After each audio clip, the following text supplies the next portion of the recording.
We are live. Good morning. Here we are. It is Giving Day, our I Try Giving Day 2023. Invest in Her. Today, our goal is to raise $350,000 by 5 p.m. today. It is going to be a miraculous day. I feel the miracles happening. I just really want to start the day in a sense of gratitude for everybody who's here behind the scenes, gratitude for LTV Studios for hosting us today. So anybody who's watching, who has watched throughout the years, will know that this started out in Judy Caron's kitchen years ago, and it's grown to the point that this year we have our own TV studio, which I will be taking you for a tour of shortly. It's like a dream come true to be able to broadcast our Giving Day in this incredible studio and just bring the energy that is going to empower over 200 girls on the east end of Long Island. But in order to do that, we are going to need the help of our community and anybody out there. Hopefully there's thousands of people watching today throughout the day. It's going to make you feel good. So if you're watching, send a link, send a post, send something, get your friends to watch, get your friends to give, because even the smallest gift, I'm asking everybody on my contact list today to think about giving $25, because what's $25? It's lunch, right? It's and just for $25 is $100. And that's how we do this, just little bits. Everybody can give a little bit, invest in her, because when you invest in girls, you change the world. And today, throughout the day, you're going to be hearing from incredible people, including some of those girls. Stay tuned. Really shortly, you're going to be hearing from some girls that we have invested in this program, in our hearts, in our souls, and just the incredible people that they have become. And when I put out the call that we needed help, especially this year, this has been a very challenging year. And I Try is at a place where we are about to just do this incredible leap into the future. And I needed the help and support of family, friends, colleagues, and most importantly, our alums, and they rose to the occasion. If you notice, my makeup is on point today, and in a few minutes you'll be hearing from one of our alums who came early this morning to do my makeup. And right now, I'd like to introduce you to somebody that if you followed I Try in the past, you know very well. Our own Noelle Martinez is sitting here next to me, our very first Open the Show guest of 2023. How are you, Noelle? I'm doing great, Teresa. Thank you for having me, as always. Couldn't do it without you. Couldn't do it without you. So, Noelle, luckily, and I'm going to do a shout out to her mom, Noemi, who very graciously early on agreed to let me be her other mother. Yes, yes. And we've been through it, Noelle, right? And Yeah. we just any time that I need help and support, you're there. And Absolutely. I think it goes both ways. Yes. And Absolutely. earlier this year, and coming up in March of next year, she and I did, so I should have had a picture of this, but she and I got to do what was a dream come true for me. So there's an organization out here called the Neopolitical Cowgirls, and every year they do, and I'll shout out to Kate from Neopolitical Cowgirls, they do such a fun fundraiser, and it's called Battle of the Fantasy Girl Bands at the Talk House. Yeah. And so I was asked to put together a band last year, and the first phone call was to Noelle because she had been playing the guitar. And when I called her, she's like, yes, I'm in. But we needed an electric guitar. She had never played an electric guitar and actually taught herself. And we, along with some incredible women, stormed that stage at the Talk House and had the best time. That was great. I have the greatest picture, right? Yeah. It's going to be, Yeah. that's my funeral picture. Huge, because I got to sing at the Talk House. Yeah. But let's go back a little bit, Noelle. Talk about I Try for you, where you started, how it's been a powerful thing in your life, and the impact it's had, beyond just you, in your family, in your community. Yeah. No, I feel like I should have something memorized by now, but I don't. It kind of just comes to me on the fly. But it came to me when I was, middle school, and I just went through something very traumatic, as well as like my mom and my two older sisters. And Teresa came to these group of girls one day and said, "You want to do a triathlon?" I was like, "What is that?" I have no idea what that was. And so we began training, and I told my mom, like, "Oh yeah, mom, I'm doing something after school with like this all girl group." And my mom at the time, she understood enough English, but she really didn't understand what the program was, and I really didn't either until I progressively started doing more workshops with you. And it wasn't just about the swimming, the biking, and the running. It was about, how do I see myself when I step out of my home? Who am I? When I'm with my friends, and when I'm by myself. And so when my mom finally saw what I was doing and she understood, she was really proud of me. And I think she saw something in me that made her think, well, if she could do it, it shouldn't matter how old I am. I think I could do it too. So then eventually, um, after she saw me cross that finish line, as you can see right back there, she got the opportunity to do an adult version of that triathlon that Teresa also coordinated. And my mom completed her own triathlon as well. And it's really impacted me and my mom, and in a way where we can kind of connect. That's when we really started to connect, where we both have something in common, instead of her just being my mom. And even now, I've gotten the opportunity to be on stage with amazing female athletes, meet incredible people throughout my community, and even talk to young girls within the Hispanic and Latino community and say, look, um, this is also for you. It's not just for girls who are this age or who look a certain way. If whether you play sports or not, whether you play 4 sports, it doesn't matter. This program is for you. And being able to bring that to the community has really changed how young girls could see themselves doing, regardless if it's something simple as being a school teacher, or something as complex as being a space engineer. So it's really shown uh, every single girl that has been through this program that you're capable of amazing things. You just have to be able to see the potential. Yeah. That Teresa sees, that the coaches see, that I see. So it's definitely been an incredible experience that you've brought, and I can't thank you enough for that. Yeah, well, it's so beyond just me, right? Because I think what happens is every soul that is drawn to this this idea of I Try, is drawn there for a specific reason, and each one of us brings such light into the world, and it just spreads. I was having a conversation just yesterday with a woman that I had talked to years ago, who started an organization called Kids Run Long Island. And if you're out there watching, I hope you are. Shout out to you, because you're amazing as well.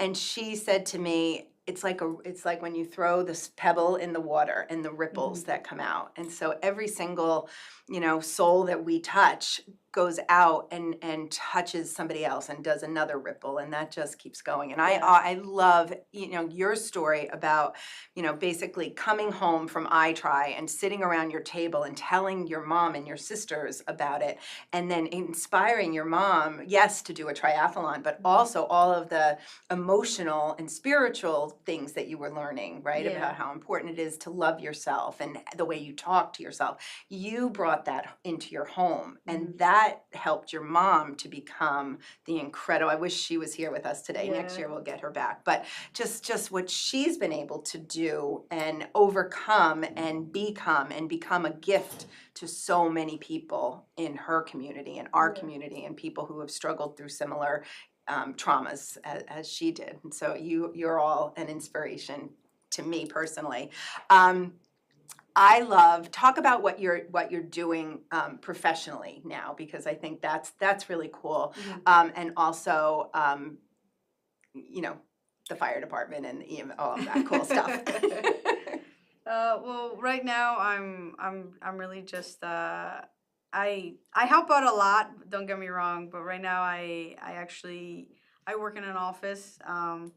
So it's a, I guess you could call it a regular 9 to 5, but I enjoy it. And also speaking Spanish, I do provide a lot of help to that side of the community, because you'd be surprised by how often that happens. And then also right now I actually play live music for a church further up the island, which is a lot of fun. And I've always enjoyed, as Teresa said, I play guitar, but I've always enjoyed it ever since I was a kid. And thanks to my mom for getting me lessons on that. And didn't you get a guitar for your birthday one of the years?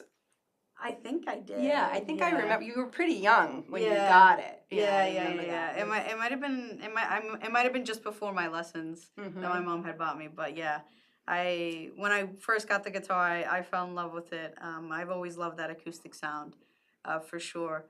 And then also I am in the East Hampton Fire Department, which is something I never really thought about ever. But it's an incredible experience, and I love everybody that I work with within the department and within my company for sure.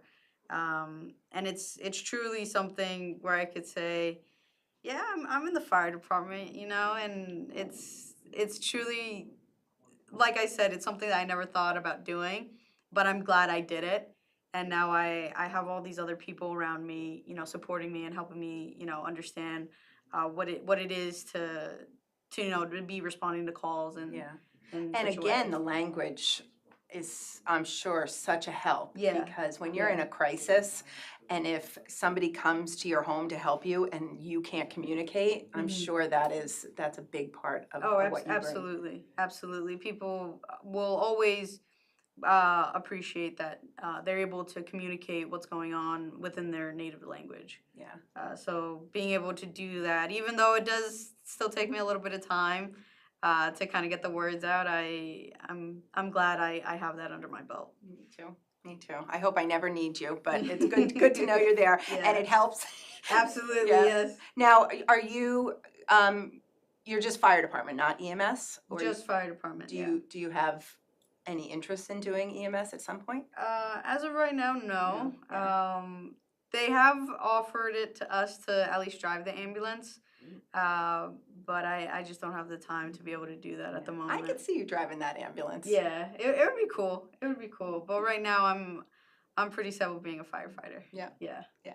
And a rock star, and you sing at your church, and Yeah. so just I know you're gonna be probably have to leave before then, but for anybody watching tonight, right, to celebrate with us at the end, because I know, right, my words are really powerful. We are going to reach our goal, right? Yes, We're we going to are. reach our goal of $350,000 by the end of today. To help us to celebrate that, I don't know if everybody out there knows. Noelle knows. Hannah, you're going to find out.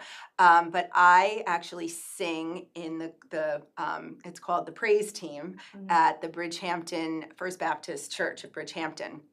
And so my choir mates are going to join us tonight, and we're gonna sing and celebrate and really bring in bring in the magic. Yes. So tune in around 4:30 for that if you need to jump and come back, but that's going to be really cool. And we have such incredible guests lined up for everybody today.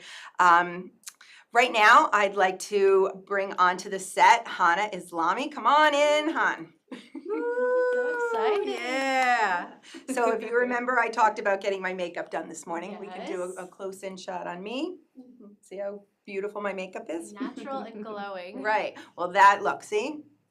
There we go. That's all, you can get off me now. That is all the magic of this beautiful young woman who is sitting with me today, making my heart swell. Gosh, I hope there's other alumni out there. If you're an alum and you're watching today, send a message, however you want to do it. We're live on Facebook. We are doing Instagram behind the scenes, so tune in. If you're on Instagram, send us a message. See that little ticker at the bottom there where it says our names? If you send us a message, we'll put that message up on the screen. So I would love to hear from all of our alums. If you've done iTry in the past, give us a shout out today. Say hi. Donate. Even if it's $5, donate, because everything counts, right? Han, Noelle, you're going to donate your $5. You don't have to donate a lot. But so thank you so much for making me feel so beautiful and special today. And hold on, I need a little sip of water. And what I would love for you to do, so Hannah was one of the very first iTry girls. Hey, can you grab that picture off the shelf of the first year? All right, so Change the bit. come back to me again. So do you see this? These are the very first girls to ever do iTry. It started, as most of you know, at spring school in 2010. SPG. Exactly, go SPG, go green. And it was a miraculous season that year. So 10 girls started, 8 girls did the race. These are all those girls. Hannah is, where are you, my I'm on baby? the left, the third one on the left. Third one, there she is. She hasn't memorized. Like I do. Third on the left. This is a pretty iconic picture, but I hope all of these girls are watching today, because iTry would not be iTry without all of you. And I remember very clearly saying, somebody asked, well, what is this going to be? And I was like, I don't know, but it's going to be really special, and you are all going to help to make it up. And we really did make a lot of it up on the fly. And so many of the things we did that first year, most of the things we did that first year, all of the lessons, they still carry over today. And throughout the day, you're going to be meeting our program team that really keeps this going and works with girls all the way. So Han, I think maybe you know now, but we now serve girls from Montauk to Mastic. There's been over 1,200 girls who have done this program, and it all started with you. So why don't you, I'd love to hear you kind of talk about your story. What was iTry to you? You actually stayed, so you were in 7th grade, right? And I think you did it in 7th and 8th grade.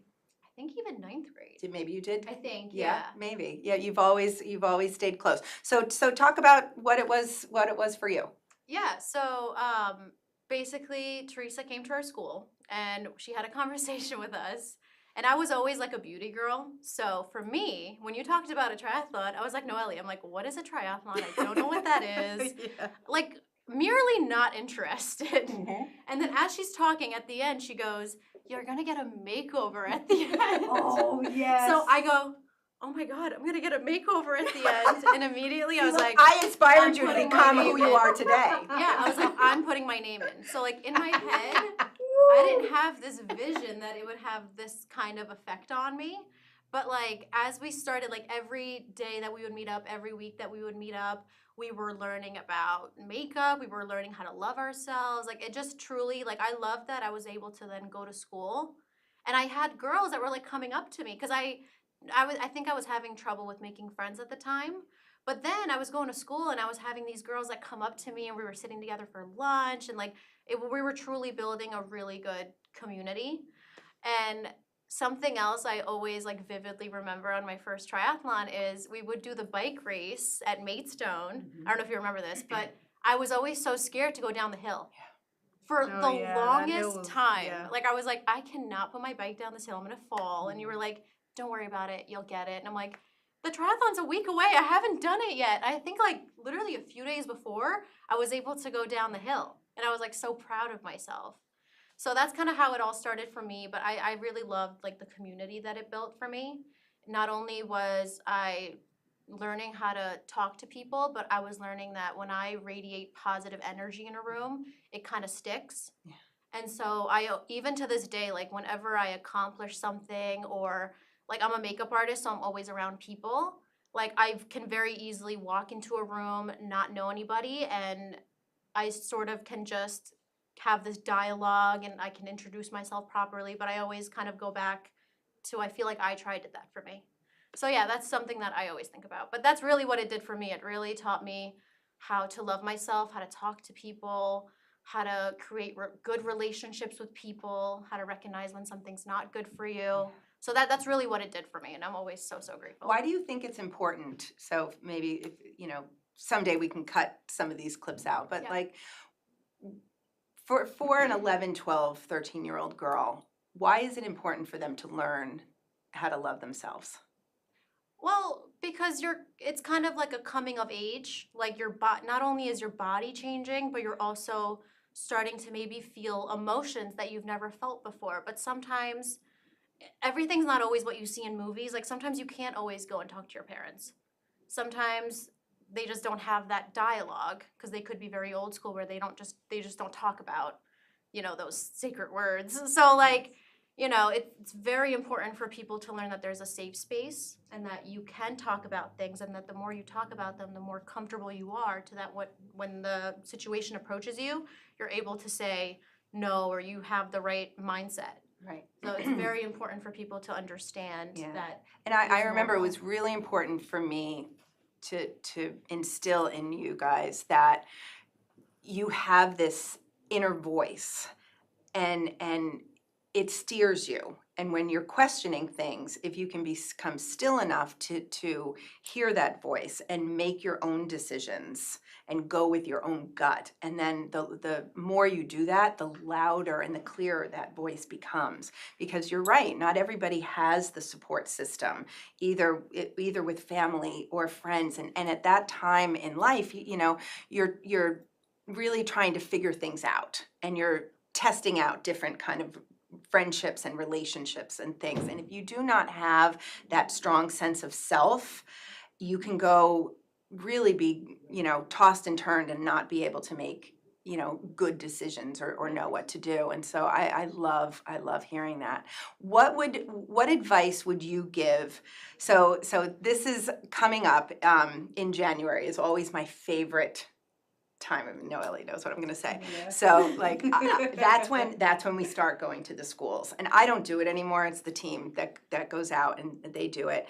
And I always imagine, like, right now somewhere in some classroom there's a girl like Hannah, there's a girl like Noelle, there's a girl like Pamela and Tiffany and all of these girls that you see behind me, and they're sitting there in math class, and they have no idea. They have no idea what's about to happen. And in January, they're going to be sitting and they're going to hear from girls like you, because that was always my favorite part. Was so after the first year, after we did that first year, I don't remember if you remember this. Remember we had everything videotaped? Yep.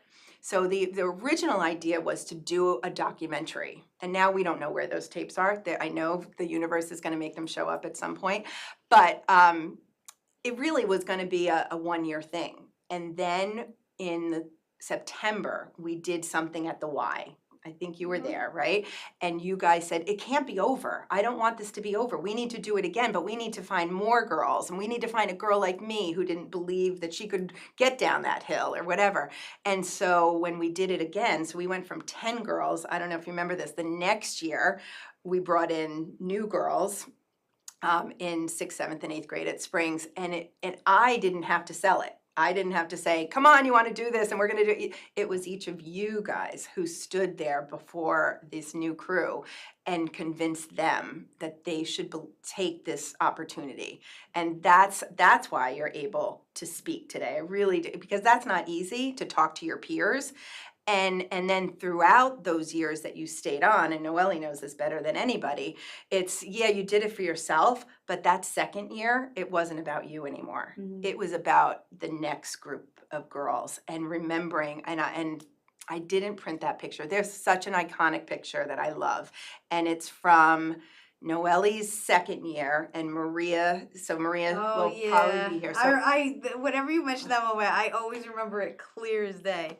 because it's such a brutal picture. Yeah. It's Noelle just being like you could see. So Maria was flipping out, Yeah. and so Maria's like this, and you can just see all the anxiety and terror, and Noelle's just next to her, and you could see you were just not even doing anything. You were just emitting the vibration of calmness, and you're going to be okay. And I mean, she was in a full-on panic attack. Yeah, We didn't even yeah. know panic attacks at that point. But just having you next to her, and you brought her down to the water, and it was miraculous, right? It Yeah. was just miraculous. And so, like, that's what you guys, that's why I love when kids stay and do it again and do it again and then become, right? And talk about some of the opportunities that come once you do your middle school years, right? Then Once you put in your time. you got to put in your time. Exactly. I think it was just after my first year, Teresa approached me saying, "Noelle, do you wanna go to a gala?" And mind you, I'm in 6th grade. I have no idea what a gala is. I have no idea. You have to get dressed up for that. And so I'm like, yeah, sure. I thought we were just, going maybe, 25 minutes up the island or something. No, we're going all the hours. way to New York City. Oh my god. And Teresa's like, yeah, Noelle, they're putting you in full hair and makeup. And I look at her, I'm like, what? What do you My mean? favorite words. And mind you, I go into this room. There's women. There's no other man in the room. Yep. It's just purely women in the room, and they're And not all just women. We're talking pro athletes, female athletes, like and Olympic athletes like Christy Yamaguchi, Yeah, yeah. Venus Williams. I mean, this was They're all in the chairs getting their hair and makeup done, and here I am, a 12-year-old timid girl from East Hampton. I'm like, what am I doing here? And they put me in the chair. They put me in full hair and makeup. And later that night, I was able to speak with Layla Ali on stage and talk partially. Okay, hold up. On stage, Pause. in front of 500 people with a teleprompter, like the president uses, Yeah, that yeah. screen that nobody can see what it is. This one, it was like you were born to do it. And we surprised her because it was we only had so many tickets, so we had a couple Yeah. of the girls. But I asked if Noelle's mom could come, and they said yes.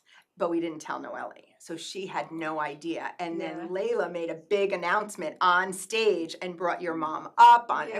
It was so such a amazing. moment. It was so Yeah. amazing. Yeah, that was truly like a surreal moment for me because I was like, yeah, I'm Oh. gonna be up on stage. Okay, but then let's so we've got 3 minutes left of this, but I wanted to say how that brought us to one of the mottos of I Try is just say Yes. yeah, just say yes. If I ask you, if I call you, if one of the program teams calls you and said, do you want to blank, just say yes, because you never ever know. So Han, behind you there's another picture. Can you grab that one? This one? Yep. So Oh, this yeah. one is pretty special. All right, guys, if you can zoom in on this, you might see, okay. I was in my here- youth back then. I have to do things backwards. So here's Noelle, and I feel like the weather girl. And this is Priscilla, and this way. And this is Abby, my daughter Abby. Hopefully she's watching. She better donate today. And if you look right there, who's that? Gloria Steinem. That's Gloria Steinem. So these three magical women got to spend time on stage with none other than Gloria Steinem in the Yeah. most amazing event that was done for the retreat at Guildhall. And talk about that for a sec. It was a panel of all of us up on stage with her, almost kind of like this, and it felt like a full house. It really felt like a full house, and I had my family there, as well as some other I Try girls, and being up on stage with someone like her was honestly a truly a privilege, and getting that opportunity to be able to even sit backstage with her and just like have conversations about what she's been through and even talk about her book, which I have a signed copy of. So do we, right over there. Yeah. I took it from Abby's bookshelf. Don't tell her. I won't. And being able to just sit down and just be able to like talk to them like they were just someone you had just met. Yeah.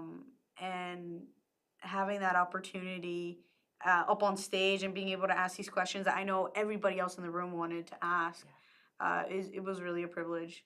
Yeah. It really was. Yeah, and her thing was she wanted it to be a talking circle. Mhm. And that, if you notice in our logo, the circles and everything we do, we're all about that, Mhm. right? This inclusive circle. Yeah. And that was great. All right, Hannah, we've got 1 minute left. You could, get your list. So today, here's a challenge. Anyone who donates $100 or more today is going to be entered into a raffle to win one of 5 amazing prizes. So my beautiful assistant Hannah here is going to tell you about those prizes. Take it away. These are really nice. Okay, so the first one's going to be a Lululemon gift pack. It's going to include a yoga mat, a fanny pack, which is like one of my favorite things, and a water bottle, and that's a $250 value. Woo. Next, it's going to be a Java station. No, just kidding, sorry, Java Nation. That's going to be 5 pounds of freshly roasted coffee. That's $120 value. The next thing, it's Wave Wellness. You're going to be getting a lymphatic massage, which is really good, and an infrared sauna session, which is at $150 value. I don't have the other two. Am I supposed to?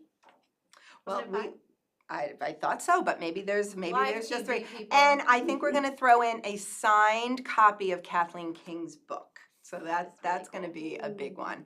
So ladies, thank you so much. Of This has course, been thank great. Come on up, you. give me a hug, and I will see you throughout the day. Thank you. Noelle's gonna be doing our Instagram lives for a little bit, so Yeah. engage. We want to have some messages up on the screen, so reach out to some of the alums, get them to do that, Of and course. you guys can exit that way.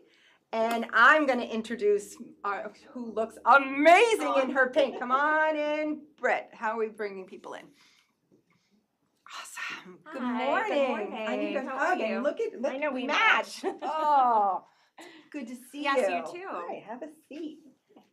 This is fun, isn't it? Yes, it is so fun. How do you like my excited. TV studio? Oh, it's beautiful. I think I might move in with you. Right, it's so cozy and It warm. is. It's beautiful. So before we start, this is Brittany Torres, and Brittany is the owner, CEO, creator of Hampton's Hand Poured, which is a candle company. When did you start? In 2015. Wow, So this it's is been a our while. 8th year. 8th year. Yeah. So we actually have, if you can lift up that one, Oh yeah. because Of they're course. not in the frame. So we've got some special I Try Yes. Hampton's Hand Oh. Poured. All right, yep, we can. Yeah. Oh, wait. I don't know the best way to zoom in, but Yeah. put a Oh, bunny. perfect. Here, I'll take all 3. There you go. All right, let's see. Nice. All right, so this one, see they have I Try affirmations. I am strong. Oh God, and it smells so good. I can smell it from here. It smells so nice. Oh, we're gonna light them later. Oh, awesome. My favorite, I am loved. Mhm. Oh, and I am beautiful. I love these so much. Thank you. So this is another fun thing. So one of our program leaders, we're gonna put these in too. If you donate more than $100 today, we're going to put a set of these into Oh, the wonderful. raffle. Is So that nice. cool? Yeah. Yeah. So we'll talk about these specifically in a minute. But why don't you tell us your journey? Today's theme, I should have mentioned that earlier. It's on the screen, but is invest in her. Right? Invest in her. Yeah. So as a woman-owned business, Yes. tell us what inspired you, your kind of journey to get to where you are, and how investing in yourself, in your business, helps you to kind of invest in the world. Okay. That's a big one. Yeah. But take it away. So when I started in 2015, I was having a bit of health problems, and I started looking into kind of holistic ways to feel better. So I was looking into aromatherapy, using essential oils, and the effects that it has on you. And during that time, I started crafting candles, and I just had this idea to kind of put, tie a place with a scent, that I've grown up with out here. I'm from Southampton. And it just kind of rollerballed into other people supporting me, other people being really excited and interested in what I was doing and asking for new towns and the candles as gifts. And it turned into just this company that I didn't realize that I needed and wanted. Or that the world needed and wanted. Yeah, and especially for this area, there wasn't really a candle company yet that could do like custom business candles and fundraisers and just like nice local handmade gifts. So that's kind of how it started, and the support I received from people made me want to go further and do something more with than just selling candles. So I would say a little support goes a long way, and it gave me the confidence I needed and didn't even know that I wanted to own a small business. So I think, your program with these girls is so important, because if they don't have a great support system at home, or even if they do, they see things through someone else's eyes and their excitement, and it just motivates them to do better in the world and for themselves. Yeah. So you did a project with some of our alums a few years ago, and Yes. that's where these candles came from. And it was so inspiring and so wonderful. And you just knew how to, kind of present to them on their level. And so Brittany brought all of her equipment so that the candles that you will win today, if you donate $100, they got to pick the scents, and it was almost like at their own business, right? So they got to pick the scent, they got to pick what the label was going to look like, they got to pick how many we were going to produce and help to sell them. And it was really, really wonderful. They were so inspired by you, and you just have such a great way. And that's what it's really all about, right? I love that you said, you had people who helped you. Yes. And that's what we're talking about here today. Invest in her, right? We Yes. all can kind of think about people who've helped us along the way. And when we look, I think you'd agree, it's time. It's time for the women and girls of this world to really be leading the way. Absolutely. And that's, I feel like businesses like yours, like what we're doing in iTry, really, puts that in front. And we see the potential in these kids. And when we can inspire them just a little bit, and just your whole way of the way you give back, the way you partner with other nonprofits, right? There's this whole, theory of, the more you give, the more you get. And so that's, I see that really just organically, because I know a lot of, big, corporate, they purport to do that kind of thing, but it's very self-centered. But I think how you do it is truly just so authentic and real. And thank you. I really appreciate that. And I can't even take credit for these candles, because the girls came up with all the affirmations themselves. They handpicked the scents to go with, how they felt about each phrase. I'm gonna hold that one because it matches you. It matches. Well, you as well. With this camera, right? I keep looking over there by accident. Okay. Yeah, this one. So actually, this one with the lavender, it's so amazing that they chose this scent, because I am loved, and lavender is very comforting. Soothing. So it's just, they were so intelligent the way that they went about choosing the scents. I'm so proud of them, and I was so nervous to speak in front of the girls and work with them, and they were like comforting me, during that day. So it was really, I really felt so happy to work with them that day. So thank you for having me. Oh, that's great. And what's next? What's next with Hampton's Handboard? Actually, I don't know if I'm allowed to share this, but we actually are working with another local, nonprofit, ARF. Yes. And we're making a little collection with them that's going to be available this weekend at an event with them. Yep. So, and all of those proceeds will go go to ARF as well, and they were so great to work with. I'm so excited to unveil that this weekend. Yeah, I mean that's what I love about out here. There's Yeah. just so much great work, and Yes. our community is so rich in just organizations that help help with feeding people, with clothing people, with domestic violence, with mental health care, and organizations like ARF that are so needed and necessary. So I applaud you Thank for you. all your partnerships. Thank you. Yeah. Yeah, it really makes me feel great and a purpose to what I'm doing. So yeah. And then personally, like part of investing is investing in yourself. What are some things that you like to do? Self-care or travel, or how do you invest in Brittany? Well, I'm an only child, so I would say with my busy work schedule and working with a lot of people, I think I always need to recharge on my own. So I take a lot of, walks and hikes through the trails with my dog, Dahlia. Go to the beach. I always say the beach is my church. yeah. So I take walks there and just enjoy living out here. What's your favorite beach? nature. I have a few. So I take my dog to Town Point with my mom a lot. We go there, and then because I live in Springs now, we go to Atlantic in Amagansett. So that's always a pretty beach. I grew up in Southampton, going to like Flying Point and Little Plains. Yeah. So those are always beaches I like to visit as well. Definitely just self-care. Baths, lighting candles, making a home cooked meal, things like that, to improve my skills as a person, reading, things like that. Oh, Yeah. so exciting. Yeah. That's so great. Yeah. And any travel plans? I'd like to travel this year. My friends and I are kind of talking about going to Montana. It's been in the books for a while, and also Charleston, South Carolina. Oh, two fantastic places. Yeah, I That's hope to great. get there with them, so. You will.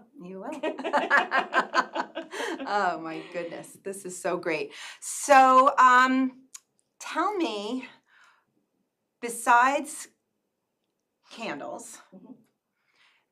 what else gets you excited? That's a really good question. I know, right?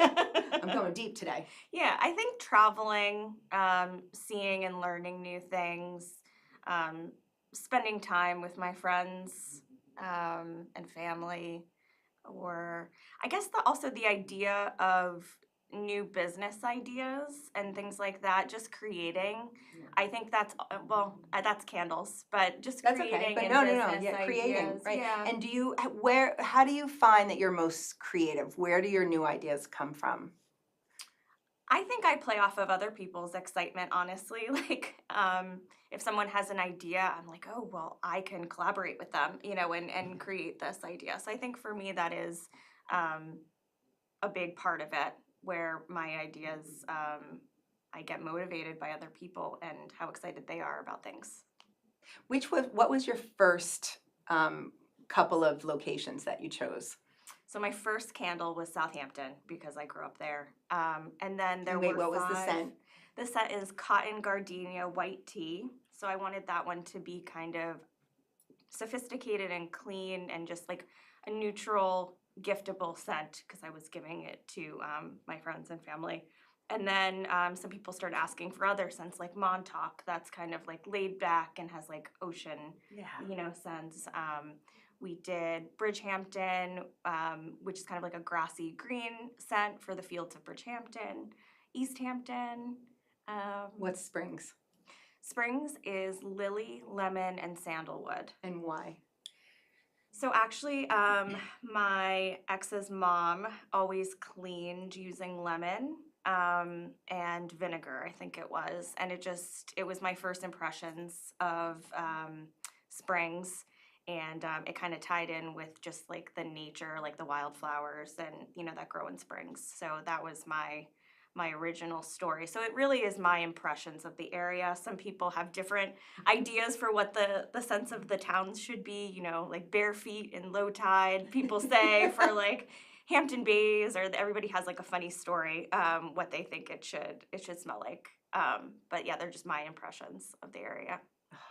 It's so fun. Thank So you. fun. Thank you. It has been really fun. It's been a surprising journey. So Well, they're everywhere. Where can people find your candles? So in East Hampton, they're at Brass and Burl. In Southampton, they're at Fowler's Nursery, Hildreth's. We're at the Eastport General Store in Eastport. We have a whole retail list on our website, hamptonsandport.com. If you go to our retail partners, and yeah, we try to be in like each area so they're accessible to people locally. So.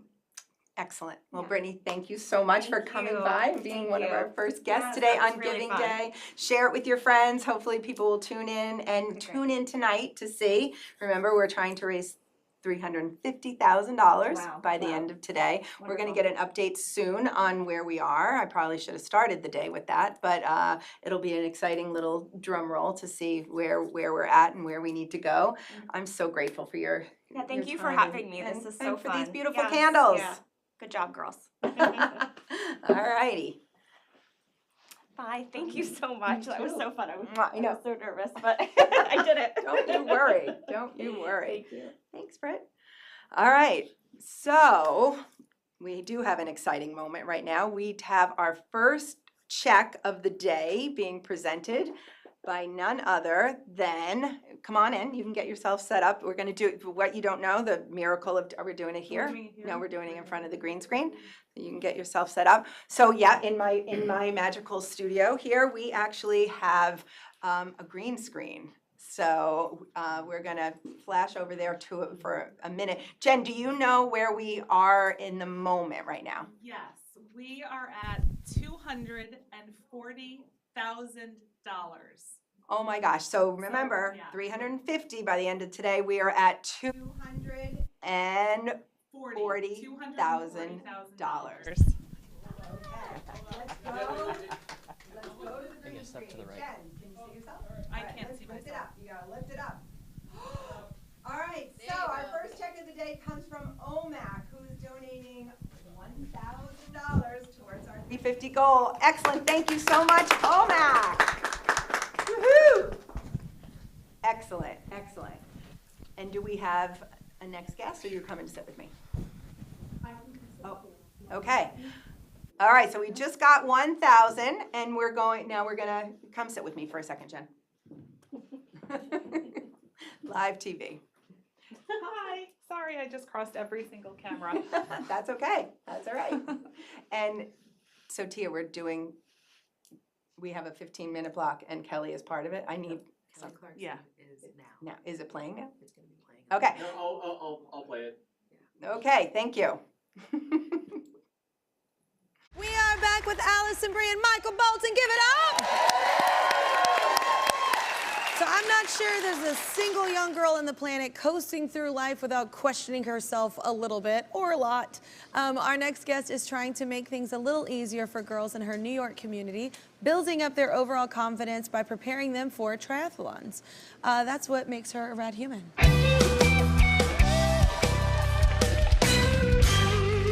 All right, everybody, from I Try, let's welcome Teresa. Give it up. Meet Allison, meet Michael. Hi, nice to meet you. Michael.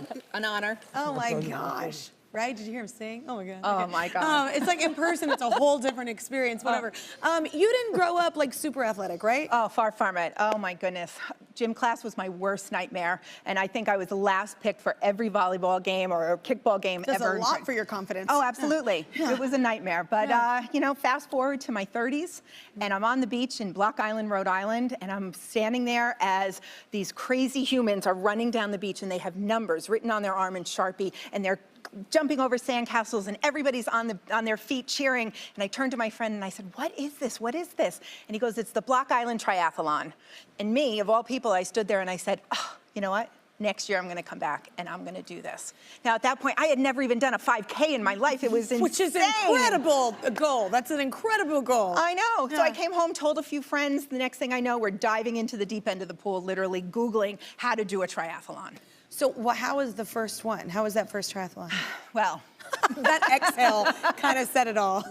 you know, I know I'm not alone, that I grew up with a really negative mindset. I spoke to myself in ways that I would never let any other human talk to me, that negative self-talk. You're too fat, you're too slow. We are our who do you harshest think? critics. harshest, Yeah. right? But I quickly realized that there was no way that I was gonna make it to that goal and across that finish line if I continued to beat myself up. And so I really started practicing affirmations and visualization. And for the first time in my life, Kelly, I was actually kind to myself. And once I started doing that, everything changed. The transformation was happening on the outside, but most importantly, it was happening on the inside.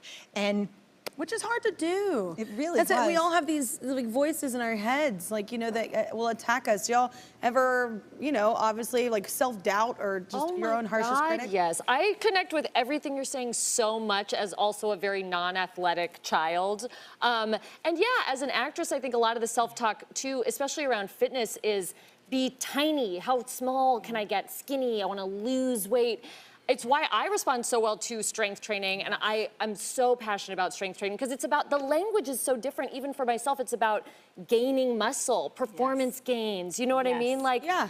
and that positivity and the way that everybody encourages each other at the gym, it's a very healthy way Words to matter. think about yourself. Well, and it's Yes. flipping the script in the sense of like, I love the idea of someone just saying, I want to be strong. I want to feel strong. Yeah. Yeah, because so much of it is emphasized on skinny instead of just healthy and strong. Yes. Which is nice. powerful. Yeah, it's powerful, to feel powerful, yeah. Well, your daughter inspired you to start I Try, right? She did, she did. So as she was going into middle school, I really reflected about that time in my own life. And again, I'm sure I'm not alone. Middle school is tough. Middle school sucked. Yep. And so, you know, I thought to myself, wow, if I could have learned all that I learned through my first triathlon, that internal transformation and At a that young change of age. mindset at her age instead of waiting until I was in my 30s, what a difference that would have been. So I went to her school and I pitched the idea. And that year we had 10 girls who did the race. Yeah. Since then, we've grown, we've expanded. This year we'll be in 13 public schools on the eastern end of Long Island. It's incredible. More than 1,000 girls have done the program. Yeah.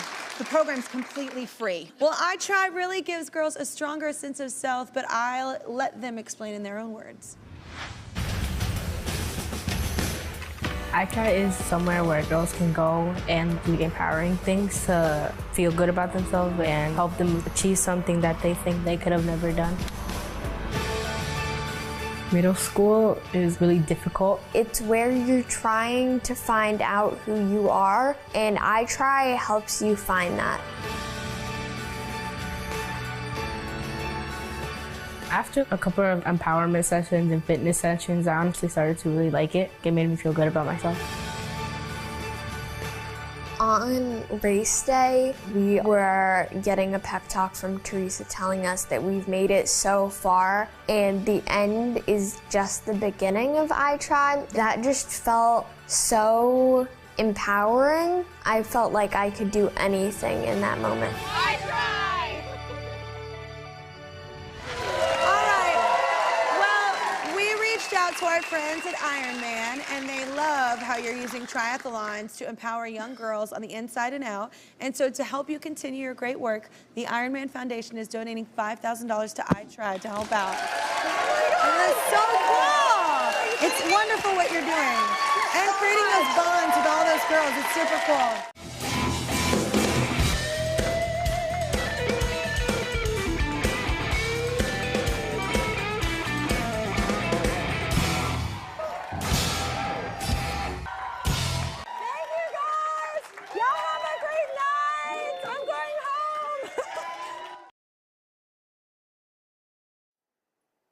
And we're back.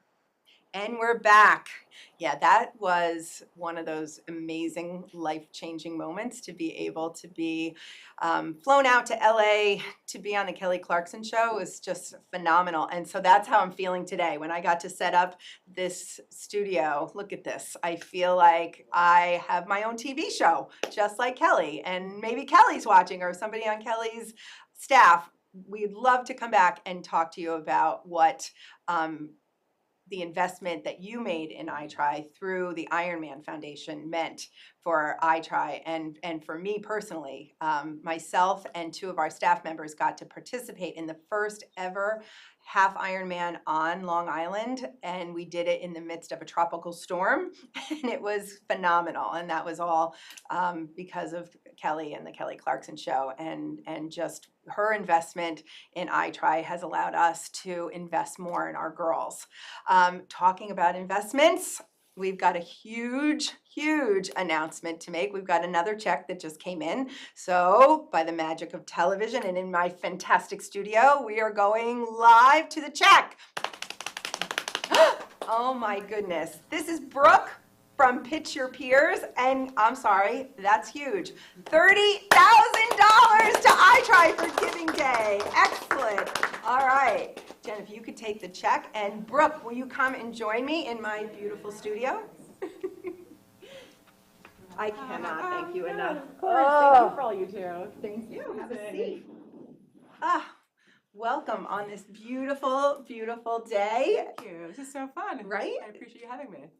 Yeah. So there's so many things I want to talk to you about, but first of all, thank you. Thank you. So just, I want you to talk a little bit about Pitch Your Peers, how it started, and then your transition here to the Hamptons, and then I'll talk about what it's meant already.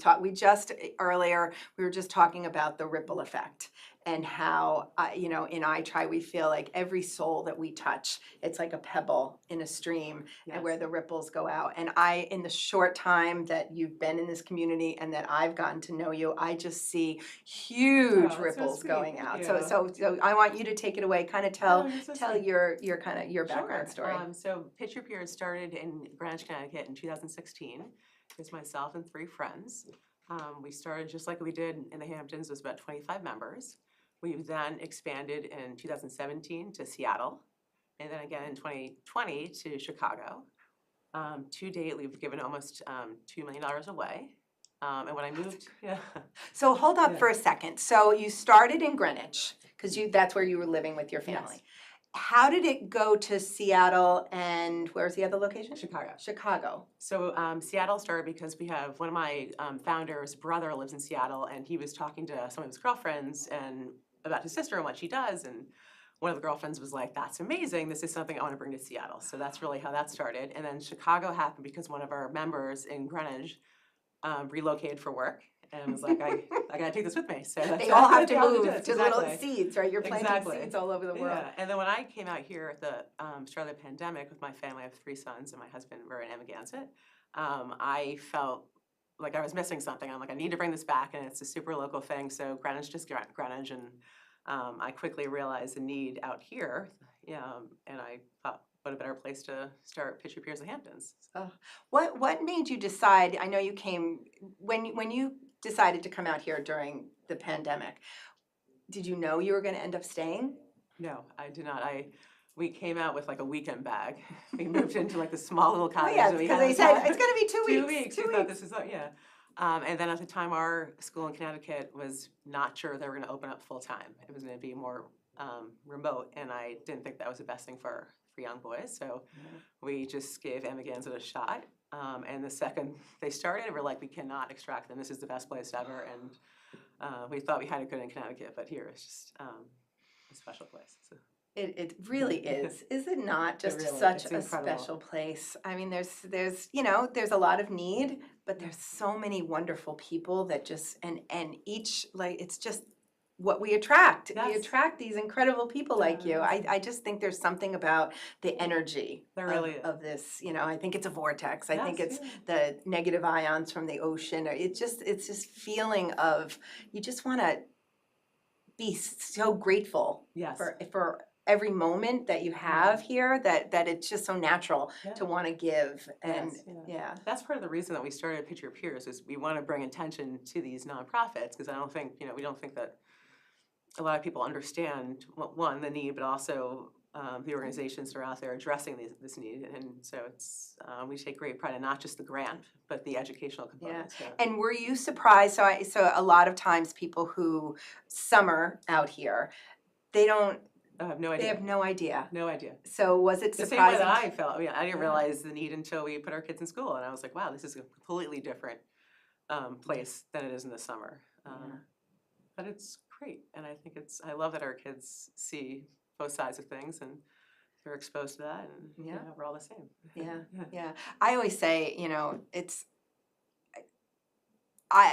for the people who get to live here year round, right? We know we struggle in the summer, and August is crazy, but they go, the rest you don't anymore, but people go home and then we have it. And the same, it doesn't, I don't have a house on the ocean, but it doesn't matter because I have that view anytime I want. Yes, And I can walk the same sand and I can breathe the same air, and it's just this feeling of abundance at all times. It's so true. I wake up every day, I'm like, I go down the beach, I'm like, we are so blessed to live here and to, Yes, exactly. It's incredible. And then, so explain to everybody watching, and to me again, I know, but how Pitch Your Peers works. Sure. Okay, so all our members, to join, you have to pay $1,000, and then we pool those dues, and we have, build up to what's called Pitch Day or Pitch Night. And as a member, you were allowed to pitch a passion project. So in Teresa's case, it was I Try this year, and we had 3 others. And you can pitch to our membership, and at the end of that, we have a vote. And our members vote on where we think we should give that pool of money to. So this year was I Try. And our other chapters have grown to big enough. In Connecticut, as an example, they have 97 members. They gave over $110,000 this year, and they gave out 4 prizes. So our goal really is to be able to give everybody something. And in that case, is it just one, so there's 4 organizations, how does it work in a bigger, do you do it several times a year, or is it still once a year cycle, and you build up to it, and then if you win, you wait 2 cycles to then pitch again, and if you lose, you can come back the next year and try again. Oh, really? Yeah. Oh, how wonderful. Yeah. And so how many pitched in Greenwich? 4 this year. 4. It seems like historically in every chapter across every year, it's about 3 to 4. And they were all awarded? And they're all awarded something. Different levels? Different levels. Yeah, that's fantastic. And it's incredible that in such a short time, you were able to do this. It just shows when the idea is sound, and it's so easy to bring it out into the world. And just the way, like I said, you just came into this community, and I don't know, Camera, look at her. This woman is spectacular. No, but truly, and I say this a lot, that beautiful inside and out. But you radiate such. I mean, you just need to be like this mentor. That's so sweet. Thank you. No, you do, because just everything about you, your poise, your confidence, I love that you are. How tall are you? 5'10". 5'10", and you wear heels. I love it, and that we have one of our alums. Hopefully, she's watching. She's been fundraising for us today. Her name is Alana, and I think she's 6 foot or 6'1", and she rocks heels like it's like I need all girls who are tall to know, right? I love being tall. Yeah, exactly. I remember having friends who were really tall, and they would slouch, and it's like no, own it. It's just amazing. And so you just bring such vibrant energy, and you just exude love and positivity, and we are so grateful at iTry, but I just think the addition of you and your energy and your family, I got to meet your husband, and just what you've brought to our community needs to be celebrated and applauded, and I just know this is just the beginning. And anybody who was lucky enough to be at the first event that you did, we feel very fortunate to have been selected, but I'm telling you, it must have been a really hard decision, because talk about who the other organizations were this year. East End Food, East Hampton Education Foundation, and Springs Food Pantry. But that room that day at Pitch Day, everybody was in tears, I would say, right? It was just very emotional. But what I love about it is Pitch Your Peers brings together very like-minded women. And they're like you. They're such an inspiration. They're passionate, just amazing women. And I learned so much. These are organizations that I know pretty well, and yet I learned so much through those. It's a really great format. I think how long did we each have? like 15 minutes, minutes, or, yeah, which is anything unheard like of, right? 15 You usually minutes. have 3 minutes and, you know, rushing through and get sidetracked, and having that time, and then the members get to ask questions, and I found the questions to be really intelligent and discerning. It made me think about certain things, and so it's a really great platform to, and even preparing for the presentation. I have to give all the credit to Alyssa Channon, who is, she's wonderful, but so yeah. are you. Anyway, she's, But I love that energy. I know, we're just, you know, such a great team, and Yeah. unfortunately, she's not able to be with us today. But I know she's out there watching, and but she did, you know, she did all the work behind the scenes, getting the presentation ready, and then we just did our thing, and it was just magical, and it's such a great opportunity. So how are you accepting more members and new members? So we'll kick off again in January, and it will build up like we did into the fall. So we have all year to recruit, and people can go out and think on what they want to maybe pitch. Our goal really is to have everybody pitch, but, you know, in an ideal world, that we often, like I said, get 3 to 4 pitches, and people are there just to learn. And you don't have to be affiliated necessarily with an No, it could just organization. be like something you're like, that's amazing. I think what they do, and we should highlight that. You know, And it's $1,000. It's $1,000. We say that, but anybody is welcome. So whatever number that you're able to contribute, we're of course happy to have you. It's a great concept, because, you know, I think especially this time of year, people are in the giving mindset, and to know that they can have an impact, and when you do it collectively, your $1,000 becomes part of $30,000, right? And it's just a really great way to have a bigger impact in the community. So true, yeah. I mean, we say to our members, like, if you lose, you didn't really lose, because you've now educated, you know, in this case, this year was 25 members. Yeah. But that's something pretty incredible. So it really is. It really is. Oh, and we'll be celebrating on Saturday. Yes, we're starting at Chudo, in East Hampton. We're very excited. Exactly. Inaugural check. So, Yay! Yeah. So today's the theme of today is invest in her.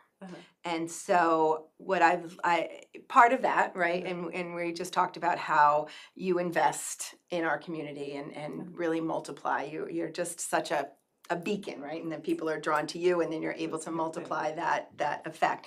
But for you, how do you invest in Brooke?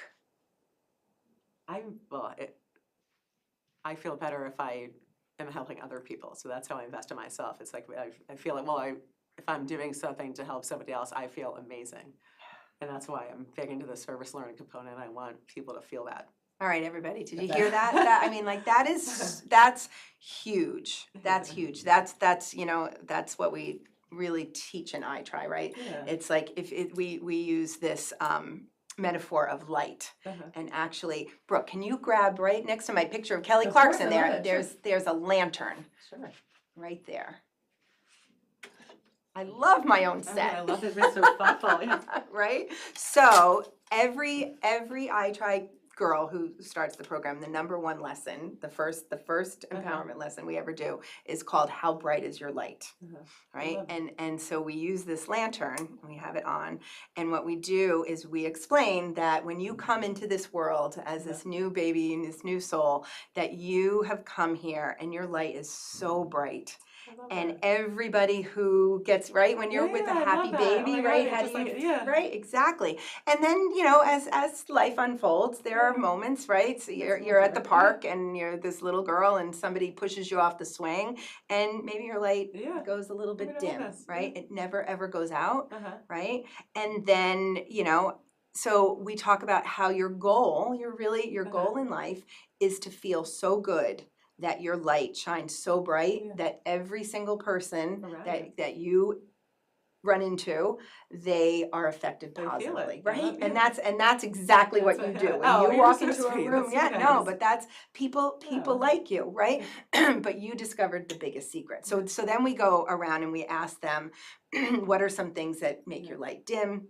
what are some things that make your light bright? And they get to talk about, maybe it's when I dance, my light goes bright, or when I swim, or when I get to hang out with my friends. But what you just said is the magic. I Right? feel it. No, Your yeah, light yeah. is the brightest when you're Yeah. able to help someone else. To me, right? it feels so obvious and simple, and I just want Exactly. everybody to know that, like, it's, Right? And can you imagine? Yeah. And you probably have always been that person, but I think especially for people who struggle with, depression and anxiety and just that feeling, it's like when you get out of yourself and you do the simplest thing. I always say I am no better than when my light is bright, because you run into me in the grocery store, I am the happiest person. I'm holding the door for you. Yes, I'll it's grab so that true. off the It's shelf. like I'll do. shelf, When yeah. I am feeling down, Yeah. I am like I don't stay in your lane, don't you know, talk to yeah. me. Oh, you just bumped my carriage. It's It's very like, different, right? Yes. But when you can get out of yourself and help one person, Uh-huh. your light goes yeah. so bright. And and they've done studies. If you watch someone help someone else, your energy, Yes. right, and it inspires you. So you just you're nice you to have say no that. idea. Like that's the magic It's of actually you. something we're trying to start here, and is Picture Peers, but like a school version of Yes. it. Just so we'll see if we get there. We did it in Greenwich, and it was amazing because we basically gave the kids did what we did, but a smaller version with a gift, and they just felt amazing. And That's so I and think it's we just trying to talked start that briefly about. I earlier. would love to work with you on that. There's such great potential and opportunity at the middle school level and the high school level. Yeah, if we can just show them. That's the thing. We're always asking our alums to come and volunteer. I don't know if you heard Noelle, but it's the just say yes. Yes. Because no matter what, you're going to feel good doing it. No matter Yes. what it is. If it's handing out medals at the race, or if it's packing school bags for kids, it's just not only are you doing something good, but there's that camaraderie of service together. And I just think if we can instill that when they're young, Of course, it's it's a more productive way of spending your time than it is being on screens or whatever it is. And exactly. Is it something that you grew up doing, or is this I newer? did. My mom always took me to like the nursing home, or I'd volunteer at some fair with her or something. But it was just and she always said, just be a good person. It was always like just volunteer. Yeah, my mom worked for the VA, and she, I sing as well, and she. That's would, amazing. What don't you do? What don't I do? But she would take me to perform at the nursing home with the veterans, and that was really I love that. beautiful. And I know I would fight her on it sometimes, but the same thing. Yeah. Once I got there and did it and just saw the joy that it brought and the joy they brought to me, it's I think we need to do that more and push. Yeah, we were a family of just giving. It was Feels it just so much to the point my mom's like, I think we gave it all away. Now we're just but she's happy about it. Exactly. And then I know you travel. What are some of your favorite we travel just go down spots? to Florida. We're going to do that again in December with the boys, but we're big beach people. Will you spend Christmas there? We'll leave the 27th, so days nice. after and stuff, just to feel the sun. But we're not big skiers, so we're more warm weather. Yeah, and your boys did our Hamptons Youth Tribe. I mean, that was amazing, and they were so inspiring and so empowering. I don't think they're 10, 11, and 13. I don't think the two younger thought they could do it, and they did it, and it was the most amazing thing. Yeah. And they'll be back. Excellent. Excellent. And what were your takeaways from watching? Not only it's great to see your own kid. It made me want to get out there and do one myself. But I did fast forward to your ride and wine, which was amazing. Which we did in the rain. I know, but I was just saying to somebody outside, it was even more of an adventure because it was raining. I loved it. Yes. And in a little bit, we're going to have Vicky Ventura, who Uh-huh. is the CEO of Event Power. They're the one, they put on the most triathlons on Long Island. Very cool. And we partner with them Uh-huh. in September. They do a race at Long Beach. It's one of the oldest races ever, and it's called Mighty Hamptons. So this past year, we added on the super sprint distance, so the same that the kids race, pretty much the same course. So you can do that. Oh, I love it. Yes, So that's going to be in September. Vicky will Amazing. announce the date today, but definitely we we did it last year, and what was really fun is that I got to do it as a relay with 2 of our alumni girls. So fun. I did the swim, and then Sophia did the bike, and Izzy did the run, and they'll both be here later on today. So for anybody out there who wants to try their first triathlon, if you don't want to do all 3, you can choose 1 and we can pair you up, or you can choose 2 and we can pair you up with an alumni kid That's good to to do. know. Yeah, right? I have to start training, but I'm like, that's Yes, you do have to start training, but yeah.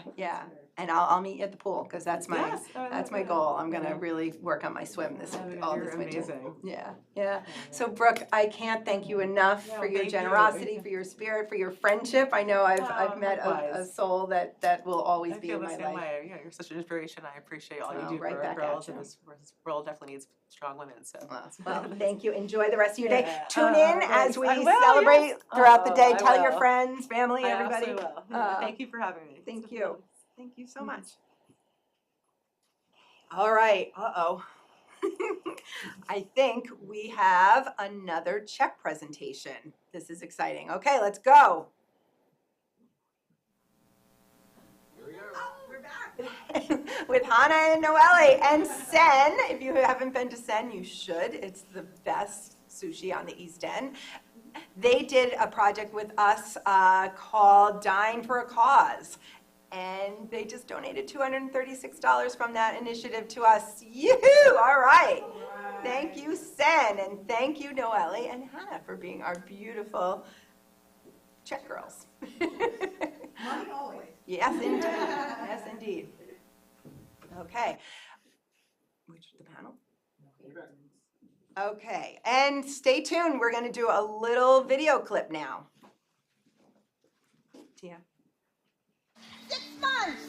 You have been working towards this day for 6 months.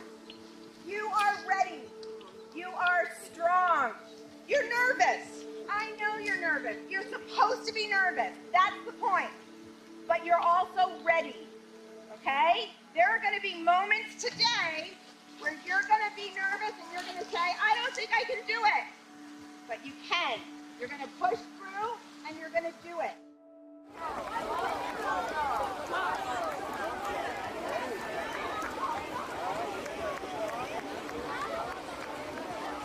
In my 30s, after doing my own triathlon, I learned so much about myself and how to talk kindly to myself and set big goals and work towards them, that if I could have learned all of that when I was 11 or 12 instead of waiting until I was in my 30s, that it would have been a different experience altogether.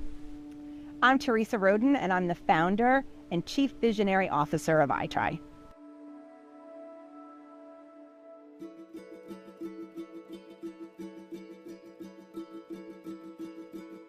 iTry is an empowerment program for middle school girls where they train mind, body, and spirit to complete a youth distance triathlon. So many come to us not knowing how to swim or even how to ride a bike, and yet we promise them that if you show up and if you trust us, then you'll get there. The motivation to join iTry isn't exactly that they can't wait to do a triathlon. You know, we often say, you don't join iTry and do a triathlon tomorrow, it's a journey. iTry started in 2010 with 8 girls at spring school. Those middle school years, 11, 12, 13, even though they're incredibly difficult to go through, they're also pretty magical.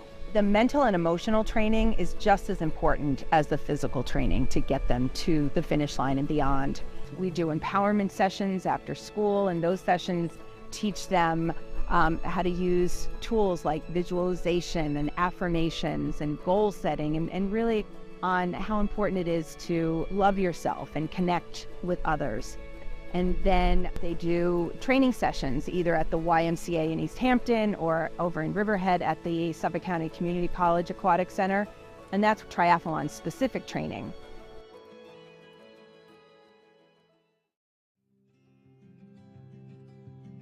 At our race, no one leaves.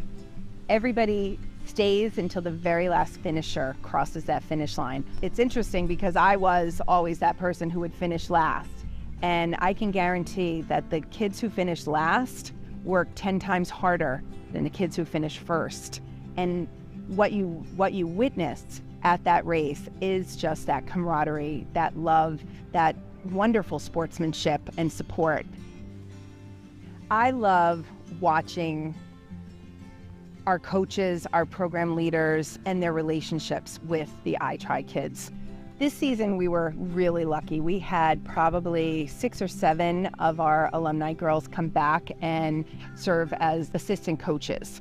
They show such compassion, such grace. They're there for these kids in ways that you'd never even imagine. And the bonds that form are lifelong bonds.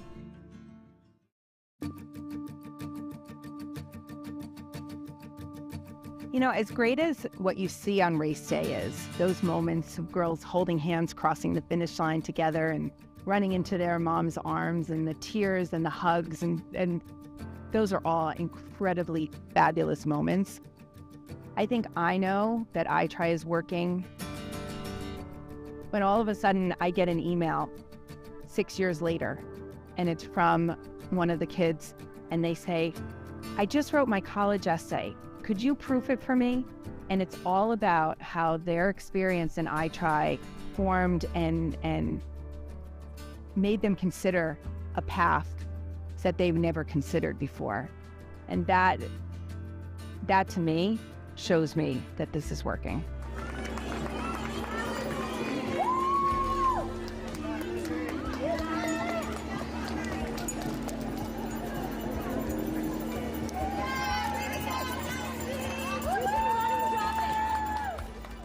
I have all the feelings, right? I have pride like a mother, not only for the girls, but for the coaches and the staff and the program leaders. I have fear and anxiety because it's no small task to send 130 girls out onto a busy road with cars on their bicycles, or put them in the water and have them swim, and an immense pride and joy when I see it all come together. iTry wouldn't exist if it weren't for Spring School, who, when I had this crazy idea, let me do it. And all of the little pieces along the way, the generosity of local donors, of the businesses that sponsor us, the bike store that fixes our flat tires, and the moving company that moved our fleet of 120 bikes for us. iTry is offered to every girl at pretty much all the middle schools from Montauk to Mastic now. We're in 12 different schools on the North and South Forks. It's more than just trust. It's this feeling of love that kind of goes through everything that we do. What happens is they have to face their fear and do it anyway. And that's where the big change is. We always say that the finish line is just the beginning.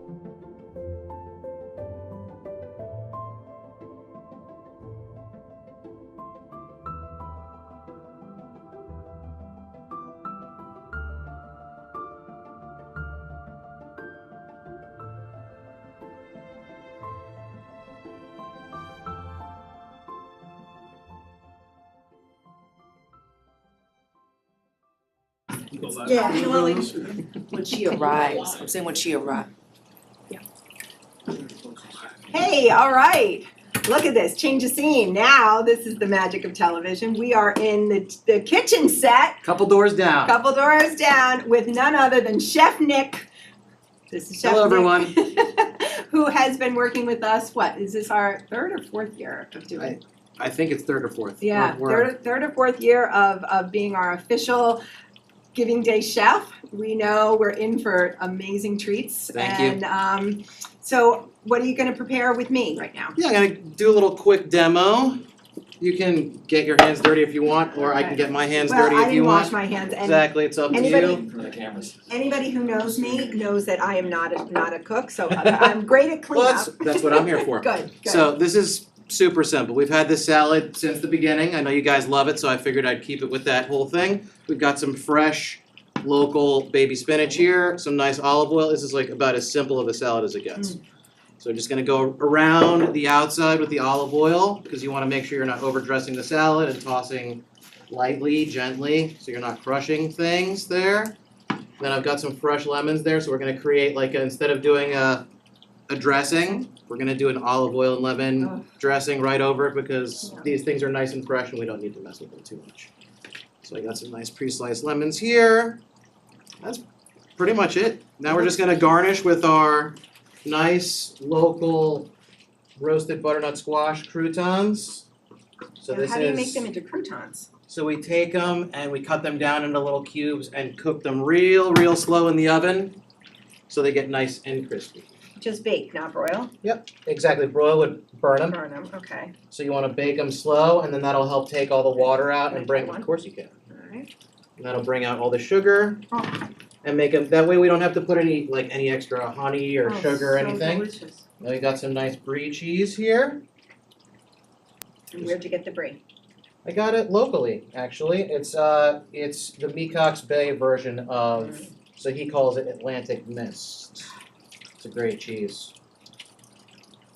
I love that you use all local. As much as we can, you know. Yep. All right. Wow, look at that, everybody. In a minute and a half. Look at that. Easy peasy. I might be able to do that. I don't know.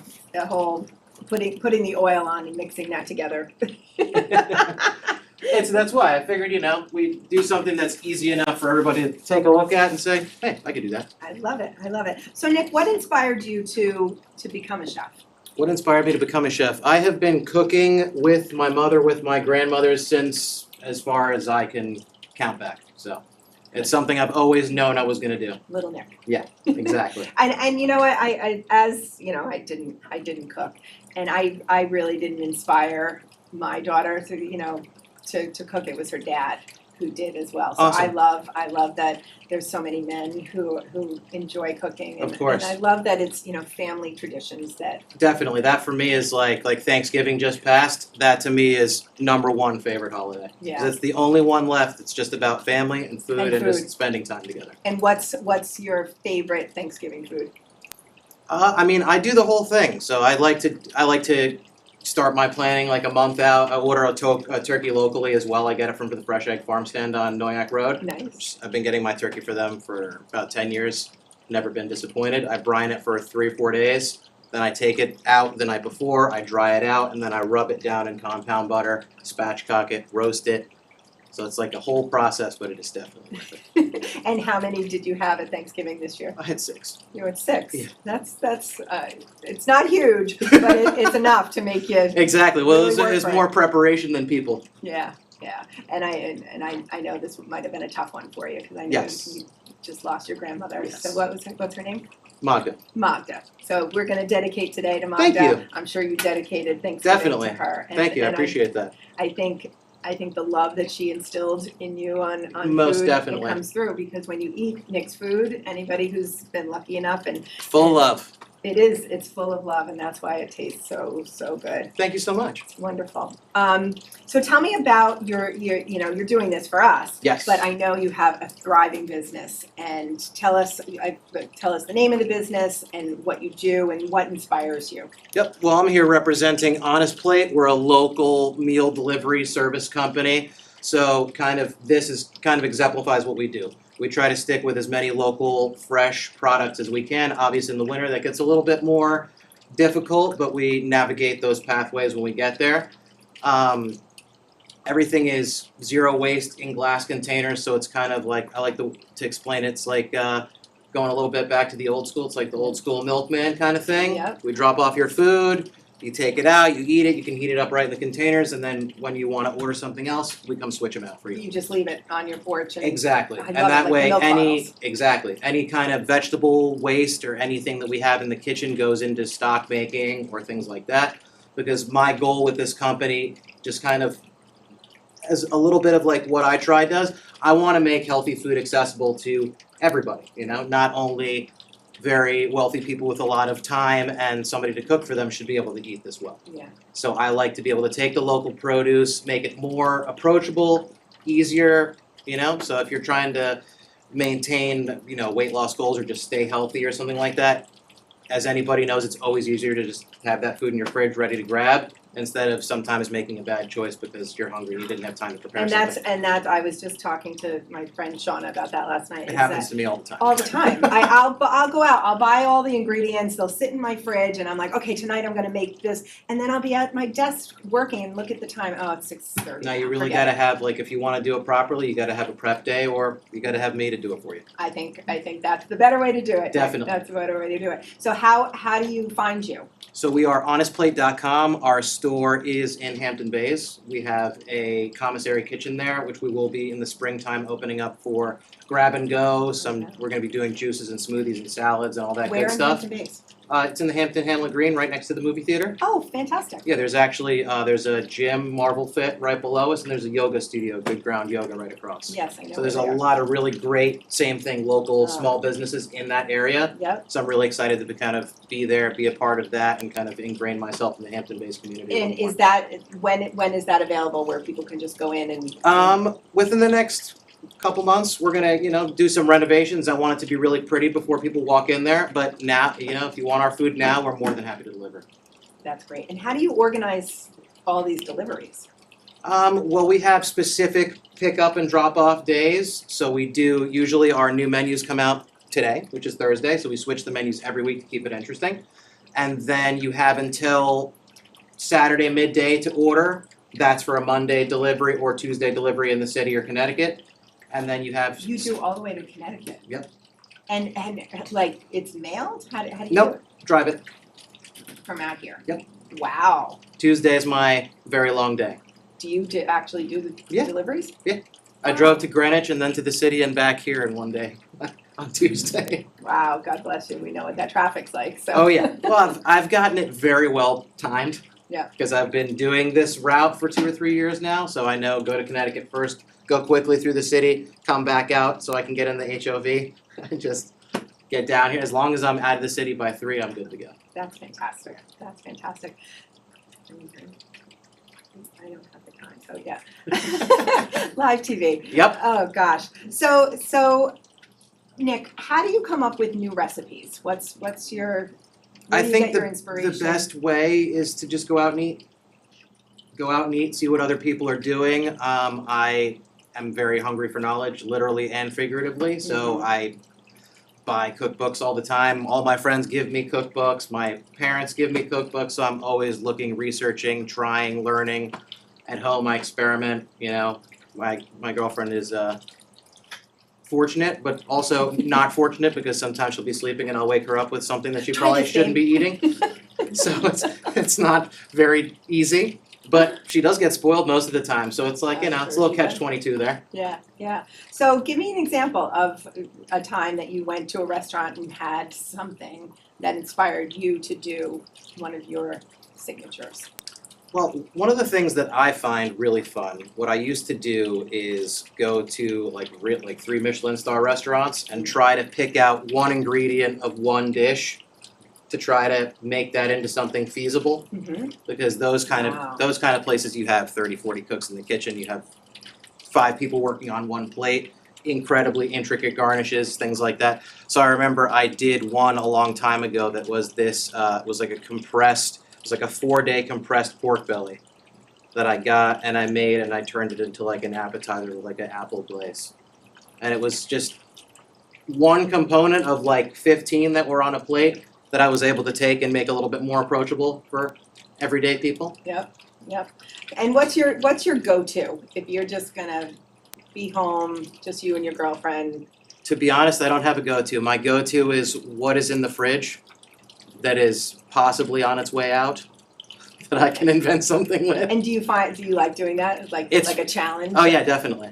Yeah. And I get that from my mother. Really? My mother was always, I would go, Mom, there's nothing to eat, and she would come back with a plate like this with like 5 different things on it and a salad and a protein and this. I'm like, where'd you pull all that from? She's like, there's plenty of stuff in the fridge.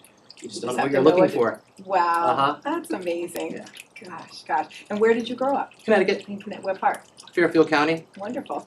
Yeah, how'd you end up here? By chance, completely by chance. a lot of My aunt, who had worked in the city in restaurants for many, many years, worked with a man by the name of Maurizio Marfolio, who opened up first Tutto Il Giorno out here, Mhm. and I met up with him randomly in the city. He asked me if I wanted to come out here and work, and the rest is history. I came out here in 2008, and I haven't left. 2008. Yeah.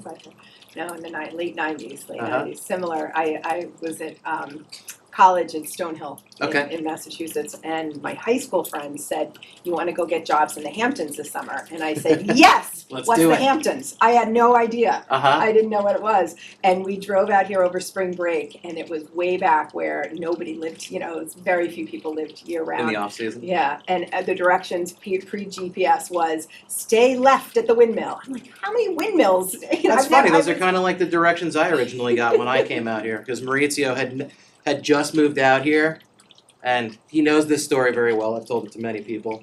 He said, "Come to Sag Harbor and drive to the end."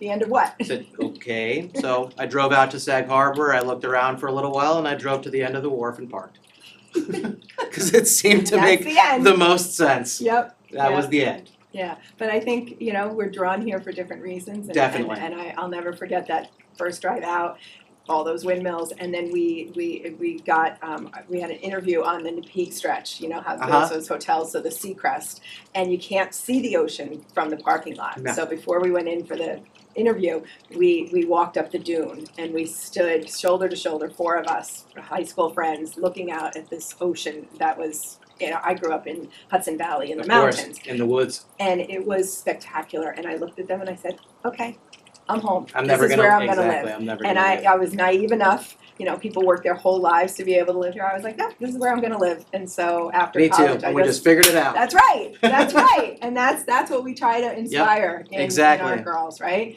Is that have that dream, that vision. You don't have to know the particulars, just know what it Just is. figure it out on the way. Be inspired and go And with find that. some good people to support you along the way and help you out. Yeah, like you had. That's why I enjoy working with you guys so much every year too, You've been so generous to Thank us, you. Nick, and we're so grateful. We're so excited to partake in the food today. I know, I really look forward to this. So. Yeah. So this will be part of our lunch. Yes. Okay, wonderful. And then I know you have things on tap. So we are, as you know, right, in the midst of our biggest fundraiser of the year. Do you remember how much we're trying to raise today? You're gonna It's tell a me that. big number, $350,000. Well, people, we gotta donate some money, please. Yeah. Don't buy my food, donate to them. Today. And then I'll convince you Tomorrow later. you can buy Nick's food, but Exactly. today I want you to go to itrygirls.org and donate, or you can text to give. Any little bit helps, right? $25. I'm asking Anything. my friends for $25, and that adds up. And by the end of tonight, when we pop that champagne and when we eat your delicious Exactly, dinner, champagne and chili. that's right, nothing better. I love it. So that's fantastic. I'm going to, Han, you want to come over here? You gonna Alright. scamper down the hall? I'm going to scamper down the hall because we've got a special guest coming up, somebody who is also somebody who knows their way around a kitchen. Hi. But this is Hannah, who everybody's been getting to know I don't today. know where to look. So, Han, you can get some cooking advice from Nick while I change the Yes, studios. Nick, give me some cooking advice. What advice would you like? How can I make simple, fast meals Okay, that taste good, okay. but also don't take a long time to make? What do you like to eat? Do you have any allergies? No, That's I'm good. easy. That's a good No place to start. allergies. That's a good place to start. But I enjoy bread. I think I'm Albanian, so of course we like our bread. that's always good. Bread and, Ugh, or you like, just load up on the carbs. there you go. I mean, for me, I just saw, I could do a salad and a simple grilled piece of bread. Good Yeah. bread, a little grilled, little Ah. sautéed. Because I feel like that's a good place to start, is learning how to make dressings. Because once you learn like the ratio of making dressings, you can really kind of do anything with that. So you just always want to start. I like emulsified dressings, which means it's something that's held together. So you always just start with vinegar and mustard, because the mustard is going to help hold the emulsification together. And it's just kind of like, I wish I had like a example here. We could pretend. Yeah. No, but like for a person, let's say like me, like I don't know how to cook, I don't know what goes well together. Mhm. My problem is I open up the fridge and I don't know what to put together. I get that, and I find the best So way to most do of the time it. you reach for pasta. Yes, but what I used to do when I was first learning is just taste. Right. Because really, that's the best way you're gonna learn. You're gonna learn the stuff that you like, the things that you don't like, and then you can, make a little separation in your spice cabinet. I don't need this stuff anymore. This stuff will stay with. But pasta's always a good bet. I like to stick with pasta early in the day, just because that's kind of like the Italian way. I've been scolded by many of an Italian for eating pasta after 5 o'clock. So Oh God, yes. I know it's like We've all been there. I know. Well, that's the thing is it's like we like pasta for dinner. Italians like it for lunch because it's carb heavy. So If someone wanted to like meal prep and you don't want to go for chicken, is there something else you recommend that would be just as filling and flavorful? definitely you could just do like a nice thin cut of beef or fish. Fish, I always say if you're gonna do meal prep on fish, I would do like a couple days, maybe 4 or 5 days worth of meal prep, and then have your first 2 days be your fish dishes, just so they can go faster. Because Break it up a little, yeah. or fish will go bad a little faster, so it's better to eat it those first couple of days. So I think shrimp, things like that is a great place to start because it's not so complicated to cook. You don't have to worry about the contact in the pan. You can poach it, you can saute it, you can mess it up, and it's not going to be terrible. You know what I mean? Okay, we're on. Hey, welcome back to my studio. We just had some fun with Nick in the kitchen, and now we're back in studio. What are we going to call our new studio? Teresa's studio, the iTry studio, my living room. I wish my living room was this nice, but it feels very homey and comfortable in here. And I have a special treat for anybody who's tuning in right now. One of the most incredible people on the East End and one of my biggest supporters and best friends, Kathleen King, is with us. This is probably your third or fourth year of doing Giving Day with us, and we are Yes, so it's always a pleasure. always a pleasure. Such a treat to be able to sit down with you. I get the personal treat from time to time, but today everybody who's lucky enough to be watching will get to spend some time with you, and that's so incredible. So, Kathleen, over this past year, there's been so many achievements in your life, but I think one of the greatest is what we're going to talk about today. And Kathleen, in partnership with who was the author? Random House, but was the publisher, but the author, Loie Bundy Schul, and Ramona, oh gosh, I'll never say, but this wonderful woman, Ramona, who did the illustrations. Well, Kathleen has helped to publish this incredible book, The Cookie Queen. And I have to say, it's one of, and if you stop by today to LTV Studios, we have, of course, Tate's Cookies, as we always do at our events, in the hospitality room, so you can eat cookies, but you can also take a look because we've got copies of this incredible book.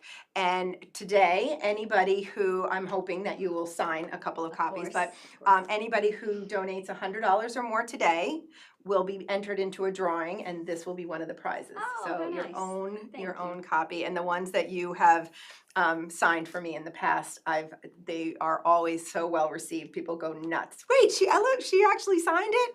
Oh, so we've talked about this, but for all of you, there's just so much meaning in this book and your story, and what got me are the incredible illustrations. Oh, they were so cute. Yeah. She did a wonderful job. Yeah. Yeah. So I want you to talk about your, some people don't know your whole story, but really what got me the most was the back of this, because that's Kathleen and her incredible dad, Tate, who the company was renamed for. So this literally brought me to tears when I saw it. And so I would love for you to kind of talk, before we look at the illustrations, kind of talk about,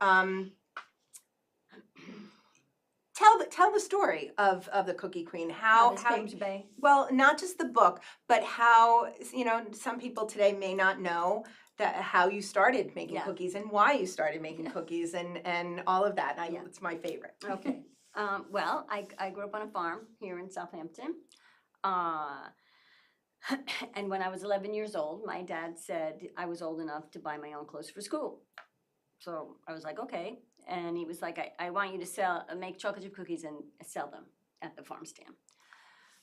Now my sister and her friend, they were 14, I was 11, and they were making various baked goods to sell at the stand, but they wanted to go get a real job, so they could In be town. boys, like ice cream parlor or something. And so they were moving on to bigger things, and I should be making the cookies, and I was only 11, so I said, I'll just make the chocolate chip cookies.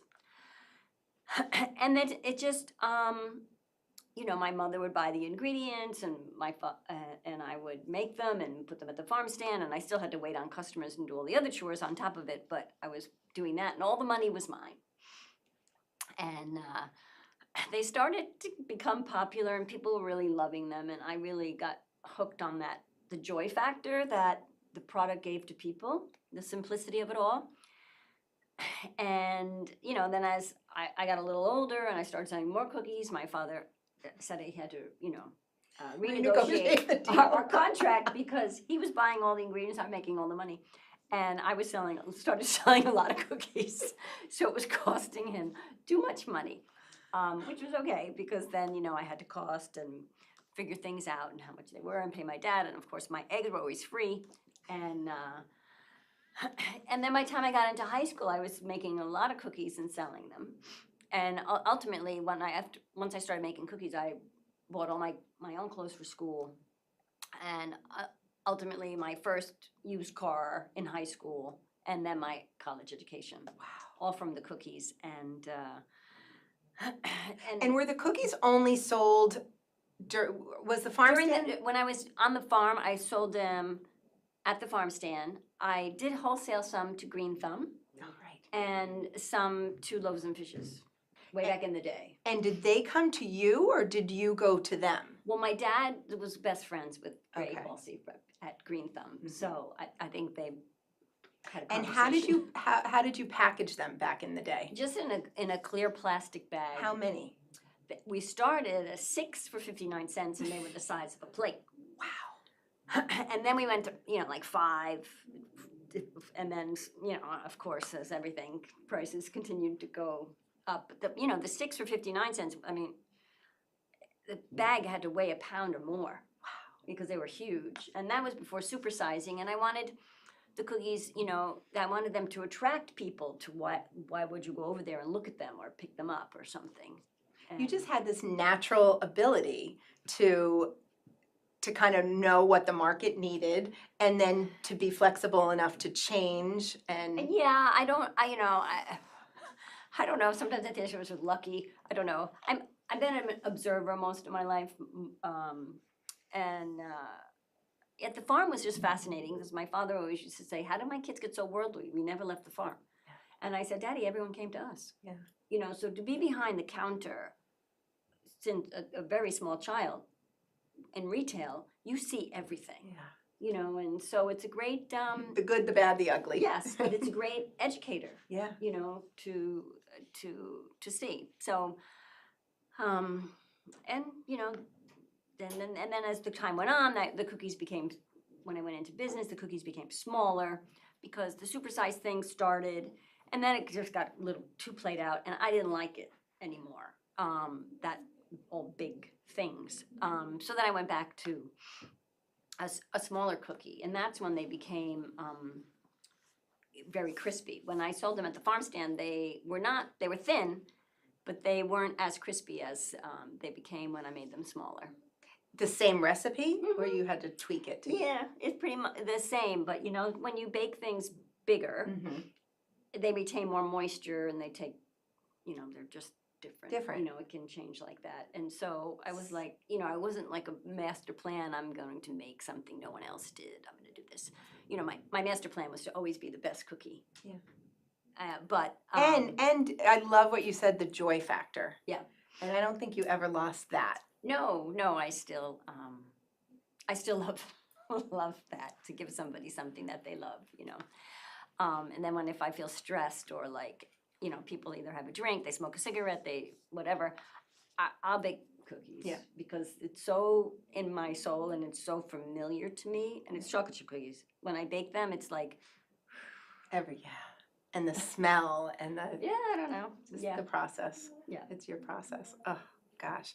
And before you get into the book, I just love hearing you talk about your dad. I was somebody who had an incredible relationship with my dad, Mhm. and I know, both with both your mom and dad, but just Mhm. that relationship with your dad and how, from humble beginnings, he supported you in a way that allowed you to just go Well, on. yeah, I was really blessed with an amazing combination of parents. My dad, he was the farmer. He didn't really leave his property much. Didn't have a tremendous amount of education, but was super wise. And then there was my mother. I grew up in the 60s. She was way ahead of her time, super independent, super smart, highly educated, and powerful. And did she have a job before? Oh yeah. She and during, right? Oh yeah, During she their was a marriage. nurse. Yes, that's right. And so between the two of them, my mother really, my father was the one, he was there more day to day because he was on the farm and we were all free range children, so we were just running around. And, my mother was working and coming back and forth. And, my mother was really the one more pushing for everything. Like, she was the one that told me I couldn't bake cookies in the house anymore and that there was a bakery for rent. She was the one that told me that there was a building for sale. She was the more like push, push, push. And my father was like that also, but my mother was more of and my father was work hard, use two hands, one's not for leaning on, et cetera, et cetera. And I feel really blessed because the combination of parents that I did have, they didn't have fears that they put on us. Yeah. And, by the time I was 11, I make dinner, do the laundry. I mean, it was very self-sufficient, but that's how life was when you grew up on a farm. And I see there's no reason why that can't go on today. And it kind of makes me really sad when I see that it doesn't. Yeah, I know. I think because children are capable of so much more if you give it to them to do. And I don't know, I just think that life is really hard. Yeah. And you have to be prepared when you leave the house. Yeah. Not find out later. Yeah. And over the years, all the souls that I've been lucky enough to work with, some of the biggest success stories are the girls who had the toughest home lives or just challenges, right? Because that resilience that you build and that scrappiness and having to figure things out on your own and really does play.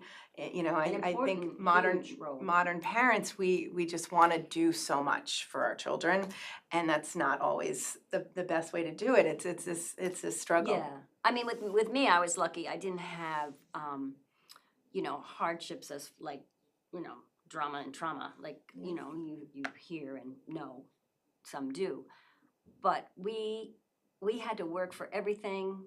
And there was responsibility, and there was consequence for action, and there was learn how to do it, figure it out, get up. I just think it's kind of outdated today, but I think I would have never survived my life if I hadn't had that instilled. Mm-hmm. Yeah, exactly. All right, so let's talk about the book now, because this is just, it comes out of that. So how did the book come about? Well, Loie called me up and said, she does books about entrepreneurs, and she realized they were all about men, and she wanted to start doing some about women, and would I be interested in sharing my story with her and putting together a children's book. So I was like, oh, sure, that sounds fun. Yeah. And she's an actual professional children's book author. So I can't take that credit. And then I supplied the photos, and and then we worked all together. No, that has to be changed, fix this, no, don't say it that way, say it this way, blah, blah, blah. So let's go to the photos for a second. So did you have all these photos, or did you have I had to go dig them out. It was not to on the other phone. family members, or not on a phone. Not on the phone right. back then. I had to dig them out, yeah. Well, you know, I was the youngest of 4, so there's very little, Of you, right? We know how that goes. you know, so, you know, nobody really has any, but I had enough. Yeah. To be, to, you know, to figure it out. Yeah. And okay, so let's look at a couple that Okay. that were inspired by real Okay. photographs. Well, I love the cover with the cat. Here, I'll hold it up. Oh no, actually, you hold it up. All right. So the cover with the cat. You know, the cover with the cat is very cute because we did have a cat. Hold it up a little more. Sorry. That's okay. And your cat's name? Well, the cat was named Andy. The cat in real life was black, and I wanted it to be black, but they said, "Oh no, we got a black cat inside." So I was like, "Okay, Okay. all right."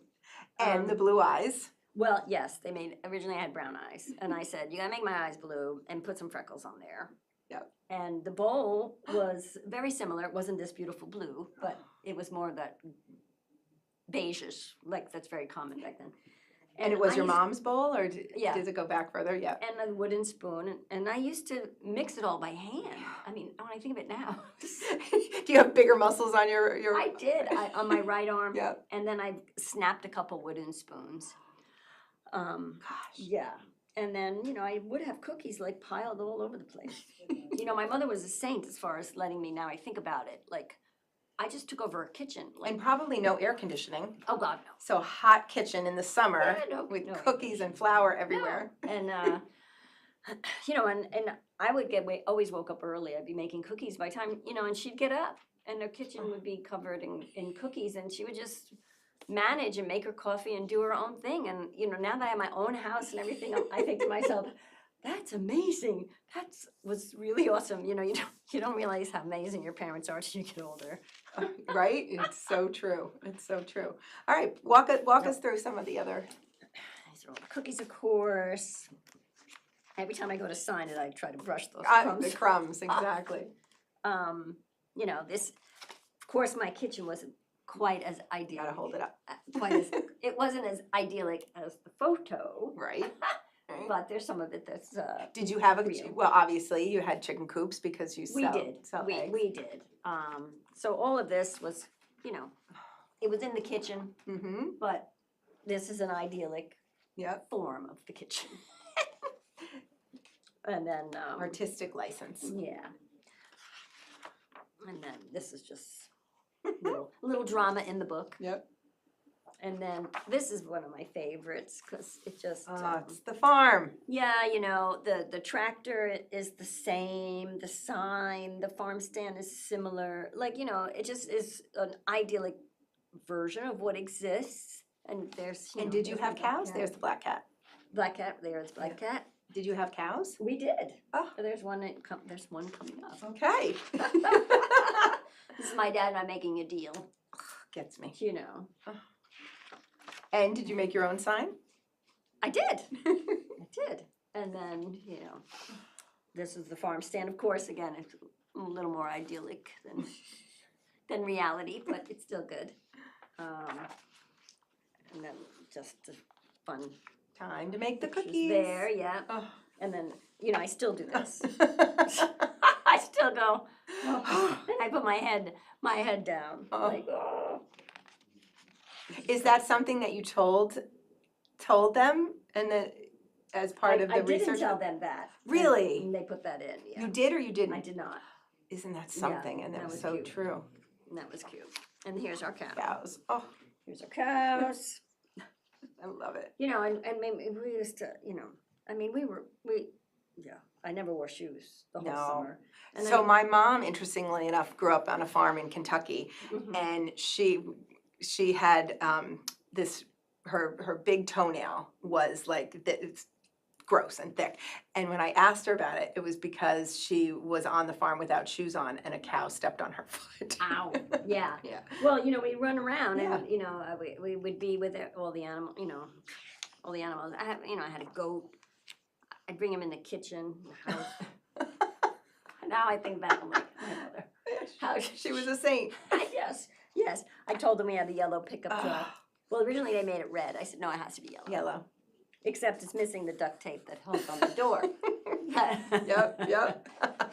Yes, which you'll probably find in every farm. Every today. farm, exactly. And you know, here's the stand and the cookie tasting, back to the desk. Back to the drawing board. Yeah. And scooping.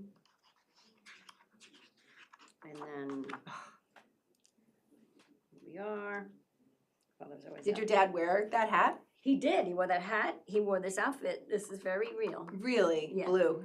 Was Yeah. it a jumpsuit or? No, it was like a pants and shirt, Or- like work type thing. Mhm. When I was young, early, he had green. And then one year he switched to navy. And then it was navy for the rest, from then to the From end. then on, yep. And then he used to wear a baseball hat. And then he went to Australia. And then this hat became his like signature. And did he get it in Australia? He did. Ah, I love it. He did. And you know. That's how you wrapped Well, up? not with a ribbon though, really, because Come on. Well, did you use like a bread twist tie or? yeah, Yeah. yeah. And then this is classic. Like this is what the sign looked like, you know. Do you have a picture of that? I don't know. Yeah. Not with my dad. no. Funny. All right, anybody watching, if you are doing something as a kid, take pictures. Yeah, Well, now we take take pictures. pictures of everything. And also, you know what I do? Well, the phone does it now, but when I sign the books, I always write the date. The in it, date. because now that I'm older, everything I pick up, I always think is 5 years or less, and it's 20, 10. Yeah. So I wish things Had dates. had dates on them. Yeah. You know, backs of photos or which really, of course, I don't have anymore. But anything, you know, Yeah. cards. Yes. Anything, just have It's important. at least a year, because Yeah. it will mean something to you later in life, because it goes by so fast, and then you think everything was 5 years ago, and it's not. Yeah, yeah. So you know, every year we do this great event, right, at iTry called Mentoring Day, and so what we do is we, as you know, we invite all of our girls, and then we invite women from all different career fields and backgrounds to spend the day with the girls, and you spoke. One of our earliest on. ones we did, and what I love about you is you were so nervous about doing it, and I remember saying to you, Kathleen, this is what's next for you. This is right. Who knew you'd be an author and all of that, right? And you were so amazing at when you spoke, because so picture, it's an auditorium, and we've got, you know, like 100 girls and 50 women, you know, pretty you know, from Accomplished. very accomplished and all different ages and backgrounds, and you were able to speak to every single soul gathered there. Every girl received something, every person in that audience received something. I loved just watching the reactions and the different messages that you were giving. And one of the biggest messages, and I remember talking to some of the girls, we always debrief with them afterwards, and they were so inspired because you let yourself be very vulnerable. And I remember you talked about struggling in school. Do you remember what, can you tell that part? Struggling, I don't know which exactly. It doesn't matter. just that you know, your career took you in a direction where you were able to use the skills. Right. It wasn't necessarily, you know, intellectual. Oh, right? no, right, no, my gosh. You know, I totally non-intellectual, truthfully. But, you know, an entrepreneur is different. An entrepreneur is a different spirit. And sometimes it can be better to not be so smart, because we just, you know, throw it out there and give it a whirl and try things, and we see things not so mainlined, you know, and so as they should be, which is what creates, you know, an entrepreneur. And you know, the struggle, like I said about my parents, thank God they raised me the way they did, because life is very hard. You know, perseverance to me is key. Yeah. You know, you just can't give up in everything that you do. You just have to keep getting up and moving forward. Really, it sounds so simple, but it's not easy. And you know, basically, and you are writing your own story. So, you know, if you have troubles and you fall down, is that how you want your story to go, or is that just a chapter? You know, so I've had so many hits, you know, in my life, but it's, you know, it builds you and it gives you all the tools to keep going forward, and keep getting up, and not being in the end, you know, bitter, angry, or afraid. You know, for me, so much has happened that I'm not afraid of so many things. I'm like, what the hell, you know? Yeah, because hey, I made it through that. Right, when you make it through things, you know, and failure, of course, is our greatest teacher. Yep.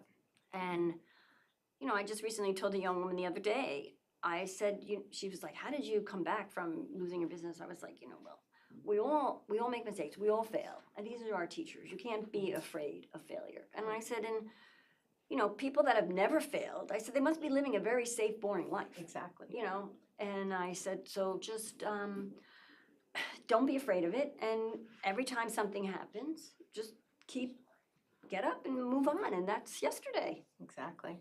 And I just have to thank you personally from the bottom of my heart. For many years, you've been a mentor, a confidant, a friend, and this past year, it's been invaluable. And just, I know you do it for so many, and you know, our theme this year is invest in her. I thank you for the investment that you've made in me, in my life, in my career, and most importantly, in I-Try, and the girls you see behind you, and are every single one. I admire, you know, all that you do. You've changed the lives of so many people. And, you know, for me, maybe I changed your life, but then you went and changed hundreds of lives. And that's how it all works. It's the ripple. We keep talking, that's the theme that's coming through today. Yes, and we all do what we can to make it happen. And you do a lot, and I respect that. And I think women, you know, are amazing, and you know, we're multitasking, accomplishing, you know, persevering, doing all we can. Everything that we can to make the world better, and to make our lives better, to make our families better.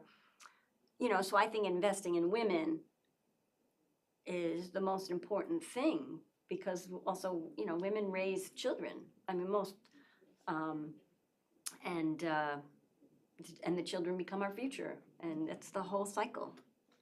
Well, thank you, thank you. Stay with me. We have a big announcement. Oh my goodness. Okay, we're gonna go to it because I can't even see it. I see Hannah is back with us. Oh, just stay there.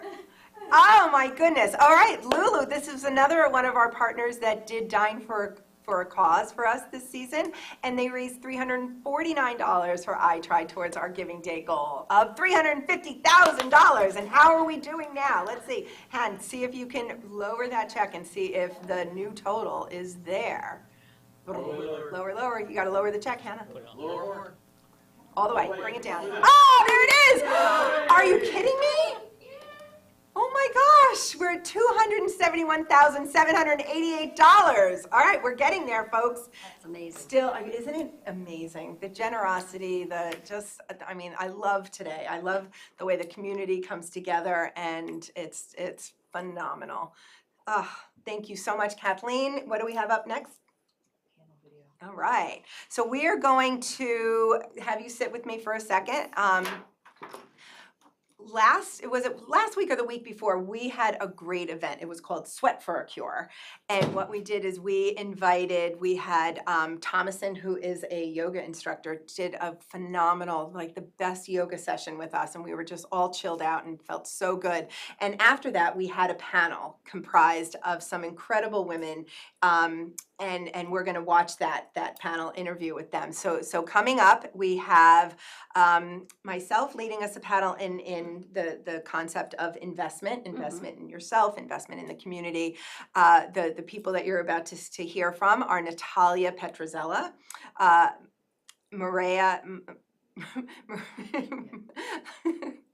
It's so hard to remember everybody's name. Maria D'Angelo, Thomas and Marshall, who was our yoga instructor, Kira, who is one of our alumni girls who couldn't be more special, and her mom, Katie Aquino. So let's go to the videotape. Our theme this year is invest in her. So her can be me, Such you, a natural. Kira, it could be girls, or just how we invest and how we give back. And I'd love to start by asking you all, how has fitness played a role in your life personally, and how that professionally plays out as well? So we'll start with Natalia. Yes, and I'm so glad to be here. Thank you, Teresa, and all the work you do. And I Try, which was around when I was in middle school. In part, as an answer to your question, so when I was growing up, I was like unfit and scared of anything that was physical. And then I joke I have like adult onset athleticism. There's that feeling of like surprise at actually enjoying and even excelling at something you once thought that you had no business doing. So there's that, but that could be like crocheting or like speaking French or something, right? But then there's actually the physicality of it. And I feel that, you know, I'm a knowledge worker, I'm a college professor, and I feel that, you know, getting to get out for a quick run or to take a class or teach a class, it's just such a wonderful counterpoint to sitting and talking and thinking. There's that physical doing, which to me is just like, that feeling is just invaluable. Yeah, and when I think about, you know, people like you, I mean, you're doing it all, having it all, right? How do you make that work? You know, with your family, with your career. You're also very involved in podcasting. You are a published author of an incredible book. We'll talk about that more, Fit Nation, which really delves into as a historian, the history of fitness, and that's amazing. But what I love is that it would almost seem like, oh, I'm so busy, I don't have time for that. Yeah, and sometimes that is true. Like, there are plenty of days when I don't actually get out there to exercise, but I almost always find that like no amount of exercise is too small to make a difference. And the science backs that up. They say that if you go for an 11-minute walk, like that actually has measurable physiological and mental health benefits. What we try to instill in the girls is that, you know, when we do our sessions after school, and a lot of times they're feeling very tired, it's at the end of the day, you know, and what happens is we do this thing, right, Kira? Fist to 5. How are you feeling? So how are you feeling right now? Fist to 5. You're 4, right? So fist is 0, 5 is, you know, you're light and your energy is really bright. And so we'll do that at the beginning. And a lot of times, right, at the beginning, it's, you know, a 3 or a 2, and then we'll do our fitness class and we'll ask again, how are you feeling? Fist to 5. Most end up saying 5, right? Yeah. So it's like we are like this rechargeable battery that even though it makes the last thing you want to do is get up and be active, it's counterintuitive, but once you do it, right, how do you feel?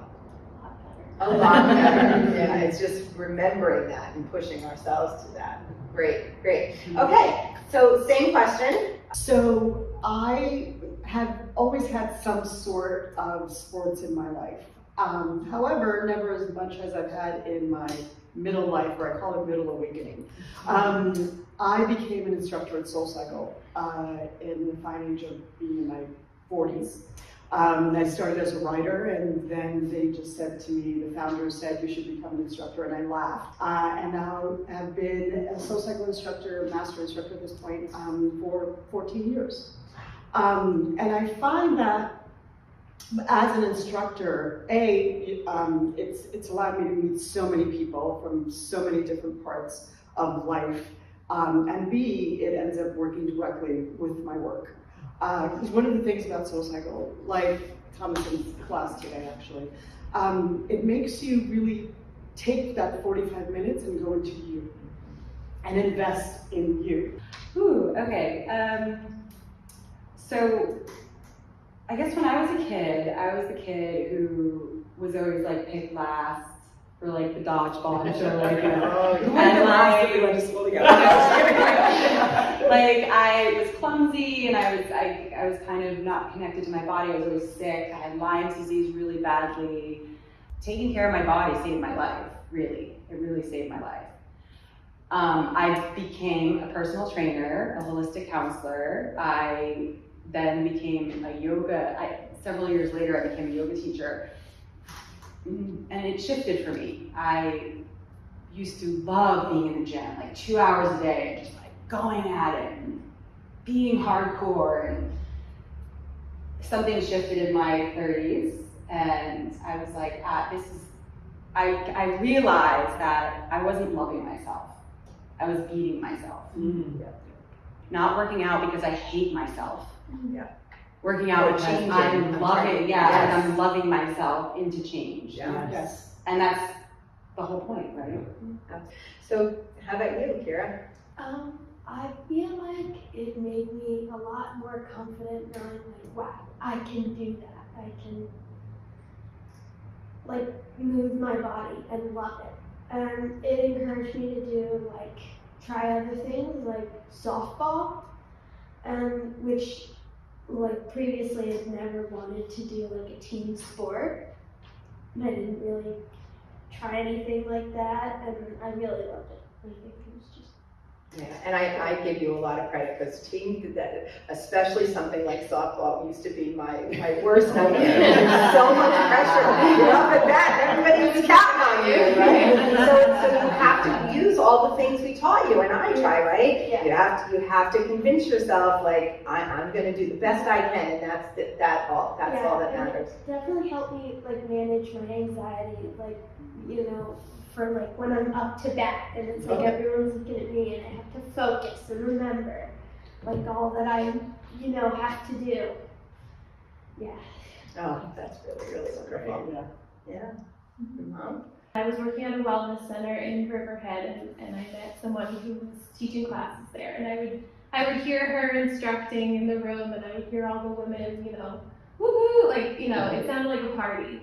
But they would all come out drenched and it looked like uncomfortable and hard and I just was like, no way, I'm never gonna do that. But she just kept, you know, encouraging me to come and I finally did and it changed my life. I mean, that was 5 years ago and it came at a time in my life where I really needed it and it gave me the courage to leave an abusive relationship and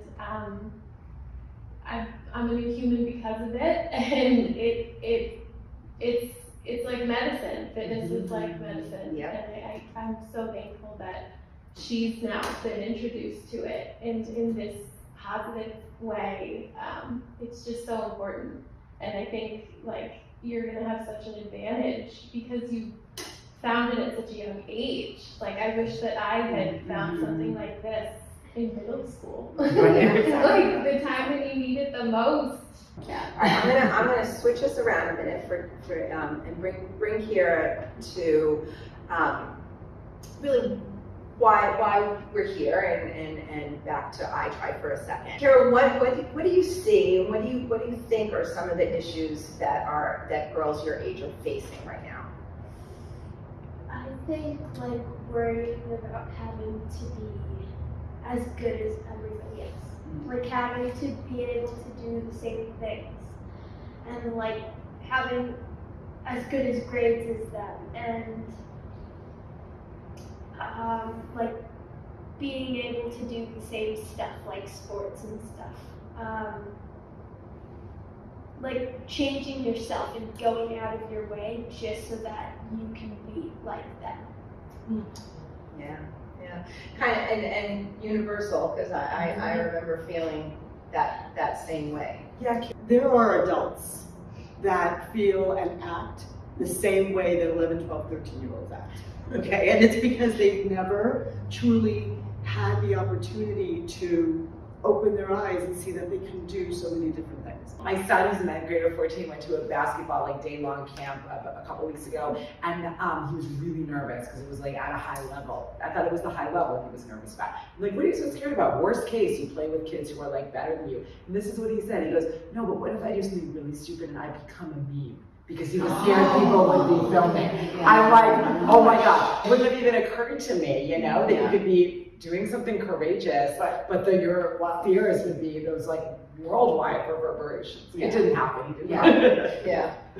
Well, fear is a real thing, right, Kira? We were just talking downstairs before we came up, and we were all nervous about this is not easy, being on stage and talking in front of people and in front of a camera. And so, what did we talk about? You're on the spot.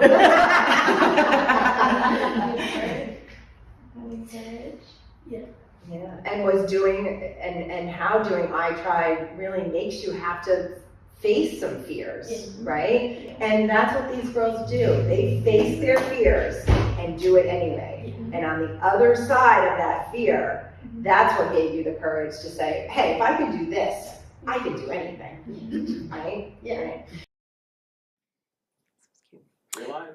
All right, we are back in my beautiful studio, and I have a special guest who popped in to help us out today as we work our way towards raising $350,000 today, by the end of today.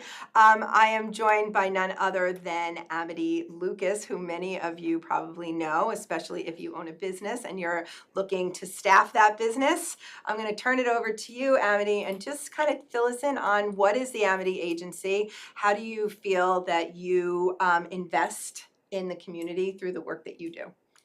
So I'm a local headhunter, recruiter. I have a staffing agency here in the Hamptons.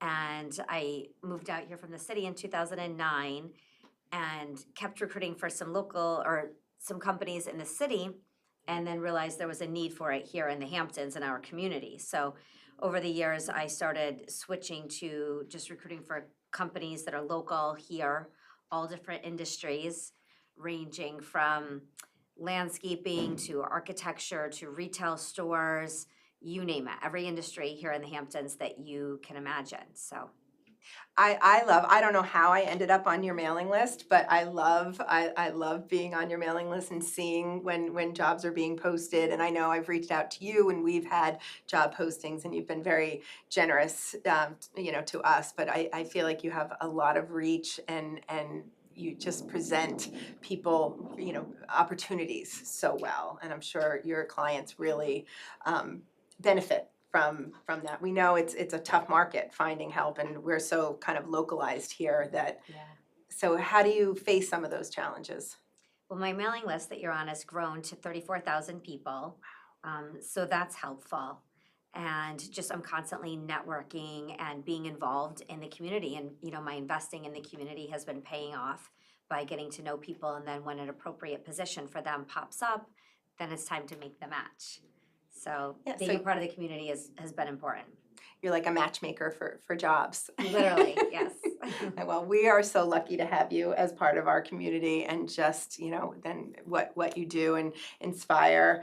And you took part in Mentoring Day this past year, and we hope that you'll come back. And because, I think the more our young girls can be introduced to different kind of career fields, right? That they probably don't even understand what a headhunter does and what that kind of can look like, and even just being able to connect to somebody like you, so that when they are job hunting, you could be a resource. Absolutely, I would love to be a resource, and you really don't know all the kind of jobs that are out there until you start actually meeting the people. So the Mentoring Day was great to show them all the options that they do have available that they wouldn't have known. Great. So we can count on you to come back? Definitely. All right. Excellent. Amity, thank you so much for stopping by. Tell all your friends. Come on in front. You look adorable in your boots. Yeah. Oh, all right. Well, stop by. Go have some lunch. We have Chef Nick in the kitchen. All right. Soup is on. Soup is ready. Thank you so All right. much. And I think it's time for another check. This is so exciting. All right, let's go to the, no, stay where you are. Stay where you are. All right, let's go to the check. Oh Thank goodness. All right, so we can see the check. We can't see Vicky's face. So this is Vicky Ventura from Event Power, and as I was speaking of last segment, we partnered with Event Power to do the Mighty Hamptons. We're going to talk about that in a minute, and this very generous donation is coming from that event. And Vicki, thank you so much. So let's see, lower the check now. And all right, hold on. I'm going to do the drum roll while he changes it. And then, ready? Drum roll. Not yet. The drum roll. All right, we'll get the drum roll. We'll get a new total later. But Vicki, let the check go and kind of come right over to sit with me. Awesome. Live TV.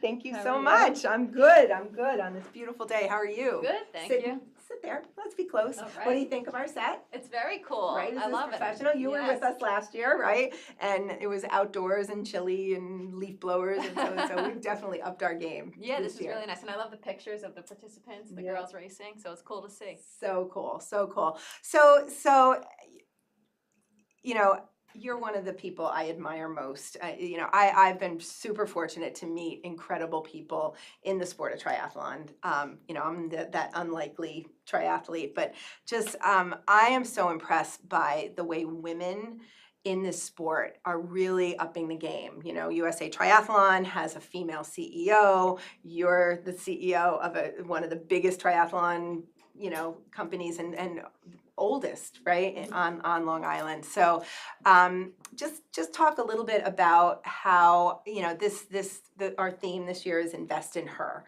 and how you invest in our in the sport and in the community and by what you do. Well, thank you, first of all, and thank you for having me. And triathlon is just an incredible sport, and I think it's something that everyone can do, but they just need to invest in a little time. And we always say empower yourself. And if you set a goal, you can come out and swim, bike, and run. We have duathlon races, but it's really just about getting out there and crossing that finish line. And we want to make sure that everyone has a good experience doing it. And whether some people do it just to finish. Someone just emailed me the other day and said, I want to go in the locker room and change between the transition areas, but I just want to do my first triathlon. I'm like, you know what, you take as much time as you need.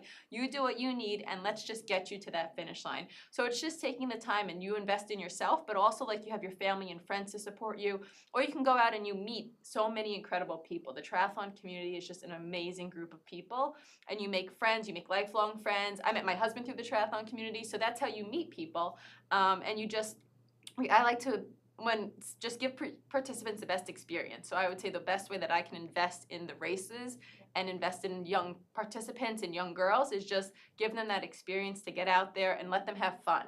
So we've had races in the pouring rain.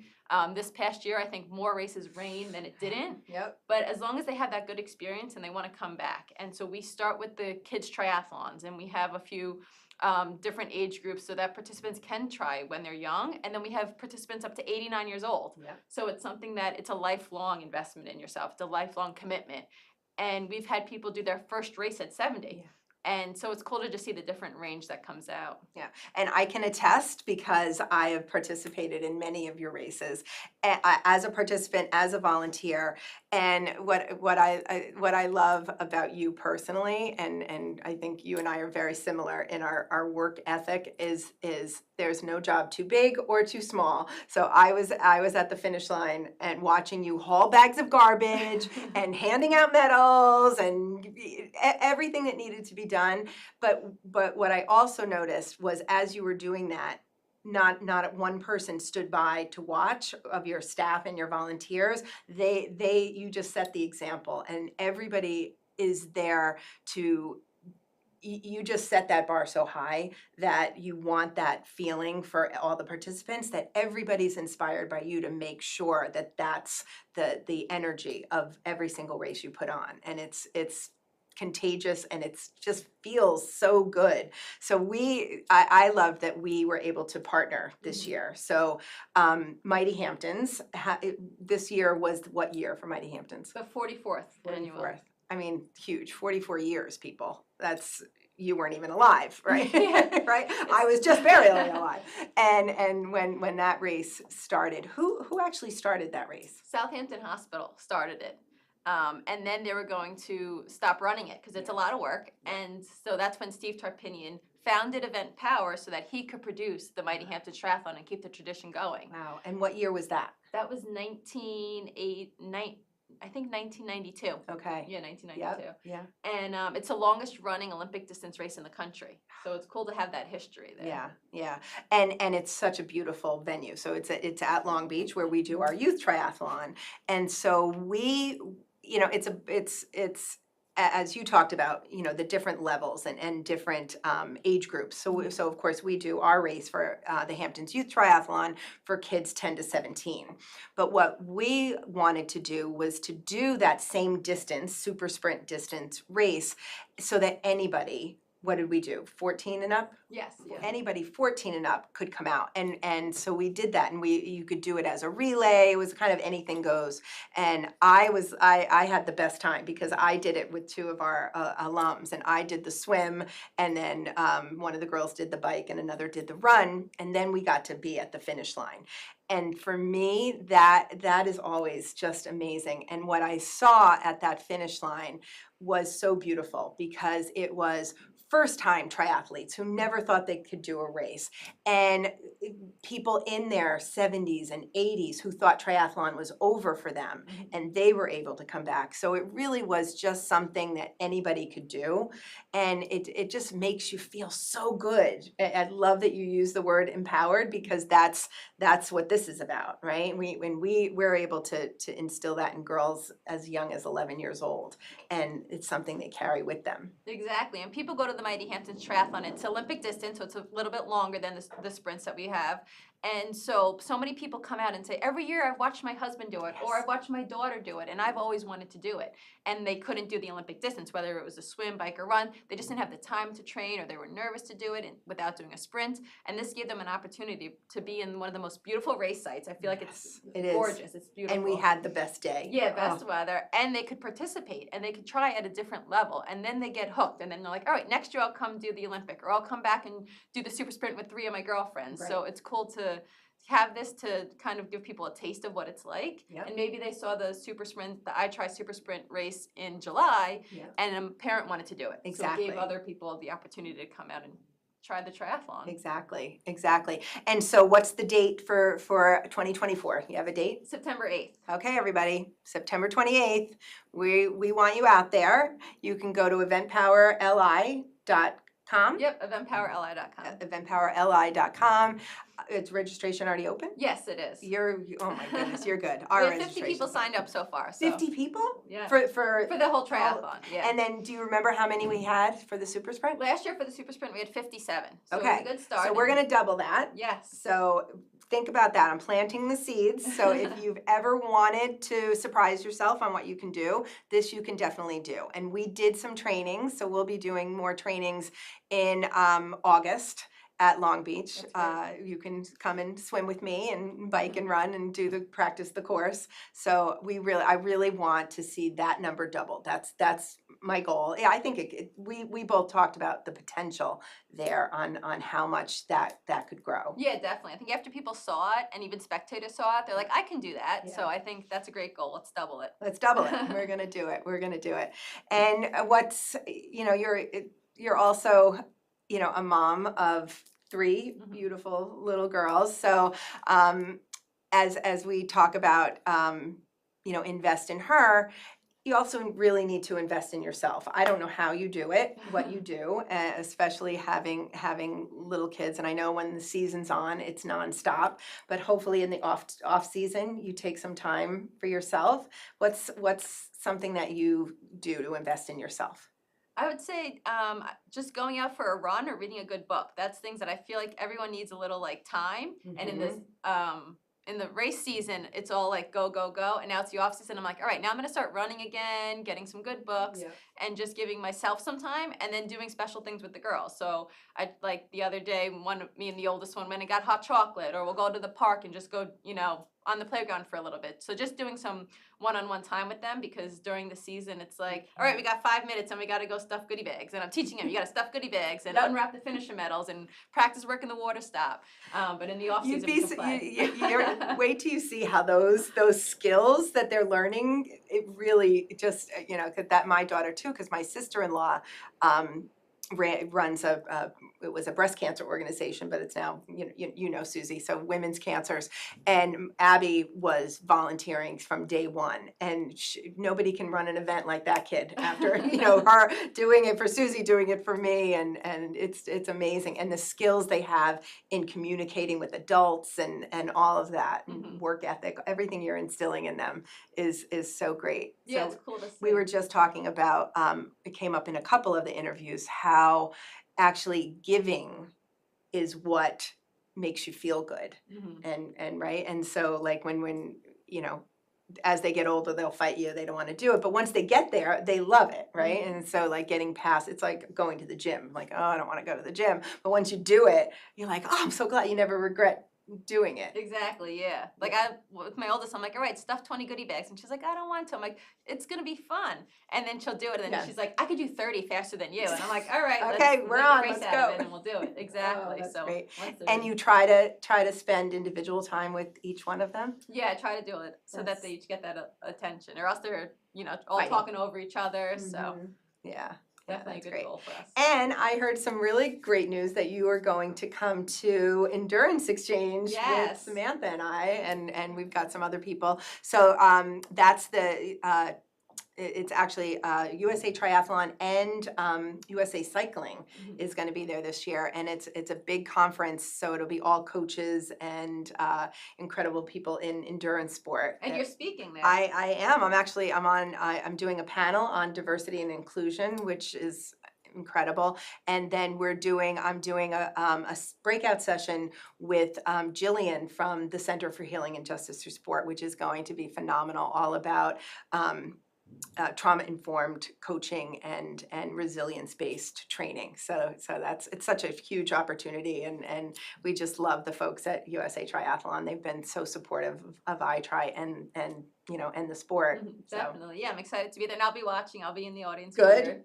yeah. Yeah, so it'll be fun. Yeah, and great. You know, like just as you said, the sport itself is just it's so supportive, right? And it's had its, you know, it was one of these sports that peaked, and then you know, it's gone through peaks and valleys. And I know Event Power has, you know, there's competition now for dates and things like that. And I think the more we can support all of the sport, and that's what I find when I go to these events. Yeah, definitely. Everyone just needs to support each other and volunteer at other events and just be a part of the community. Yeah, and come out and race, because you can do more than you think you can do. Definitely. If there's one thing I've learned in these years, and when you set a goal, it gives you a reason to get up in the morning and to do it. And there's nothing like crossing a finish line, as you see, if you can go back to, you know, some of these girls crossing that finish line. We always say the finish line is just the beginning, and I know that was true for me. I think it's true for most people who do something really hard. It's what happens on the other side of that feeling of elation, like, wow, I did this, I can do anything. Exactly, yeah. It's the best feeling when you cross that finish line, and then you're like, all right, what's next? So definitely, it's addicting. After the pancakes. Exactly. Exactly. And so anything new on the roster for this season, or any particular race that you're excited about? So the Mighty Hamptons is the one I'm excited about with the Super Sprint Triathlon. So we have the same calendar. We haven't added anything new for this year. So we have the pool triathlon in April, and then sprint triathlons all the way up to a half Iron distance in Montauk in October. Well, this year it's actually September 22nd. Oh, earlier. Yeah, so it's a little bit earlier. And so I think just building on that Super Sprint Triathlon is going to be really exciting, and we have new marketing plans in place, and we just want to really push all the events to have people coming out. And we've seen since COVID, our numbers are back up, and more people are coming out, and gyms are open, and public pools are open, so people are out swimming and doing more, and it's cool to have that community back and being with each other. Yeah, I just love it. I think for me, once I started doing triathlon, I really appreciated living out here more than ever, right? Because it's just, there's so many, like where I live in Springs, I can literally just go to the end of any street, get in the water, swim along the shore, and and feel safe. And it's just and biking, biking's a challenge with the cars, but it's just so spectacularly beautiful. And I just feel so fortunate to have found this community and to appreciate the community where I get to live. Yeah, and we're lucky because we're on an island, so you can Yep. get to a beach pretty quickly, and there's so many triathlon teams on Long Island. I mean, there's got to be at least 15 teams alone on Long Island that you Yeah. can join a team that fits what you need, what you're looking for, the type of coach that you want, and close to where you live. So it's great, the opportunities. And we have. that's really fun at Mighty Hamptons too, is to watch all the teams and the way they support each other and their different uniforms. And you did a special prize or something this year. What was that? Yeah, so for the fastest team, fastest 5 people, and it had to be at least 1 female on the team, we won $1,000. And this year, Iron Fit Endurance won with Coach Danielle Sullivan. So that was cool to have that this year. And why was it important for it to be, you had to have a female on the team? So that everyone has a chance, and we want females to be a part of it. And it's, guys are faster at triathlon than girls. Typically, the first person that crosses that finish line is a male. So we don't want it to just be the first 5 males cross the finish line. It's like, let's get some ladies in there. Yeah. So it had to be at least 1 female. I love it. That's so fantastic. Yeah, it was cool. Yeah. Well, Vic, thank you for coming out. Thank you. And I know you've got to get back to your girls, but I hope you stop in the kitchen and get something to eat. Text a friend, tell them to tune in, to donate if they can, because we've got a ways to go. I know we're going to do a drum roll moment hopefully soon, so I get to know where we are. It's going to be a surprise for me. Yeah, I hope that you reach your goal, and we've shared it on our Event Power Facebook page and Instagram, so hopefully that number gets reached today. Excellent. I know it will. Miracles are going to happen. I know it. So thank you so much, Vic. Thank you. And I'll see you soon. Yeah, sounds good. In January. Yeah, see you in Carolinas. All right. All right. Come on out. All right. I have the new update number. Okay. All right. Let's go to the drum roll. We are at $273,440, folks. All right, that's huge. Thomason, come on and sit. This is amazing. All right, so earlier you got to hear Thomason at the panel, and now we have the beautiful Thomason in person who's going to sit down with me. So what do you think? This is amazing. Right? This is amazing. This is like playing talk show. This had me write out why I want to invest in middle school girls. And my first thing that came up was because no one was there to invest in me. Oh. So thank you for doing all of this. Thank you, everybody, for doing all of this, because it's amazing. I can't tell you how many times I hear, I wish I had this when I was that age, or you should do I Try for moms and people, but it's exactly that. It would have profoundly changed my life. And I had a call with a bunch of our alumni girls, and one of our girls, Kaya, who in middle school was just going through the worst time of her life. And we were able to connect her to some mental health support. Yeah. And she was so inspired by that she went on to get a degree in social work and a amazing. master's in social work, and now is a amazing. therapist at a school. And what she said was just what you said. She goes, now I get to be the person I needed when I was in middle school. Yeah. Yeah. And I know you're doing that as well. Yeah. You are being that person that you needed. Yeah. Yeah. Yep. So now that we have a little time to sit, I would love to hear some of your story and your journey. And oh boy. I know. We've got, I don't know how many minutes because it doesn't say it there, but. My journey, like when I came from a single family home, my mom was, we moved out here when I was young at 5, and she was single, and living out in the Hamptons is not easy, as you know. Yeah. She worked 3 jobs, and I was left alone a lot, and so left to my own devices as a very young child. And so,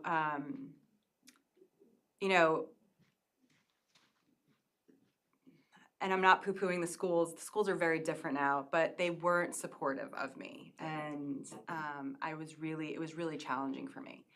In high school, I turned to sex, drugs, and rock and roll. Yep. And I I had no structure, I had no discipline, I had no focus, and it got me in a lot of trouble, I got married, I had 2 kids. I did go away to school for a little bit to equestrian, so there was that popped in there. But I was 23 and I had my first baby.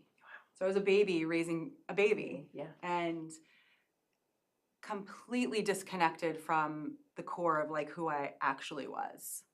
You know, running around looking for outer sources to fill this massive, huge hole that I had. And so many girls that happens to. And it's so painful.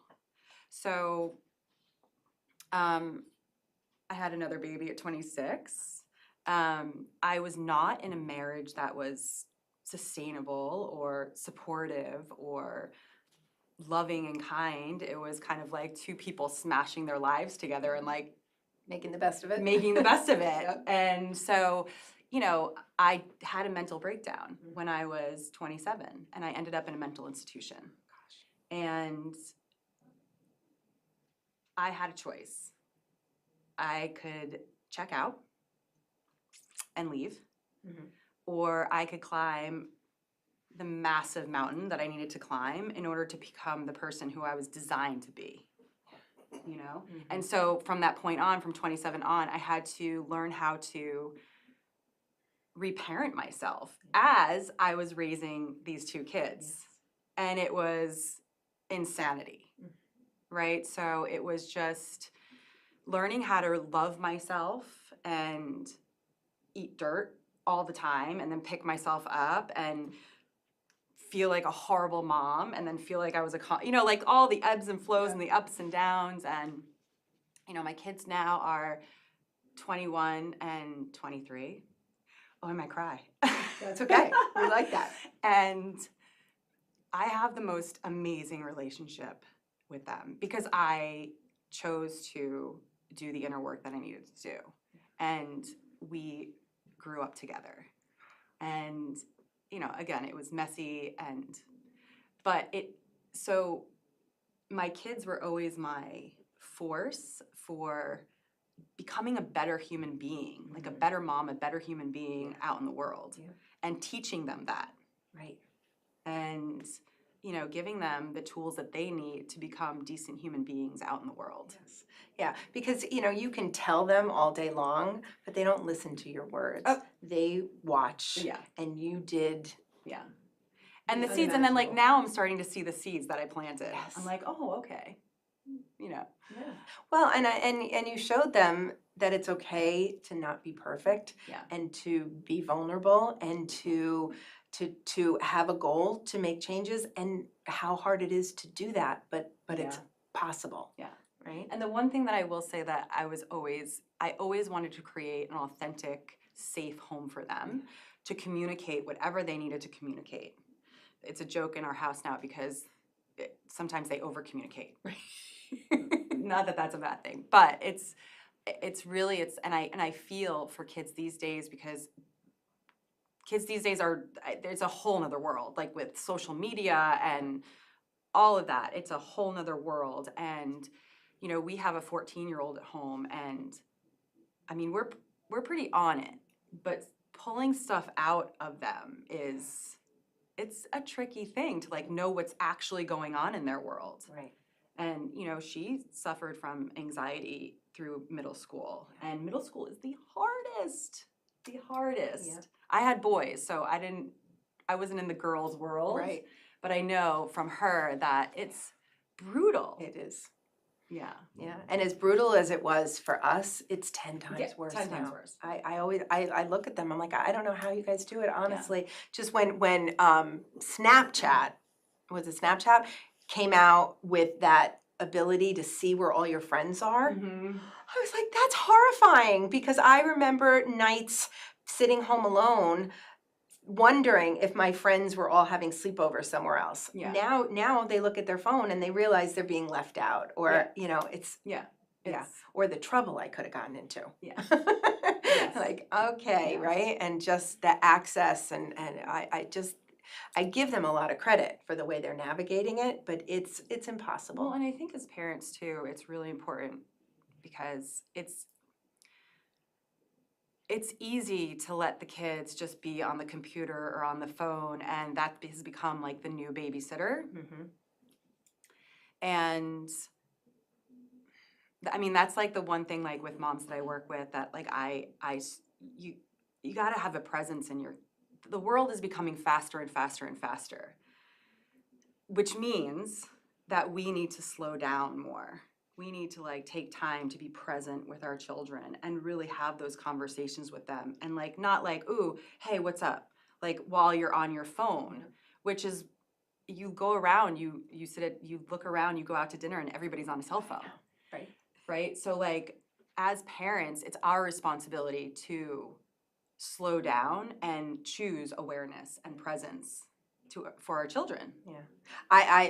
So my daughter was born just as cell phones were coming out, so it was, I didn't have that, but I think, I'm glad I didn't have it, because I think that would have been very hard for me to detach from that and to focus. It would have, and I know she would have been the kid with the iPad in front of her face if I had that technology.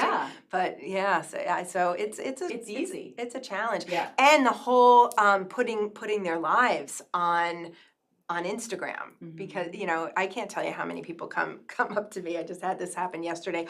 Oh, Teresa, oh my gosh, I've been following you. Your life is amazing. And I'm like, really? Yeah. Well, just remember, everything. Nobody puts the bad things on Facebook. It's all the good things, right? True. So, and that's and we forget that because we look right and we see what everybody's doing. So when you're a kid and your life isn't so great, but you see this fake life that everybody's projecting, it's so hard. Well, you feel like a failure. Exactly. Yeah.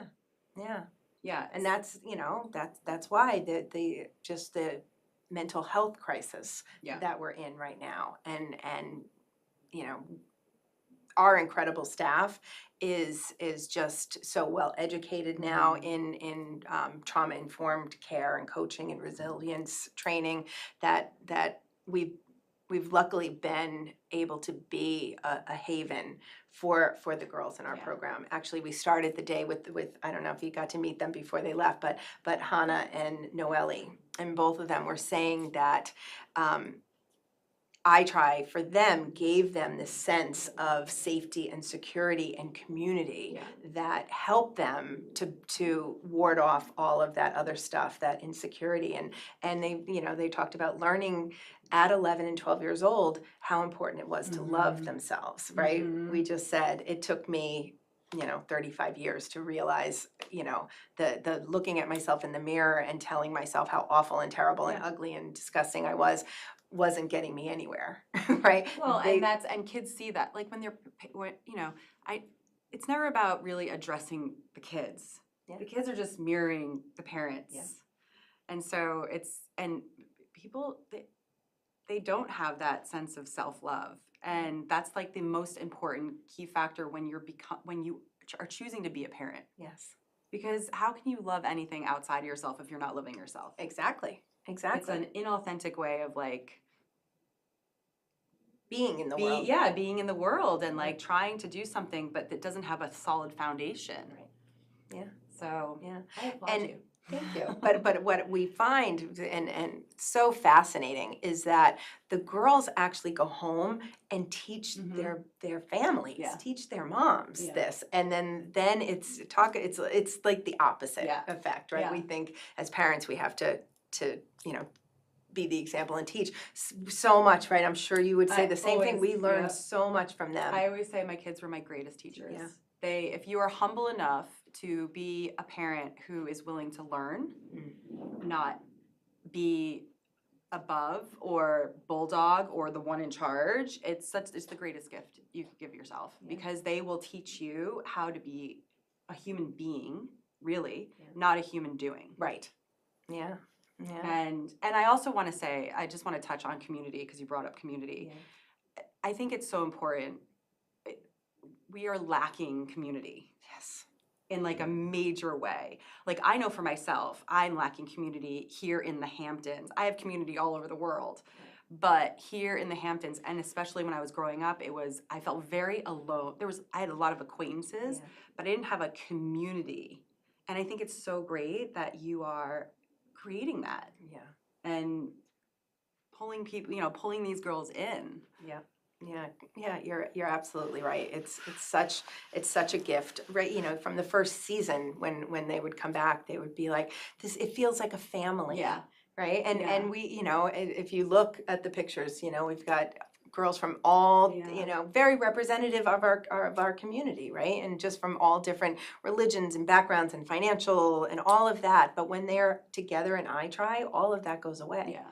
They're just I Try. Yeah. And that's what I love, Yeah. right? And there's just this common goal that they're all working towards, and it's just this perfect balance of what inspires a girl to agree to do this program, right? Yeah. Some of them are like, yes, it sounds like a great athletic challenge, but most of them are like, oh, I'm never going to be able to do that. Yeah. But everybody, there's just kind of something for everybody in it, and the way they pull for each other and root for each other, and it's just so beautiful, and it's you're right, it's uncommon. Yeah. Well, and it comes down to, I'm going to go yoga on you. Good. It comes down to, we are one. Yeah. I can sit here and talk to you for hours, and we could probably have so much in common, and have probably had, some of the same experiences in different ways. And the fact of the matter is, we are one. Yeah. And when we can, put down our guard and shed the layers, it's we can just melt into that. Yeah. And we're not in competition. Right. I mean, I know you're in competition with the... No, but you're not. In triathlon, you're only competing against yes. yourself. But, right? you're not competing against other people, so they're not ooh, I have to beat her. You're you're bringing people in, and you're, rooting them on, and you're supporting them. Yeah. Which is amazing. Exactly. So tell me how the yoga played into your journey. So after I had my breakdown, I decided I was changing everything. I got my personal training degree. I became a holistic counselor. It wasn't until later that I've been doing yoga since I was 21, but it wasn't until I was 37 that I became a yoga instructor, a teacher. And it was just a calling. Mm-hmm. It was just that deep internal calling. For years, it was poking at me. Mm-hmm. And people think yoga, they think, ooh, let's get stretchy on a mat.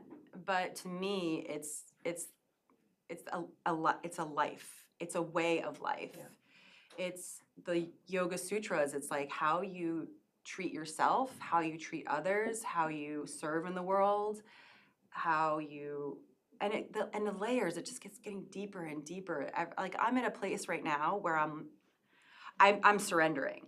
2024 is really about, I have no clue. Yeah. Watch the miracles happen. I have no clue. I am surrendering, and I don't know what my future holds right now. Yeah. And it's not up to me. It's up to the powers that be. Mm-hmm. And I'm done controlling it. And it's at the perfect time, my kids are kind of going on their own way. Yeah. And in doing that, it's I am discovering so much about myself at my core. Yeah. And it's challenging. Yep. And really beautiful and amazing. Yep. And it just, you're never done. Never. You're never done. Never. So, Wayne Dyer? Yes, of course. So I'm looking at his book, right? Oh, it's so fun. I got to put all my own, my inspirations. But, he's got so many great sayings, but one of his, and I live by this, is every day he would wake up and say, how can I serve? Yeah. And that's really it. If you put that question out into the universe, the inspiration comes to you, and I love that this is the year of surrender, because that's where the miracles happen, right? Jesus, take the wheel, whatever it is. Just there's going to be something new, and you're just allowing it to come to you. Well, and I get this all the time where I have a plan, and that's saying I have a plan, God laughs. Yep. And really, that's what it's happening, and I'm okay, I thought it was gonna be this way. I have no idea, like, what my highest and best good is, but you do. So here you are. Here I am. Yeah. How can I help? Yeah, how can I serve? I know I wear this bracelet that I made at a cancer workshop, and it has the word faith. And this year, my faith was several times over the last few years. My faith has been very tested, Yeah. and I just kept saying, okay, I know one thing to be true. Everything works out. There's a reason for Always. everything. Everything works out. I may not know it or see it or feel it, and I'm just gonna hang on to that and get through the tornado and just have faith. And it's Yeah. all you can do sometimes. Yeah. Oh, Thomason, I could spend I hours, know. but I think we will. I think that's the best part of what I do is that I get to meet just the most extraordinary people. I want you definitely to come when we do mentoring day this year and just spend some time with the girls. And I want to, what I said probably in the panel that everybody watched was that I don't do enough yoga, and that session with you was just so perfect, and it just was like, this is what I need. I need more of this, and I need more of energy from people like you. And you know what? Who knows? Maybe something that's going to come about is us building community. I would love that. Yeah. I'm surrendering. That's right. That's right. All right. I'm going to say thank you so much for Oh, are you having me, kidding and me? thank This you was- for all that you do. Right back at you. Thank you, Thomason. Have some lunch. Thank Do you not so leave much. here without getting I some will lunch. not. Oh my goodness. Okay. All right. Excellent. All right, we have our next guest. Come on this way. Hi. Oh my gosh, and you wore pink to match your hair. Oh my gosh, so good to see you. Come have a seat. Thank you. Does it matter which? Yes, sit in the one closest to me. Oh my goodness, this is so exciting. I'm excited to be here. How do you like our iTry studio? Beautiful. I'm really loving the message that you're putting out there and just everything you do. So I'm honored to be here. Thank you. Thank you, thank you. So just quickly to remind myself and you how this came about. So I was driving, just driving in my car, and I caught like literally the last 2 minutes of an interview you were doing with Gianna Volpe on NPR. So Yes. Gianna is amazing, as you found out. And I just heard, I didn't hear your name. I heard the title of your book. So can you just, for everybody, hold up your book? Yes, selfish is a superpower. Hold it way up so we can. Selfish is a Superpower by Jessica Dennehy. And I was like, oh, I had just been having that conversation with someone about how you have to be selfish. You have to be selfish because if you are not taking care of yourself, you have nothing to give. And that is a superpower. And especially for women, we don't do that. We don't invest in ourselves. And selfish has a negative connotation, right? Oh, you're being selfish. But so then fast forward, I had her reach out and to you and we had a great conversation. And so that's where I want to start. I want you to talk about how you came to that revelation that selfishness is a superpower. Well, I came to it out of desperation, which is what I'm hoping to prevent other people from having to get to that point and maybe figure this out a little bit sooner than I did. Because for me, it really started about 8 years ago when I was going through a painful divorce.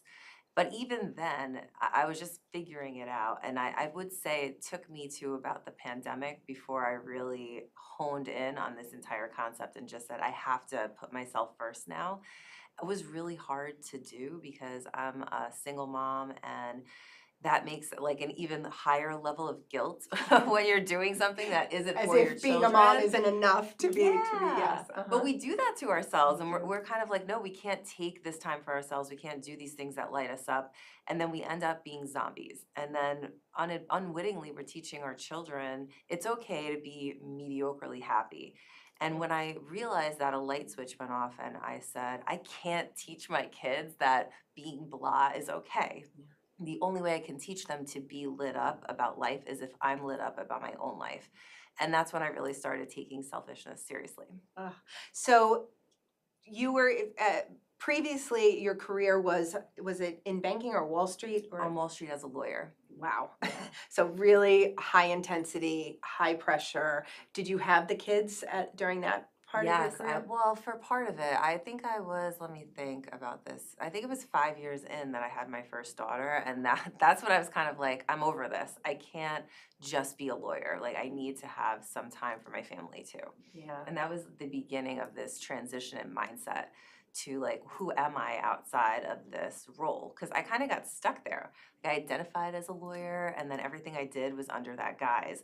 Then I became a mom, and I kind of swung in the opposite direction, and everything I did was under the guise of being a mom, which was not great for my marriage or my personal life. Right. Because, right, I know, because I think everybody goes through those periods in your life, and you kind of lose.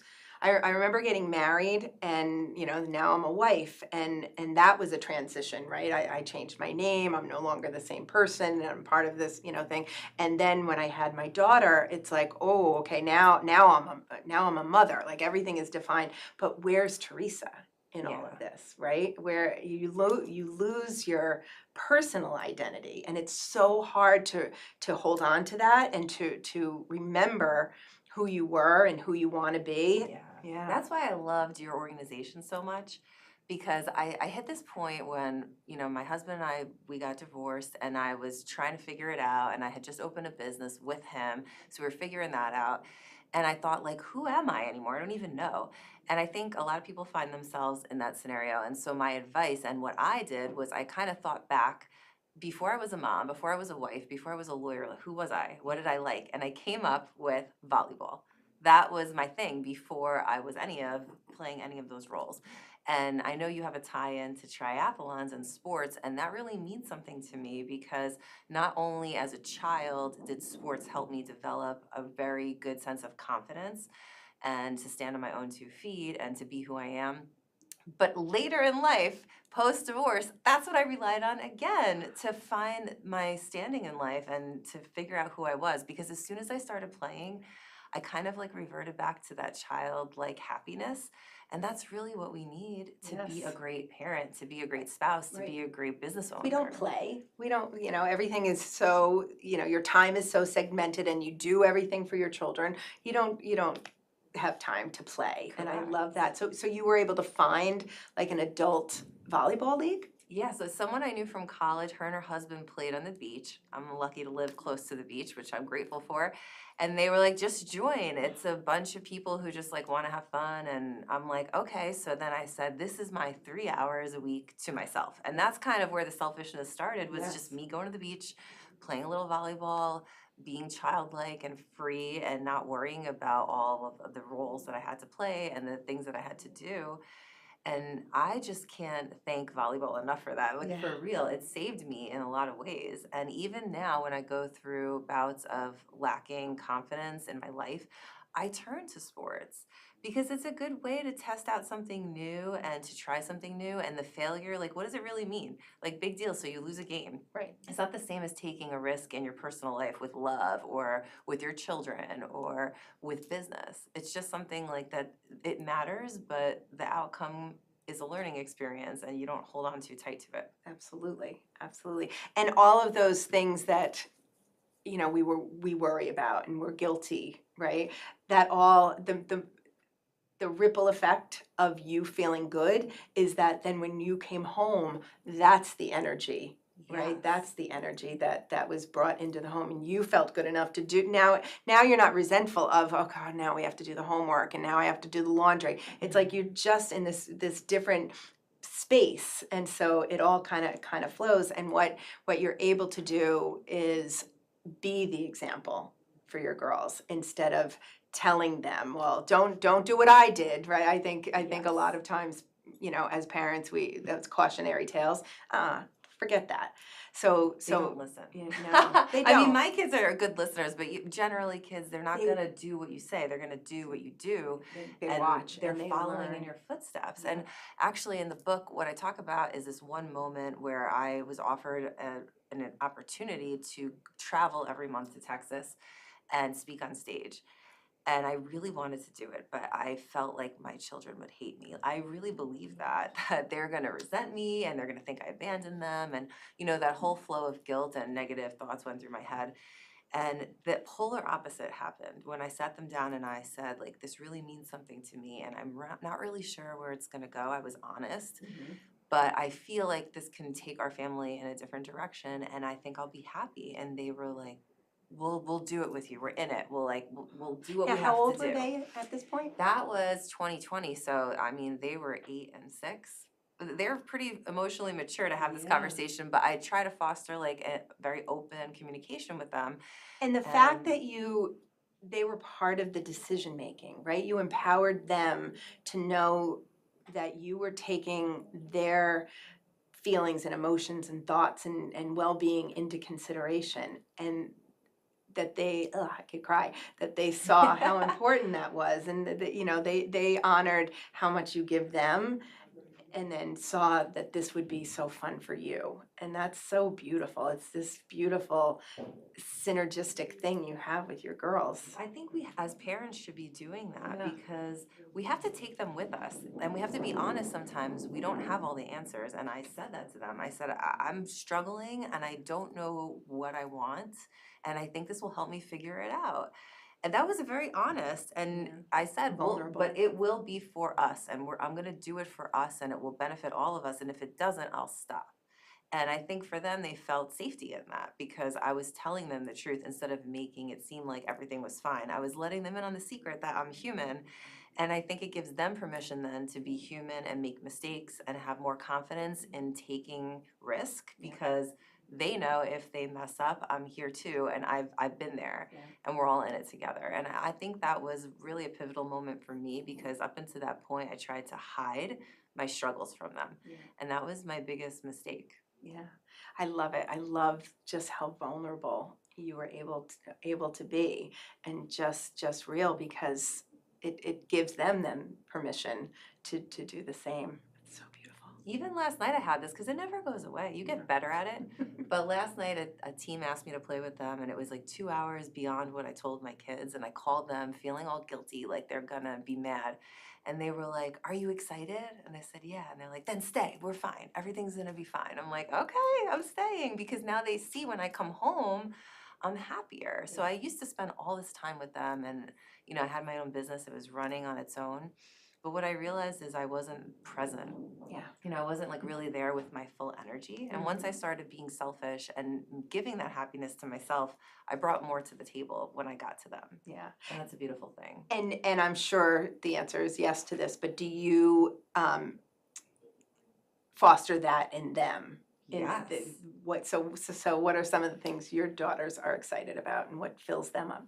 So my little one loves science and she loves making a mess and making like concoctions and just exploding things all over and she just has fun like discovering. Yeah. And so I let her do her thing even though I do cringe at the mess, I'm not gonna lie, but I'm like just let her do it, let her do it.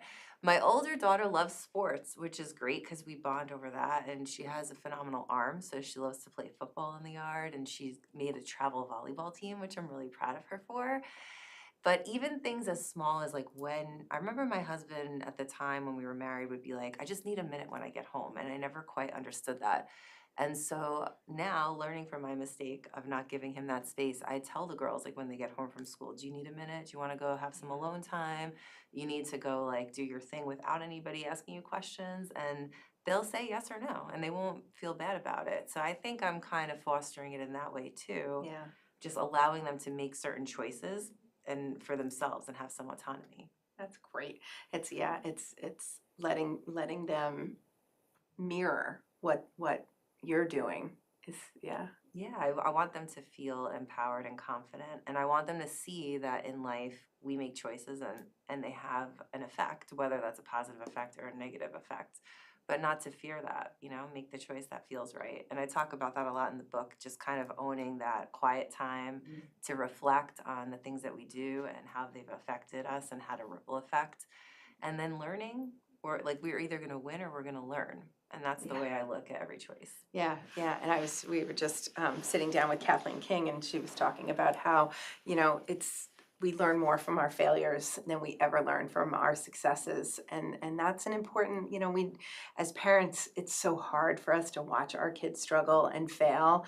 But the truth is, that's how you build resilience. That's how you know what you're built for. And sometimes we just have to, we can't fix everything. We just have to be by their side. And I think you just do such a great job of just being yourself and being open and vulnerable and letting them come on the journey with you, which then allows them to share their own journey, because that's, you know, unfortunately, as they get into middle school, and you know, it's natural, right? It's they pull away and they start doing their own things, but as long as they feel safe that they can tell you anything, and they've tested this out over the years on how you're going to react to things, right?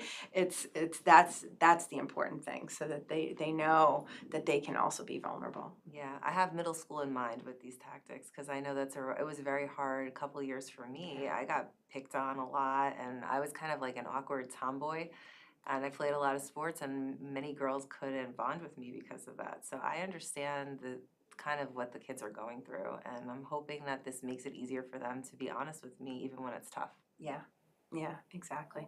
It is. This is the whole reason why this started, was because I reflected on what a hard time that was, just as my daughter was going into 6th grade, and I said, gosh, if I could have learned all of this, you know, all of the things we're talking about, right? How important it is to love myself and to put myself first so that I have more to give. If I could have learned all of that at 11 instead of 35, what an easier life I would have had. And it's true. It's just, these are the things that are not really taught. Correct. And I think owning yourself and being authentic, what that does is it disempowers all the bullies. Because if you know what's awkward about yourself or what isn't like really mainstream, and you're just like, yeah, own it, right? That's who I am though, and that's okay. How can someone then hurt you? You know, you've taken away their power and ability to needle at you.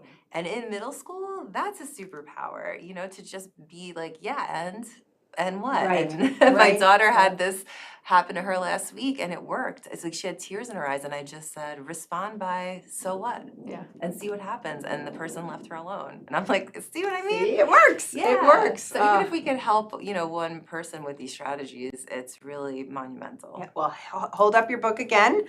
I hope everybody, I'm hoping that you might sign one for us. I already did. Yay, okay, all right. So this is exciting, this is exciting. So anybody who wants to find Jessica's book, you can get it on Amazon? Yes, Amazon or my website, jessicadennehy.com. Excellent, excellent. Well, Jess, thank you so much. This is a pleasure. I hope this is not the honor's last mine. time I hope we get to see each other. No, we will keep in touch. Thank you so much. Thank you, thank you. All right, excellent. We've got a really special guest popping in right now. Hello, Good to Fred. see you. Good to see you. Good to see you Oh, thanks for making the Good time. to do Come this on. again? I know. How about Feel like these digs? As you say, I feel like I'm in your living room. That's right. That's right. The I Try Gallery. You did it all up right. Yeah, so. and I know you've been here at LTV many times. I often think of my friend Bill Fleming, who did his weekly show, and I would be here frequently, and I think about Bill often and miss him a lot. Too. But I can't think of LTV without thinking of Bill. I know. He's a great guy, and his daughter was in my daughter Abby's class, and yeah, I often remember him walking. What was his dog's name? That big. Lab, gorgeous. Yeah. That was just a big loss to our community. But I'm sure he's in the energy here today. Feel him here. Yeah. So how you been? Been very good. It has been, it's interesting with government. First of all, you never stop, but this was the year kind of post-pandemic where the rhythm of the year kind of returned a little bit. So, we're in Albany from January till June, so I spend half of my time, in Albany, and then in the summer we're home a little bit more. But it's funny. I'm sure you find the same thing. People are busy with doing whatever they do in the summer. And then Labor Day comes, and then the light switch goes on, and everything that people had put off in the summer, and so it becomes very, very busy in the fall. And it's been extremely busy. There's obviously the East End. There's lots of issues, and whether it's housing or the mental health issues or transportation and traffic.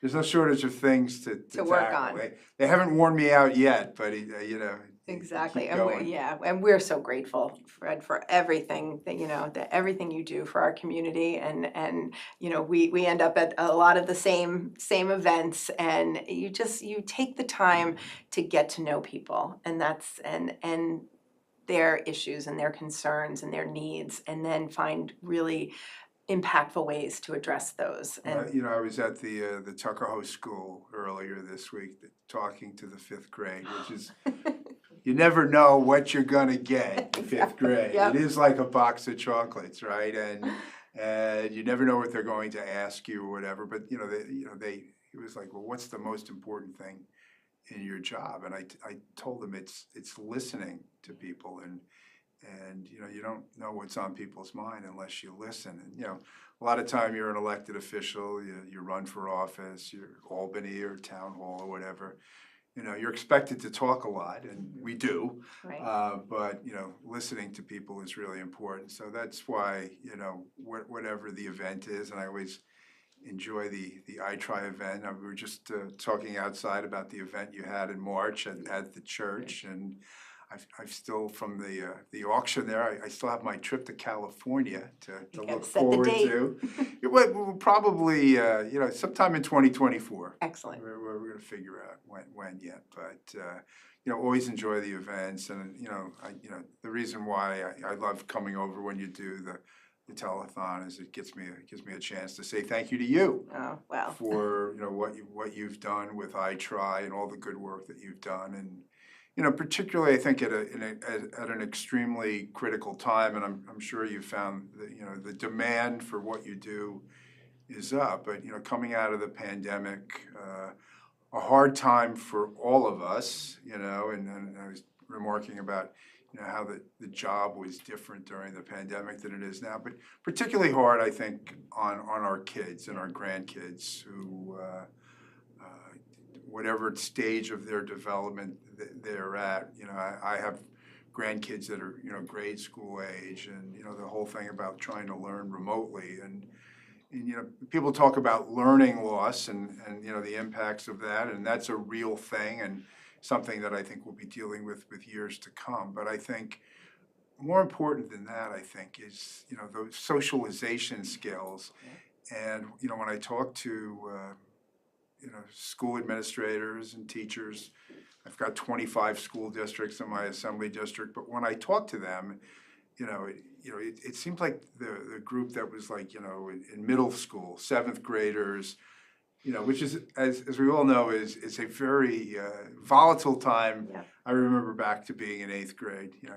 I always kid my friends that are middle school teachers that they should get combat pay, but it is that's a difficult time in normal times, and Yes.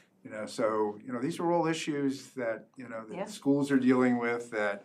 I think iTry provides is a very, very valuable resource.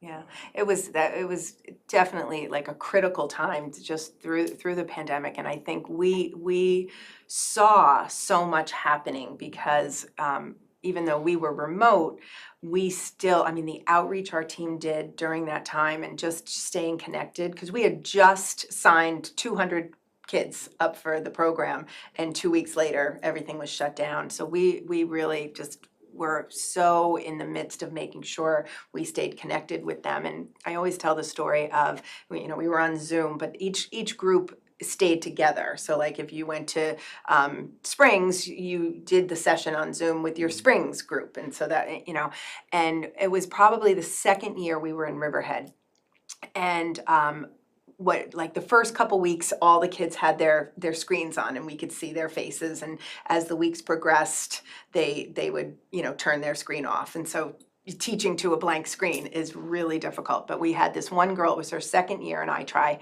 and if you remember, as I know you do, how they did it in increments. Remember at the beginning, 2 weeks, it's gonna be 2 weeks and we'll get back, we're just gonna clean everything up, and everybody, and we knew, right? So this was probably like the third time the 2 weeks was about to come up, and one of our girls had her screen on, and at the back of her it was her bedroom, and on her door, there was something hanging. And I said, what is that hanging back there? She goes, oh, it's my back to school outfit.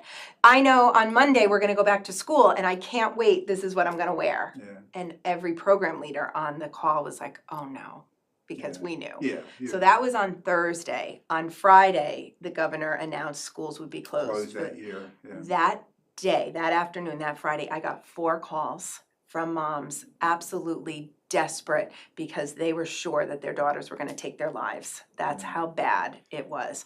And that's where you guys come in, because we just, I think I called your office, we were on with Family Service League, we were doing everything we could to make sure that that everybody who needed the help that was getting it. And even before the pandemic, we started with East Hampton High School, and I know you're gonna be talking with the school district in a short period of time, but we set up the South Fork Behavioral Health Initiative to try to get resources to schools, which just became, much more compelling during and after the pandemic. And, I just saw, today, I think we're trying to respond. The governor announced funding availability for school-based mental health initiatives, which are exactly, I'll be sending you the information. Thank you, we'll be on it, But we again, this is, So to your point about this particular age group, right, if we look at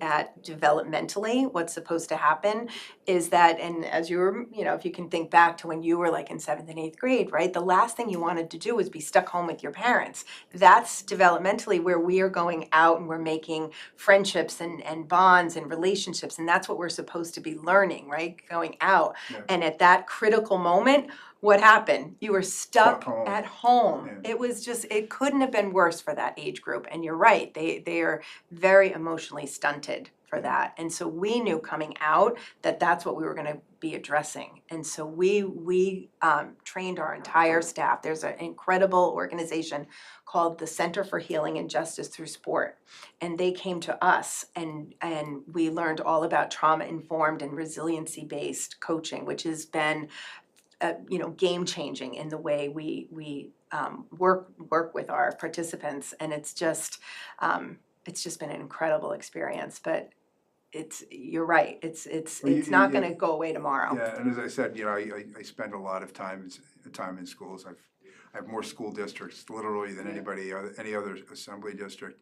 But I remember going back into the schools and doing the things I used to do, talking to classes or being at events, and there was a restlessness that you could literally feel. Cut with a knife, yeah. And I feel bad because the schools were tasked with getting them to catch up. But my thing was, you can't, and that's what we learned in our training, right? They've all gone through trauma. If you are in a state of trauma, you can't learn. So really the main thing was that emotional support, that mental health support had to be first before that we can worry about the academic yeah, needs. well, the classroom things, those things are, they're somewhat quantifiable. Yeah. And those things you can plan for and put something together for. I think the behavioral issues are much harder to quantify, and you can rush your or double up on your math lessons or your English lessons, but development skills, they take time. It's gonna take time. They take time. Yeah. Well, again, Fred, thank you for making the time to come out and spend with us. I know it's in the midst of a busy day. Yeah, no, it was great to come over here, and we love what you do, and glad that we're able to support you, and I'm glad I could come over just for a few minutes. And, and we sing your praises. And we've got to get that walk-in. The walk-in We're all on talking Long about Beach. you walking at Long Yeah, Beach. well, So. the wind starts whipping on Long Beach in December, Yeah. but I go to the Long Pond Greenbelt where it's a little bit more sheltered this time of year, but we'll catch you out there. Excellent. I love Thanks, it. Teresa. Thank you. Thank you. Have a great holiday. You too. Best you. All right, Thanks for everything. All right, see you soon. All right. Break. Okay, we're gonna go for a break. 6 months. You have been working towards this day for 6 months. You are ready. You are strong. be nervous. That's the point. But you're also ready, okay? There are going to be moments today where you're going to be nervous and you're going to say, I don't think I can do it. But you can. You're going to push through and you're going to do it.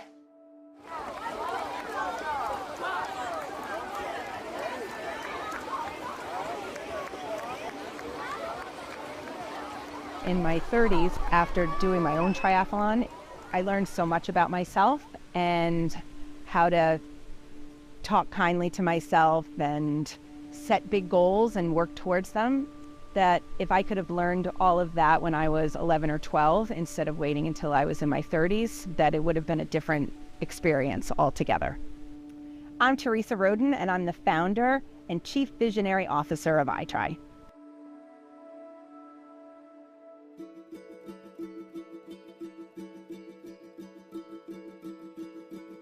iTry is an empowerment program for middle school girls where they train mind, body, and spirit to complete a youth distance triathlon. So many come to us not knowing how to swim or even how to ride a bike, and yet we promise them that if you show up and if you trust us, then you'll get there. The motivation to join iTry isn't exactly that they can't wait to do a triathlon.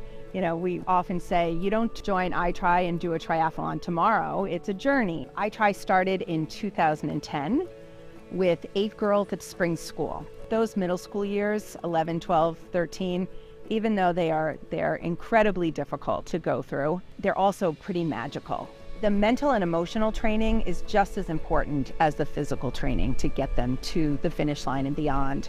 We do empowerment sessions after school, and those sessions teach them how to use tools like visualization and affirmations and goal setting, and really on how important it is to love yourself and connect with others. And then they do training sessions either at the YMCA in East Hampton or over in Riverhead at the Suffolk County Community College Aquatic Center, and that's triathlon specific training.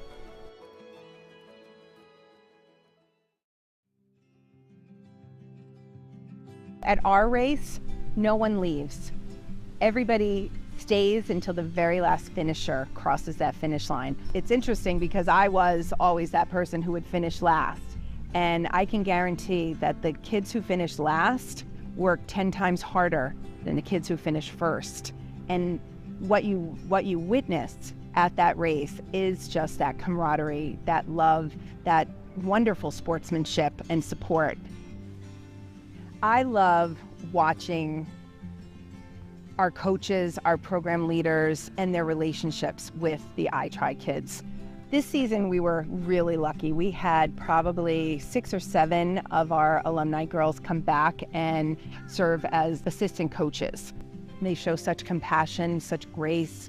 They're there for these kids in ways that you'd never even imagine. And the bonds that form are lifelong bonds.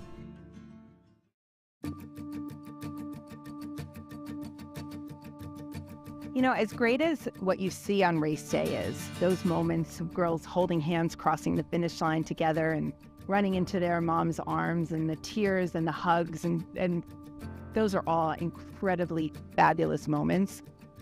I think I know that iTry is working when all of a sudden I get an email 6 years later, and it's from one of the kids, and they say, I just wrote my college essay.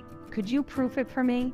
And it's all about how their experience in iTry formed and made them consider a path that they've never considered before. And that to me shows me that this is working.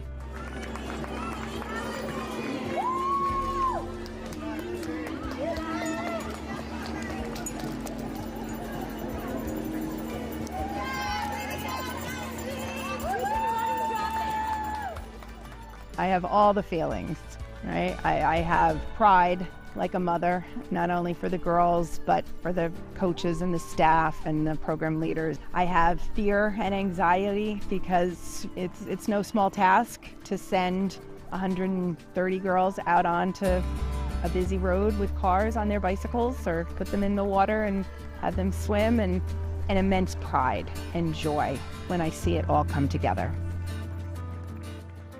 iTry wouldn't exist if it weren't for Spring School, who, when I had this crazy idea, let me do it. And all of the little pieces along the way, the generosity of local donors, of the businesses that sponsor us, the bike store that fixes our flat tires, and the moving company that moved our fleet of 120 bikes for us. iTry is offered to every girl at pretty much all the middle schools from Montauk to Mastic now. We're in 12 different schools on the North and South Forks. It's more than just trust. It's this this feeling of love that kind of goes through everything that we do. What happens is they have to face their fear and do it anyway. And that's where the big change is. We always say that the finish line is just the beginning.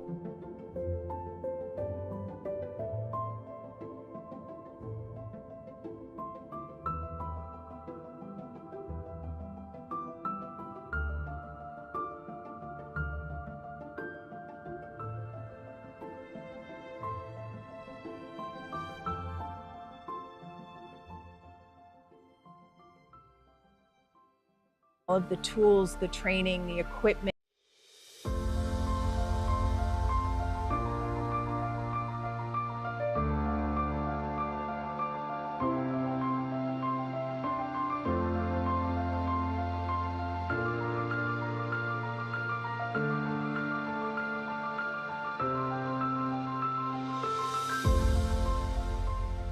What if we took a group of girls in middle school going through tough times, and girls who may not believe that they are athletes or have the ability to do something as big as a triathlon, and what if we gave them all of the tools, the training, the equipment, the love and support to do something this big? A lot of our participants are coming into this organization never having participated in a sport before. So transportation sometimes is an issue. Support at home is sometimes an issue. We live in a community where there's a lot of disparities of income. We provide everything for our girls so that they can be successful. That can be anything from transportation to the equipment that we use. There's no cost to families. We just ask them to show up. And if they show up, we'll make sure that they're successful.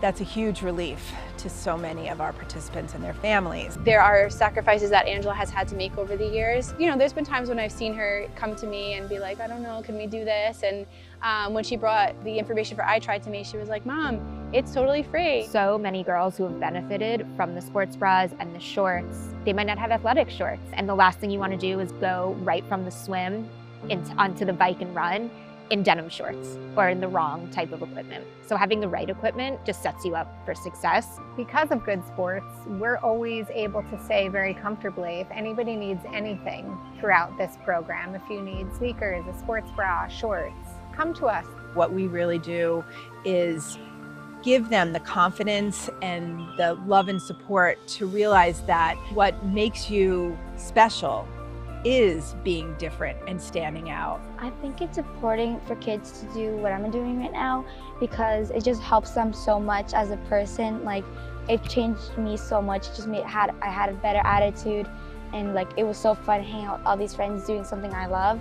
We met like a lot of new people who were just like people in the hallways, but like now we got to communicate and I have a lot more friends now. It's been good for me in like, it's helped me be more athletic, and I like that, but it's also helped my mind because of empowerment, and that's also, it's like trained my mind to be ready for this and to be ready for things that are a little bit scary. iTry is definitely the one thing where she never even hesitates. She's just like, she just feels so loved and welcomed and supported. So what I'd like to see in her is that she's grown with having more confidence. It makes me feel like I can finally like accomplish something really good for me, and that I've accomplished something maybe a little bit bigger than myself.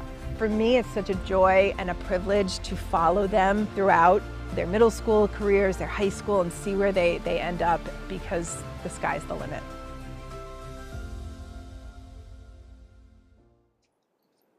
We're up. All right, we're back. And we've got another check presentation. This one is really, really, really special to me. So let's head over to the check. Look at that. Hold it up a little higher, Marilyn. We're going to have to do your face.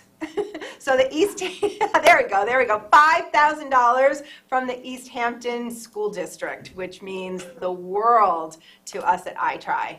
All right, Han, can you grab their check? And you guys come sit on the couch with me. Thank you, thank you, thank you. Oh, wait, drum roll. Bring the check down, put the check down slowly. And Ralph, move over a little bit. Move, Ralph. We're at 275, no way.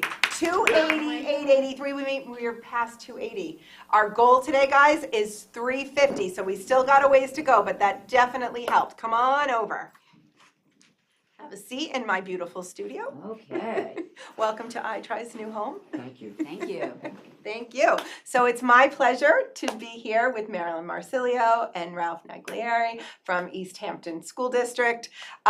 Marilyn, you were my daughter's guidance counselor, Yes. so near and dear to my heart, and I know that you've had the pleasure and the honor and the challenge of working with many of our alums. So first of all, I'd like to thank you for everything you do for the kids in our district. My heart, from my and their parents, and all that you get us all through, and for the girls that I know that you've really made such a strong impact in their lives, and I wanted to thank you. Thank you. Personally. I mean, I work with a phenomenal team at East Hampton High School and in our district, and I certainly will take credit for our counselors and Mr. Naglieri and our team with Sarah Smith and our superintendent.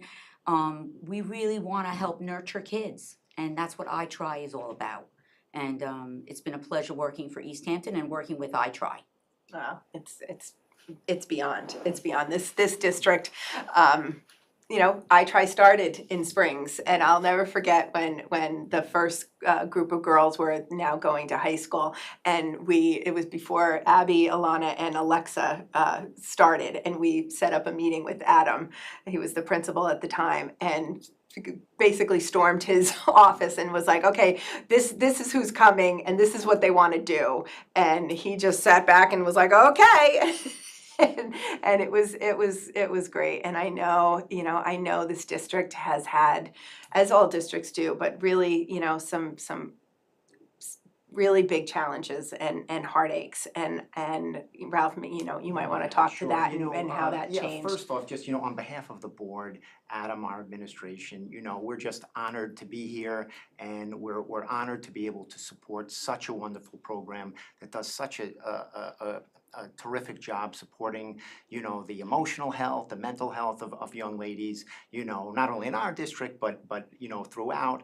And we're very fortunate. We're also fortunate to be in a community that supports mental health so much. I think, sometimes in school districts, you tend to get caught up in academics and test scores, and of course, all those things are extremely important, but we're blessed to be in a place where they understand that, students need to be in a good frame of mind in order to be successful in school. And our community has been super supportive and really is responsible for the donation we were able to 100%. make to iTry. And again, I know Fred Thiel was on right before us, but Fred, kind of heard our call some years back, to your point, going through some tough times as a district, where we needed a lot of support, and he really, kind of led a group that allowed us to get additional funding for mental health for our students. So we're appreciative, and we're super, super appreciative to be able to support the program. So and thank you very much. It really goes both ways, but you guys were really so ahead of the curve, and I think because of everything happens for a reason, right? And we just so the people watching know that we had several suicides in the district, which just kind of floored everyone. But so much good came from that, so much learning, and for me personally, for our organizations, and just to look, it made us really look at all of the support systems and what was lacking, and really you just took such a leadership role in that, and I know other districts have paid attention. Do you want to kind of talk about it? Yeah, sure. So again, out of tragedy can sometimes, come a positive and growth, and I think that was the case. To your point, several years back, we had a number of suicides over a 3-year period, and geographically, it's very difficult. It was very difficult for our East End schools. I mean, when you think about it, Stony Brook is, quite a distance away, and to be able to transport students there, and reach out to parents who are working, and getting them there it was such a problem. But again, we were able, through the South Fork Behavioral Health Initiative, and Bob Challoner at the hospital, and Robert Ross, and Fred, and Jay Schneiderman, and Senator LaValle at the time, we were able to really make a plea, and fortunately everyone understood that we needed more support, and that kind of directly connected to support and financial support, especially for the Family Service League. Yes. So for us as a district, for Marilyn as a counselor, instead of having to say students need to go up to Stony Brook, we have, services close by. And I always say when we talk about this, we're in the first step. We still, we still have a ways to go, but after COVID, all you have to do is read the paper or turn on the TV, and you see the challenges that students are facing with mental health.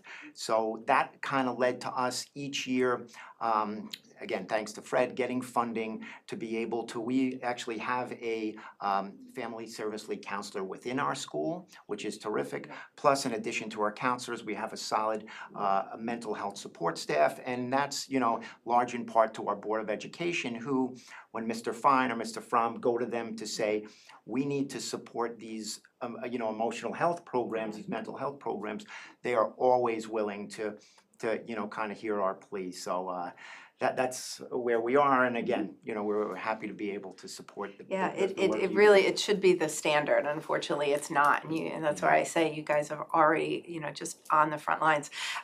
What I also love, and I feel so honored to be able to be a part of it, is these community forums that you host, and they bring together leaders from all the different nonprofits in the community, and the police, and we just learn so many of the on the ground issues that are happening, and I love that. Yeah, so if I could put in a plug, our new principal, well, it's not so new anymore, it's Yeah. her third year, but Sarah Smith is terrific, and it was just a seamless transition from Adam. So to that point, next Wednesday, we have our community forum, where we'll have Sal Lefrieri, a former New York City detective, who's going to speak a lot about the dangers of social media, which is certainly, something we deal with a lot in schools, and how that is connected to self-esteem issues. And we've had a number of, Sarah set up a number of community forums in the past, but as you say, having our local agencies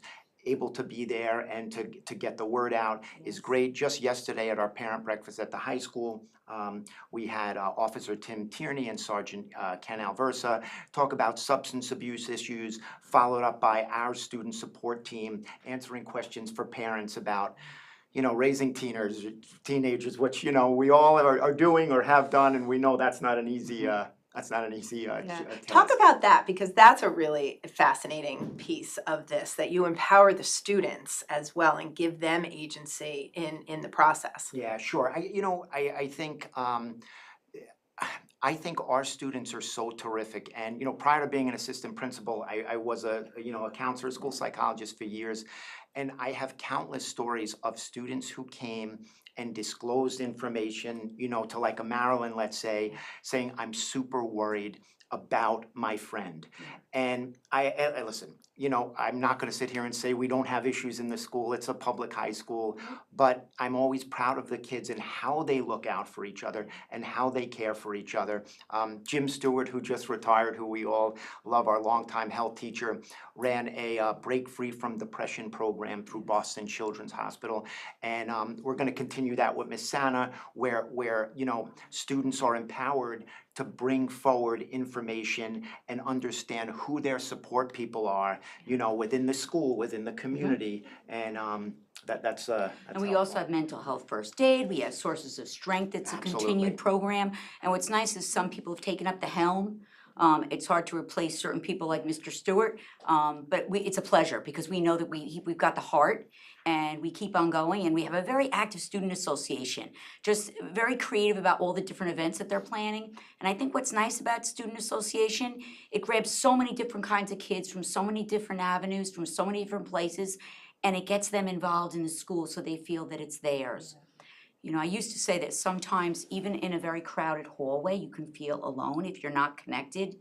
And the one thing about iTry is that it builds connectedness with their friends, with peers, with mentors, with community access people, people that are cheering them on. And I think that's all about making that transition from the middle school to the high school. Yeah. Is the connectedness and knowing that you have a safe place to be. Absolutely. So I love that, East Hampton has feeder districts, right? And so we have the kids from Springs and the kids from Montauk and Wainscott, and everybody comes together. So when Abby was at the high school, every first couple of days of the new school year, I would get a phone call from her, and she knew it would make my day, and she'd go, "Mom, I just came from lunch." I go, "Yeah?" She goes, "Yeah, you should have saw all the new iTry girls coming in, and they were so nervous, and they didn't know where to sit, and then they saw each other. They saw one of the girls from Springs, and they sat with her, and a girl from Montauk, and they just all found their people." And we would always talk about, now when you're in high school, you're gonna see these younger ones coming up, make sure they don't feel alone, and that's what they did for each other, and it would just make me so excited. And now that we're in all of these other districts in Southampton and all, that the same thing's happening. They're playing on sports teams, and they just reconnect with kids that they met through iTry, and it's just been phenomenal. Yeah. What I love is what you were talking about. Really kind of we with Fred, we were talking about the long-term effects after coming out of COVID. And I think all of the things that you had in place really set this district up for being successful, because I think a lot of districts are doing catch up on just that little fact of, if we don't support their mental health, none of it matters. And that, I know in the schools that's been a struggle. Yeah, sure. I mean, it was a challenge. I'd say one of the biggest challenges, and I feel like we still deal with the effects, is attendance. I think, for some students, they were able to make the transition back into the building, but for others, it wasn't so easy. And I think we're still seeing, although this year feels a lot more normal, for lack of a better term, than in the past, but we still have some students that are struggling to get back in the building. And I think it's changed the way schools, not just East Hampton, but all schools have to look at have to look at these situations and do business, so to speak. Yeah. It's incredible. And I a question I have for you, Marilyn, something that I've been thinking about a lot, and you probably are better about this. I don't know. Yeah, no. Just as kids are going to college, right?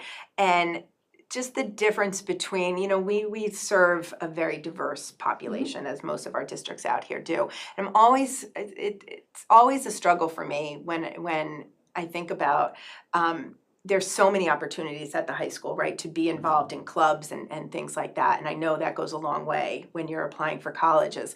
Do they pay attention to the kids who don't have that opportunity because they're either working or taking care of younger siblings? Has that taken, do you see that as something that a kid that's their situation, that they can lean into that as they're applying to colleges? Well, absolutely. I think colleges have actually gotten smarter in terms of looking at students. And they realize that having a job, having a position that you have to, maybe not just a summer job, it's something that you're responsible for year-round, in addition to your studies, says something about the student.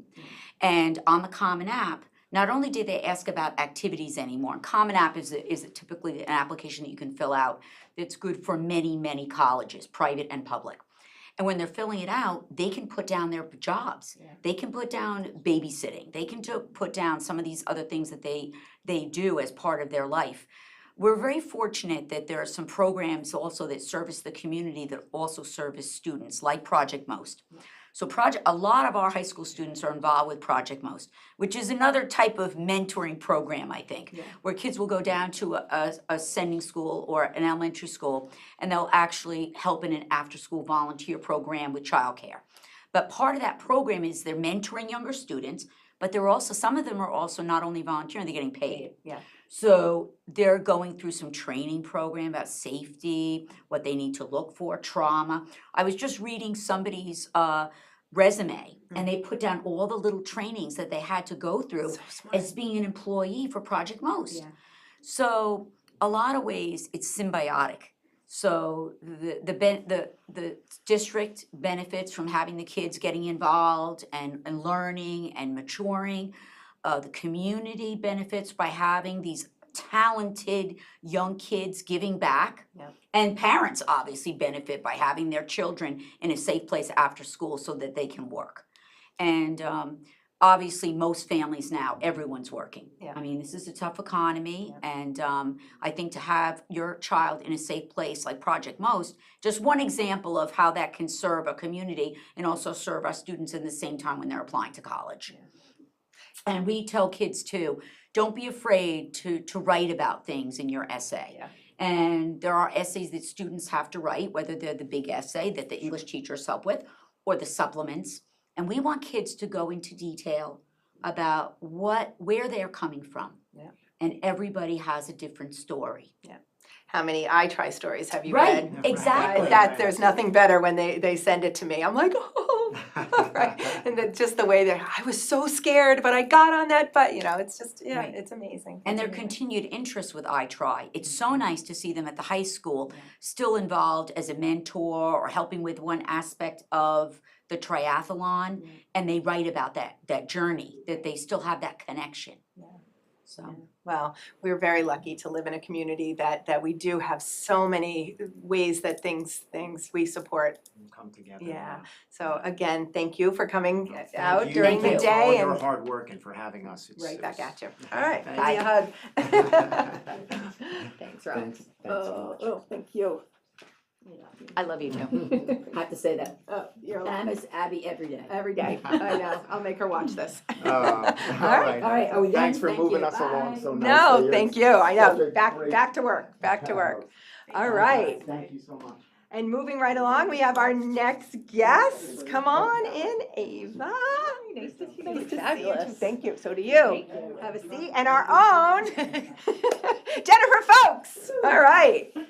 Wow, it's been an incredible day so far. It really Yeah. has. Holy So thank moly. you for taking time out of your busy schedule to pop for down. having me. It's an Yeah. honor, as always. Yeah. So Jen, you're gonna you want to take this seat? Let's do a switch. Let's Come switch. here. What the heck? Doo-doo. I'll just stay. You just stay there. Hi, Ave. Hi, Jen. How are you? Good. Good. Welcome to I Try. Thank you. So Teresa has been, interviewing all sorts of people today, but we have now Ava Warren from Dayton Ritz Osborne. Ava's not only a great supporter of I Try, but she's a dear friend. And she and her company were, you were the sponsor of Mentoring Day. Yes, one of. Yep. Yes, one of the sponsors of Mentoring Day this year. Tell us a little bit about how you got involved in I Try, what your experience and, why you want to spend your community dollars investing in middle school girls and their empowerment. Well, I will give you credit for asking me to be a part of I Try, but I have seen, I've seen I Try throughout the years as you've grown through the schools. I don't have a daughter. I now have a stepdaughter. But when my son attended the spring school, I do recall the I Try girls and seeing some of his friends actually participate in the program. I didn't really know too much about it, but as a former high school and I guess maybe junior high athlete, it kind of just intrigued me. And just now being an older woman who is still very much involved with fitness and have had a son and now again stepchildren who are also very involved in athletics. It just kind of fit the bill, and I think that it's a great organization. It's been exciting to see it grow. I was very excited to see it persevere through COVID, which has, put all of our businesses through some trying and very interesting times. But here we are, and we came out on top. And I'm very happy to see that the program has expanded into a lot more schools, and I really hope that it continues to do so, because I think it's a fantastic program. And taking part in Mentoring Day was really fun. I really enjoyed it. So for people who don't know what Mentoring Day is, do you mind explaining? So the Mentoring Day that I attended was at the Southampton High School, and we broke out. In the beginning, there was who spoke? Was it Natalia this year? Yes, who I actually know from my former fitness days, fitness studio days, and she is just extremely inspiring in fitness and obviously and in life. Yes, she's an extremely bright woman, very well spoken, and she did a great job. So I think she opened that up, and then we broke out into smaller groups.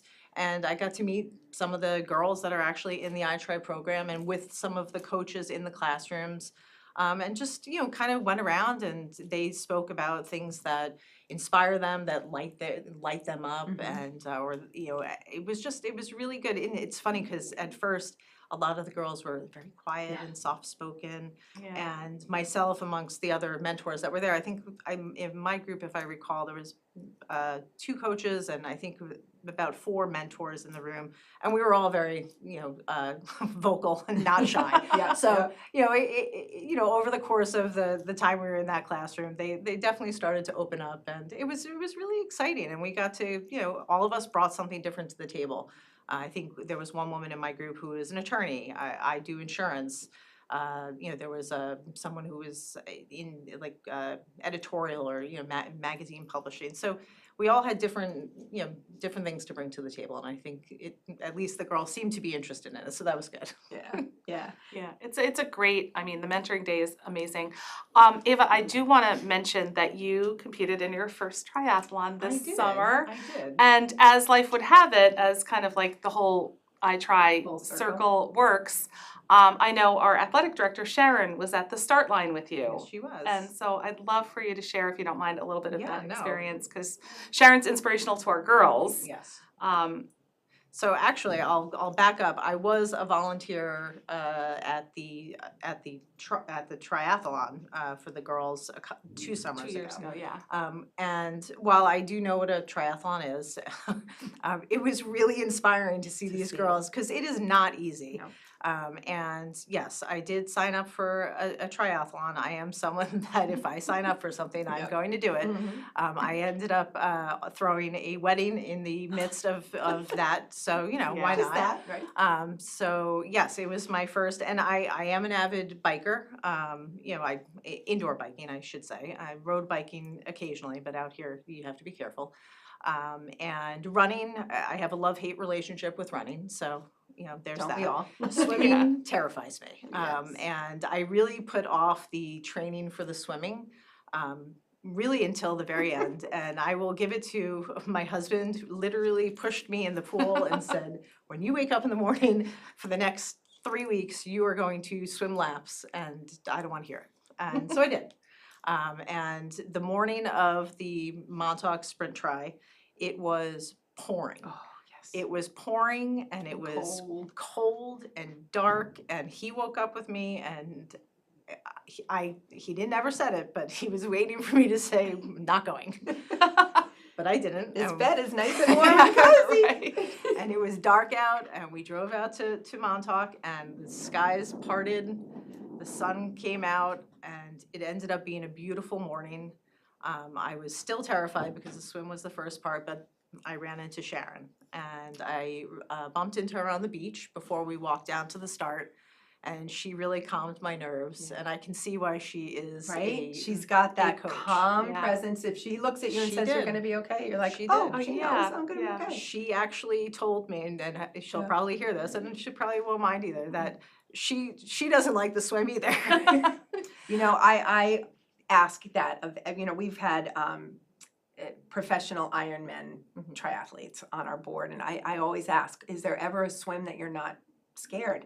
Every single one of them, doesn't matter how many races, they are terrified at the beginning of every swim. And I'm also, I'm often asked what makes iTry different than, a program like Girls on the Run or, a sports kind of situation. And it's fear, because you can run all you want. You're never really afraid that you're gonna die. I mean, you might think you're gonna die because it hurts, but you're not gonna die. But in that water, you are absolutely terrified. Getting on a bike with big trucks riding by you is terrifying. And that's what we're asking 11 and 12-year-olds to do. And that's where I always say I'm like the mom, and I put them in my bubble of protection. But Sharon, it's on her to make sure they're physically ready.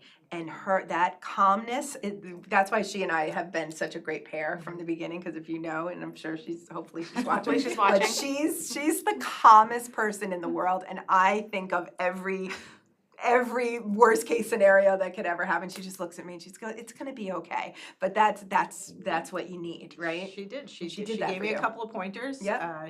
She told me to swim Swim out. outside, don't get caught in the pack. And If someone kicks I you, just let them listened. go. Right. I listened, yes. I did, and I kept saying to myself, this is not a race to win. This is a race to finish. To finish. Yeah. I wanted to cross that finish line. I wasn't looking specifically to win a medal or get a specific time. I wanted to finish, and I did. So I was happy with that. Right? Elated though, right? That moment. The feeling, right? Yeah, because you just did it. You pushed past real fear, and you did it. Yeah. And I've run several half marathons. It's different, right? it's- That's like Yep. this mental battle. This was definitely a big accomplishment. So I'm happy to say that I did that at the age of 43, and these young girls are an inspiration, because that takes a lot of courage. Yeah. It really does. I did my first triathlon at 50, and I had a friend also who literally pushed me in the water because we standing there in the chute waiting to go in, and I was like, I'm leaving. Okay. And she was like, oh no, you're not leaving, and she pushed me in the water. But you not only competed in the triathlon this year, but you and your new husband were the first ever finishers of the Montauk Miles newlywed division. Yes, So that's a thing? It is now. The inauguration of It was the inaugural. division. Yeah. So Ava got married on June 10th this year. June 11th was the Montauk Mile. She and her new husband had signed up for it. They showed up. I wish I had the picture. I wish. They showed up in the wedding dress. And she ran the mile. Yeah. Hopefully not in your heels. No, she had sneakers on. But yeah, she and Kevin finished crossing the finish line. He actually carried her across the threshold of the finish line. It was so amazing. So yeah. See those pictures. Yeah, so I will definitely show you those pictures. So you can do anything you put your mind to it. That's right. You're my inspiration. I'm gonna. She is. She's an incredible woman. And you have been just so generous over the last few years, sponsoring iTry, making personal donations, as well as Dayton Ritz Osborne, your company. Talk a little bit about that, because you're a woman in business who owns her own company and who partners with a lot of, you work with men for the most part. You're, I believe, the only female partner at your company. Talk a little bit about, being the boss lady. I guess I kind of am, but yeah, you are. Yeah, thank you. Yes, I like to bring to the mentoring day and any of the other events that I get to take part in. Again, what I do is I always say is not the sexiest thing. I'm an insurance broker. It's a necessary evil. But further, for the most part, I'd like to bring to the table that, yes, I'm a woman in business. I'm a woman in what has historically been a more male-dominated industry. With everything, it has certainly evolved over time. I work with a great group of males and females that have been with our organization for a very long time, a majority of them, which is a great credit to our agency itself. But I just I'd like to bring to the young girls of iTry just something different. You know, I remember being in high school and Ralph and Marilyn, who were just on here before, you know, Ralph had just started when I was in East Hampton High School. Marilyn was a guidance counselor. And I, you know, while East Hampton High School certainly had plenty of opportunities for us as students, they have so many more opportunities now. And, you know, to bring something to the table, to open eyes in terms of just other, you know, other professions to get into, and, you know, just other paths to go down.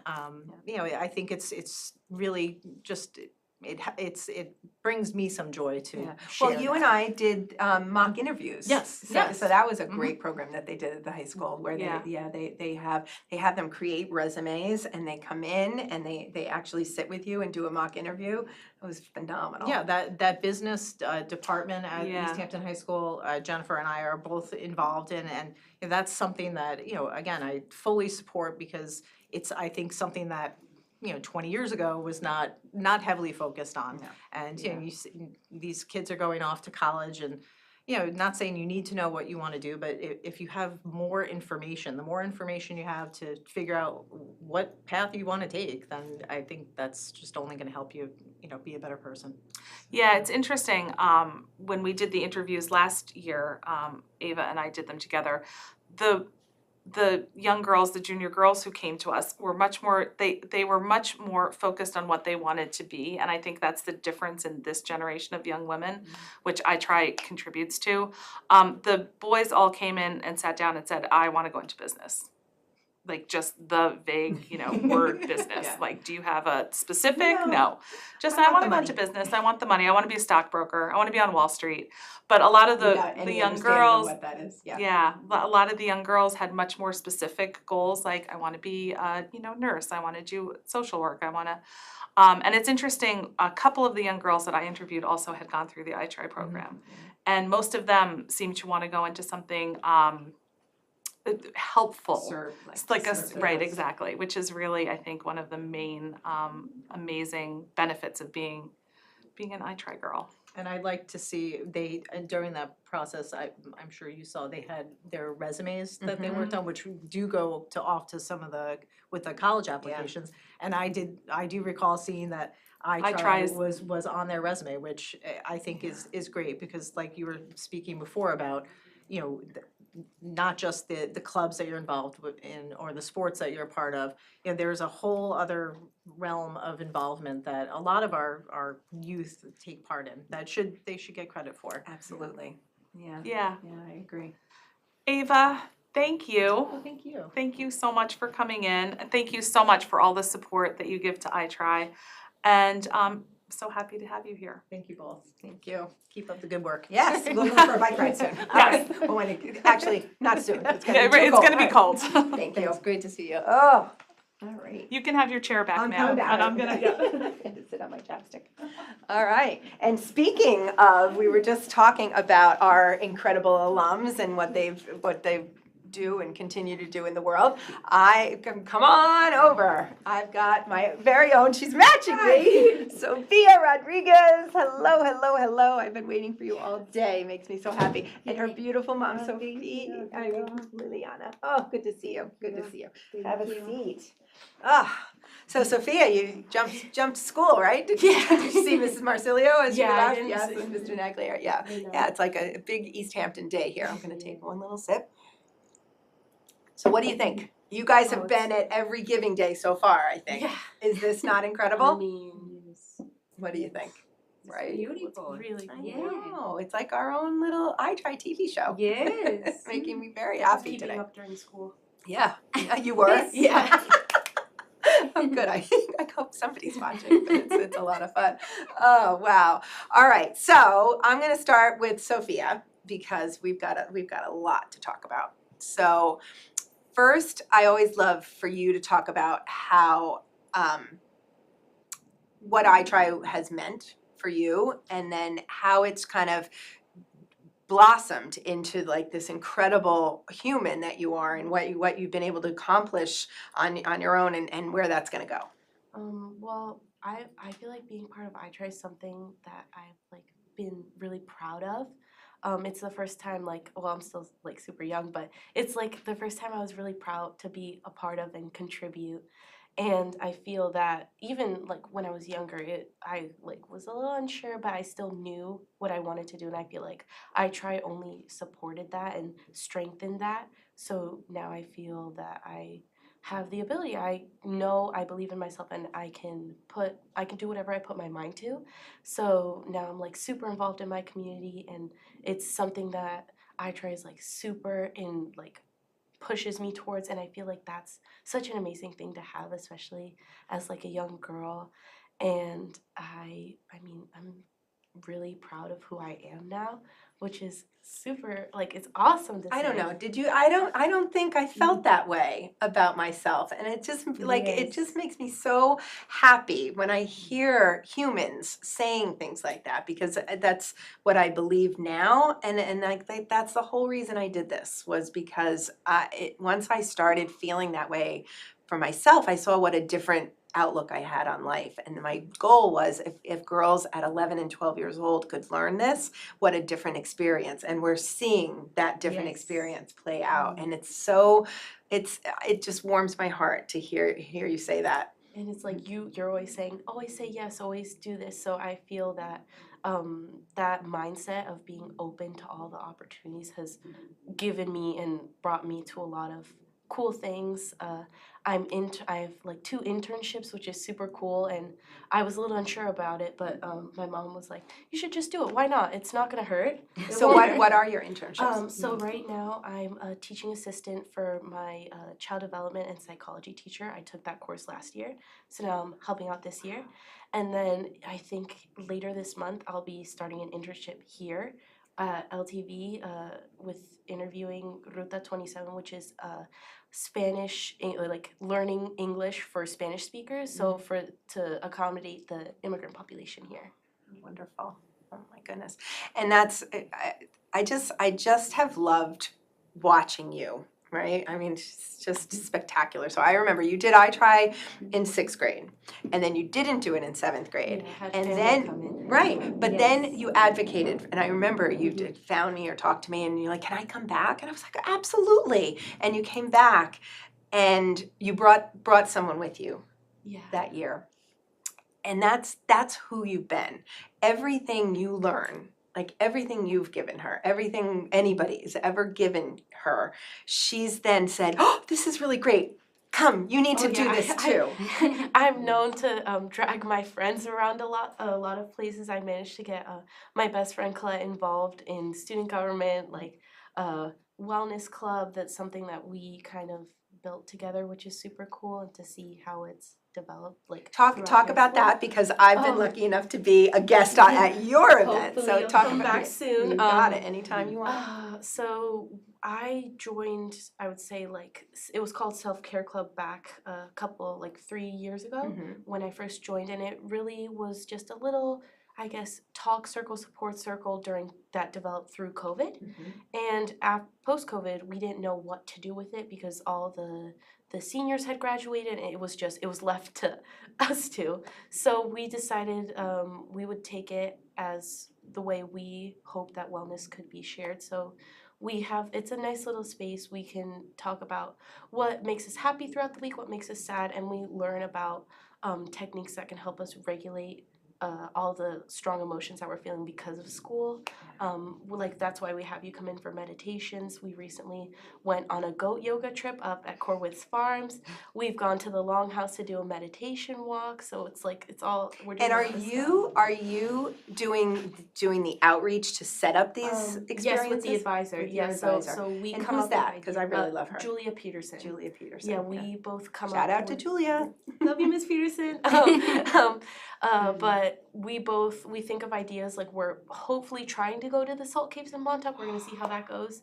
But that's our next big thing. So we'll see how that goes. Yeah. And we never did the bike ride. Oh, but let's do you're a senior. Yeah. We're gonna do it. So let's pick a date, like before you leave today. Let's circle a date in like April. Okay. When it's warm enough, the bikes we'll meet at Springs, and we'll get the bikes up, and we'll do a really nice bike ride with your group. I would love that. Thank you. That sounds Awesome. really cool. That's another date we have planned now. Look at that, another outing. Yeah, yeah. And then now I know have you already done all your applications? Where No, are I'm you? still you- applying. Okay. Yeah, I've applied to 4 schools already, and then I'm applying to 10 more in January. Oh, just 10 more. 10 more. I can't make up my mind. It's a You like to lot. have options. Yeah, no, so my, I guess, game plan is that I'm going to apply to all these schools that I see myself going to, and wherever I get the most financial support, or wherever I feel that would be able to help me in my future career the most is where I'm gonna go. So And do you have an idea what that future career looks like? right now, my initial plan is I'm looking at a dual bachelor's program that would be partnered with Columbia or William and Mary and another school in the UK. So that's like my dream right now, but To be able to Yeah, study yeah. over in the UK too? yes. That would be amazing. But what kind of Oh, study would you? I really love Spanish because like I want to keep that culture that my mom's given me, and I want to keep it alive, and I want to teach people about it. And I also want to do international studies because I'm looking at maybe working abroad, and I want to be able to be as marketable as possible. So I want to know where I am and how to handle myself wherever I go. That's amazing. Well, the world is very lucky to have kids like you about to go. I've said it a million times, like, I'm not worried because I know we have incredible humans like Sophia that are gonna take over from this craziness that we're presently living in. There's a lot, no pressure, no pressure. Thanks. But I love it. I'm inspired by you every day, and I love what you said about just say yes, because I know I ask a lot. I do, and you say yes, and it's I not always try my best. Yeah. right. And but I know I'm not the only one asking, and so I know you're very involved at the library and at school and all of these other things, and it's been an inspiration It's to watch really, you. like fulfilling to be able to like. Sometimes I'm really tired, but I always tell you like I want to stay in bed all day, but I just keep going because I know it's like really fulfilling for me, and I know it's gonna help me out one day when I might need some help. I'll have this awesome like support team that I can Yes. call and I'm like, hey, can you help me out with this? And I'll have like people volunteering to help out, which is awesome. Let me tell you that day will come. I recently had a day like that, and it was amazing to me that every person I reached out to said yes and was there, and in ways that you can't even imagine. What you put out in the world, right? What you give, You get back. you get in spades. And so just keep doing what you're doing, and the world is a much better place for it. And you know how much I love you. So now we're going to turn our attention to this beautiful Okay. mom next to you, Liliana, who Sophia reminds me a lot of Abby, and I know that in order to have a kid like Sophia, she needs a lot of support because now you're driving, but all the times that she drove here. you didn't. Oh my Yeah. God, I love it. How is that possible? Yes. But right, it takes a lot. Yes, It takes a lot of yes. commitment. It's like, really, you want to go there, and so applauds to you for helping her and supporting her to be and do these things that she's doing. But you also play an incredible role in our community, and I'd love to just kind of talk to you about that and thank you because you have been so instrumental in helping us with the funding that we received from East Hampton town. And I know the work that you do is so important, especially in the Latin community. So if you can kind of share a little bit about that part of you and what you see in our community. Yes, I'm working as a case manager and Spanish speaking. The only one in the county. And Really, thank you for pointing that. That's amazing. in this area. So. On this area. Same thing. That's still Okay. really important. No, though. and then we have a lot of diversity in East Hampton. Yes. We have a lot of Spanish-speaking community. Sometimes we have those calls, even though I cannot help in right there, but I can help in to connect, redirect what is the solution for their problem. And sometimes they just looking just to talk, and then that's another way to to helping them. And I think they feel so good that speaking with somebody in their own language. Yes. Because sometimes, they can feel so Isolated. isolated or Alone. alone, or nobody's confused, gonna yes. nobody's gonna understand me. How am Right. I gonna do this one?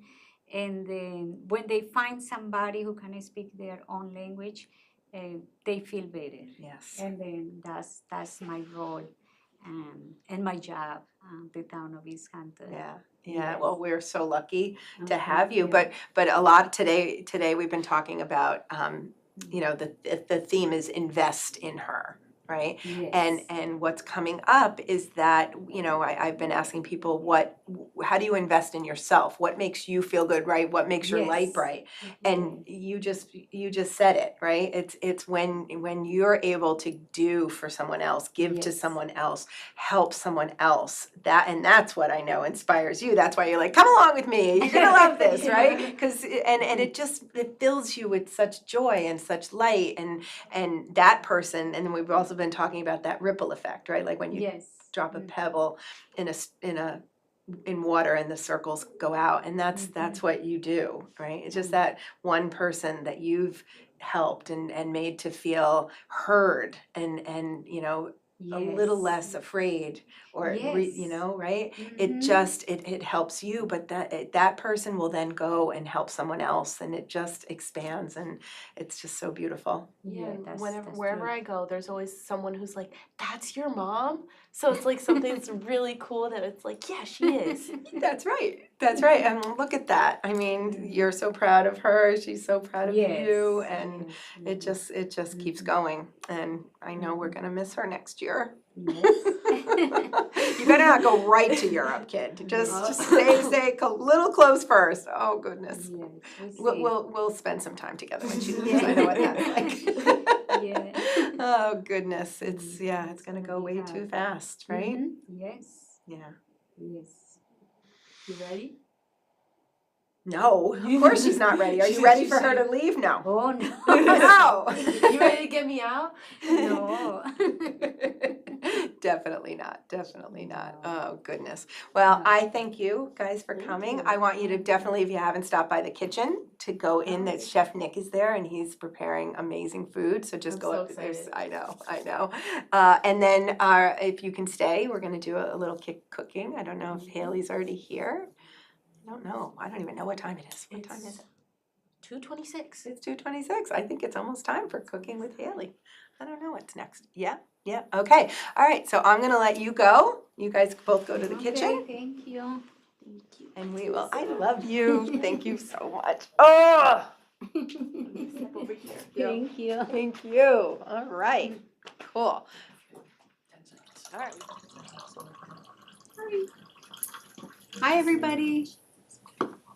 Wait, do we still have time? Hi, everybody. Oh, hi. Hi, everybody. My name's Reagan. I'm one of the program leaders for iTry. We're really excited because we have one of our most amazing alumni with us today. Do you want to introduce yourself? Yeah, I'm Izzy Kaplan. I'm a senior at Pearson High School in Sag Harbor, and I did iTry in 2018.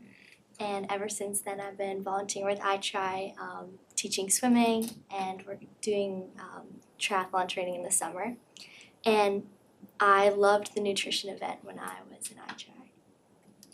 We were really lucky last year because iTry, our Pearson program, we had a handful of students. Most, of course, you're famous at Pearson because all the iTry girls know that you passed through the program. So Izzy would pop by and come visit us after school on Mondays, which was always a highlight for the new iTry participants. So we're really glad that you're here and always amazed with all of your accomplishments. We also have Jill. Hi, I'm Jill Rayner. I'm a program leader as well, and I'm excited to be here for this segment because nutrition is one of my favorite parts of iTry. So we're going to talk to you a little bit about the nutrition program in iTry and about a specific recipe in just a little bit. So like Jill mentioned, nutrition is a piece of iTry programming, and it is always a highlight because we incorporate both our participants as well as their family members. So we bring in it's usually a nice large group. We use the cooking classroom in our school districts. And our wonderful dietitian, Haley London, who comes in and leads all of these programs, she couldn't be here today, so we're filling in, hoping we're gonna do just as good of a job as Haley would. And she offers not only nutritional recipes for our participants and their families, but she also helps us through a guided demo as well as hands-on activities. So we're cooking as we go. The students, our participants, are preparing food led by Haley. And not only do we learn to make these wonderful recipes, but we also learn about the background of why nutrition is so important as we're training for a triathlon, and how student participants and families can incorporate more nutritious things into their diet that are accessible, that are affordable, and not complicated, because we all know how busy our lives are, and grocery shopping sometimes can be complex when you're finding a recipe and you have to get all the different ingredients. So Haley does a wonderful job at providing recipes that are easy, affordable, and accessible. So today our demo is a delicious avocado corn salsa. Not the best time of year for avocados. So although we have these on display, we're not going to be putting them in our recipe today because they're just not ripe enough.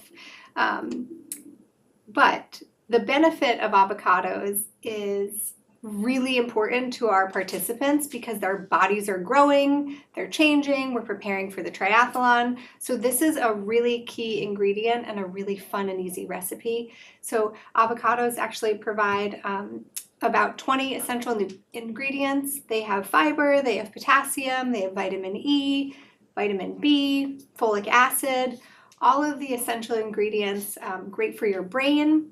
They help your body to absorb more fat-soluble nutrients like alpha and beta carotene, and they're delicious and they're really fun to work with.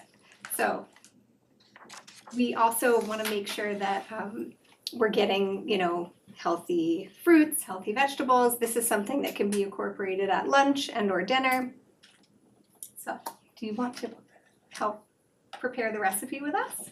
Sure. Yeah? Love to. Great.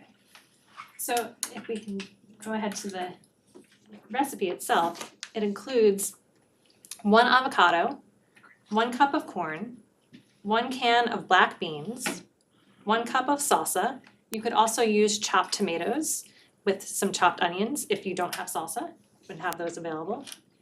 Optional items that you can include are juice from half a lemon, or lime, and a teaspoon of cilantro or parsley. You can also use a clove of fresh garlic chopped or crushed. So it's pretty straightforward, and it's something that can be made in a quick time frame if you have the ingredients on hand. So right now we'll show you how that all comes together. Also, just a couple of additions, the corn that we mentioned, the black beans that we mentioned. Today we have frozen corn, frozen organic corn, which is great and easy and defrosts easily. And we always want to rinse our beans. They're wonderful and filled with fiber, but we always want to rinse them off because they do have a phytic acid, like a coating on them, that it's better to be rinsed. So we always rinse our beans first. And then we're going to add our corn into our beans. I'm sure Izzy can demonstrate this for us. She's our chef. So we add the corn into the beans. And like Jill said, you really can add whatever you like. Some people love garlic and onions or shallots even, kind of, at least in my house, it's whatever we have, whatever's in the refrigerator or nearby, and that all the kids will agree on. But this is a universal people pleaser in our house, this recipe. So we added our corn to the beans. We also have today a lime. So we're gonna squeeze some lime into the bowl. You could use lemons. Also, while we're hosting children and families in iTry for this event, we also do a lot of culinary skills. We talk about safe ways to use a knife. We talk about the importance of washing your hand and having a clean surface to work on. So it's not just the activity of cooking. We We encourage the proper cleanup and all of the things that go along with using the kitchen well and safely. So we have our limes, our corn, our beans, and then we add our salsa. So this could be store-bought salsa. This is a mild, I think a Mexican salsa. Maybe you make your own. Maybe you want to make it spicy. You could add jalapenos or whatever you love. We add the salsa to the dip. And we also have some salt and pepper. So we can add that as well. You can do a couple shakes of salt and pepper. As Izzy's preparing the salsa, we also talk about during our nutrition segment of iTry, trying new things. Because we say it's iTry and we like to try new things. So we might not think that we like something, but Haley always mentions to our participants that, does anybody like eating plain flour? Does anybody like eating plain salt? Does anybody like eating plain baking soda? And what do all those things come together, along with other ingredients, can make some things that are really delicious, like breads and cakes and things that we might enjoy.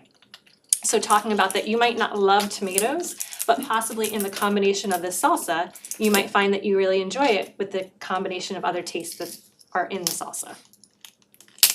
That's a really important lesson, and along with that, Jill, in terms of making sort of a healthier version of a sweet, Haley does a really good job at sharing the importance of being aware of sugar that we're putting in our bodies, especially as we do prepare for the race.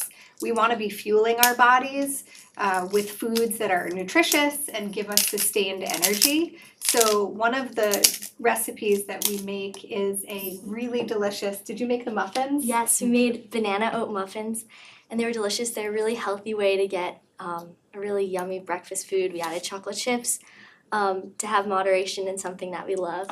And after that, a lot of different other iTry participants in my year would bring the muffins to practices, and we'd all share them, and it was a really great experience to share that with all my friends in that group.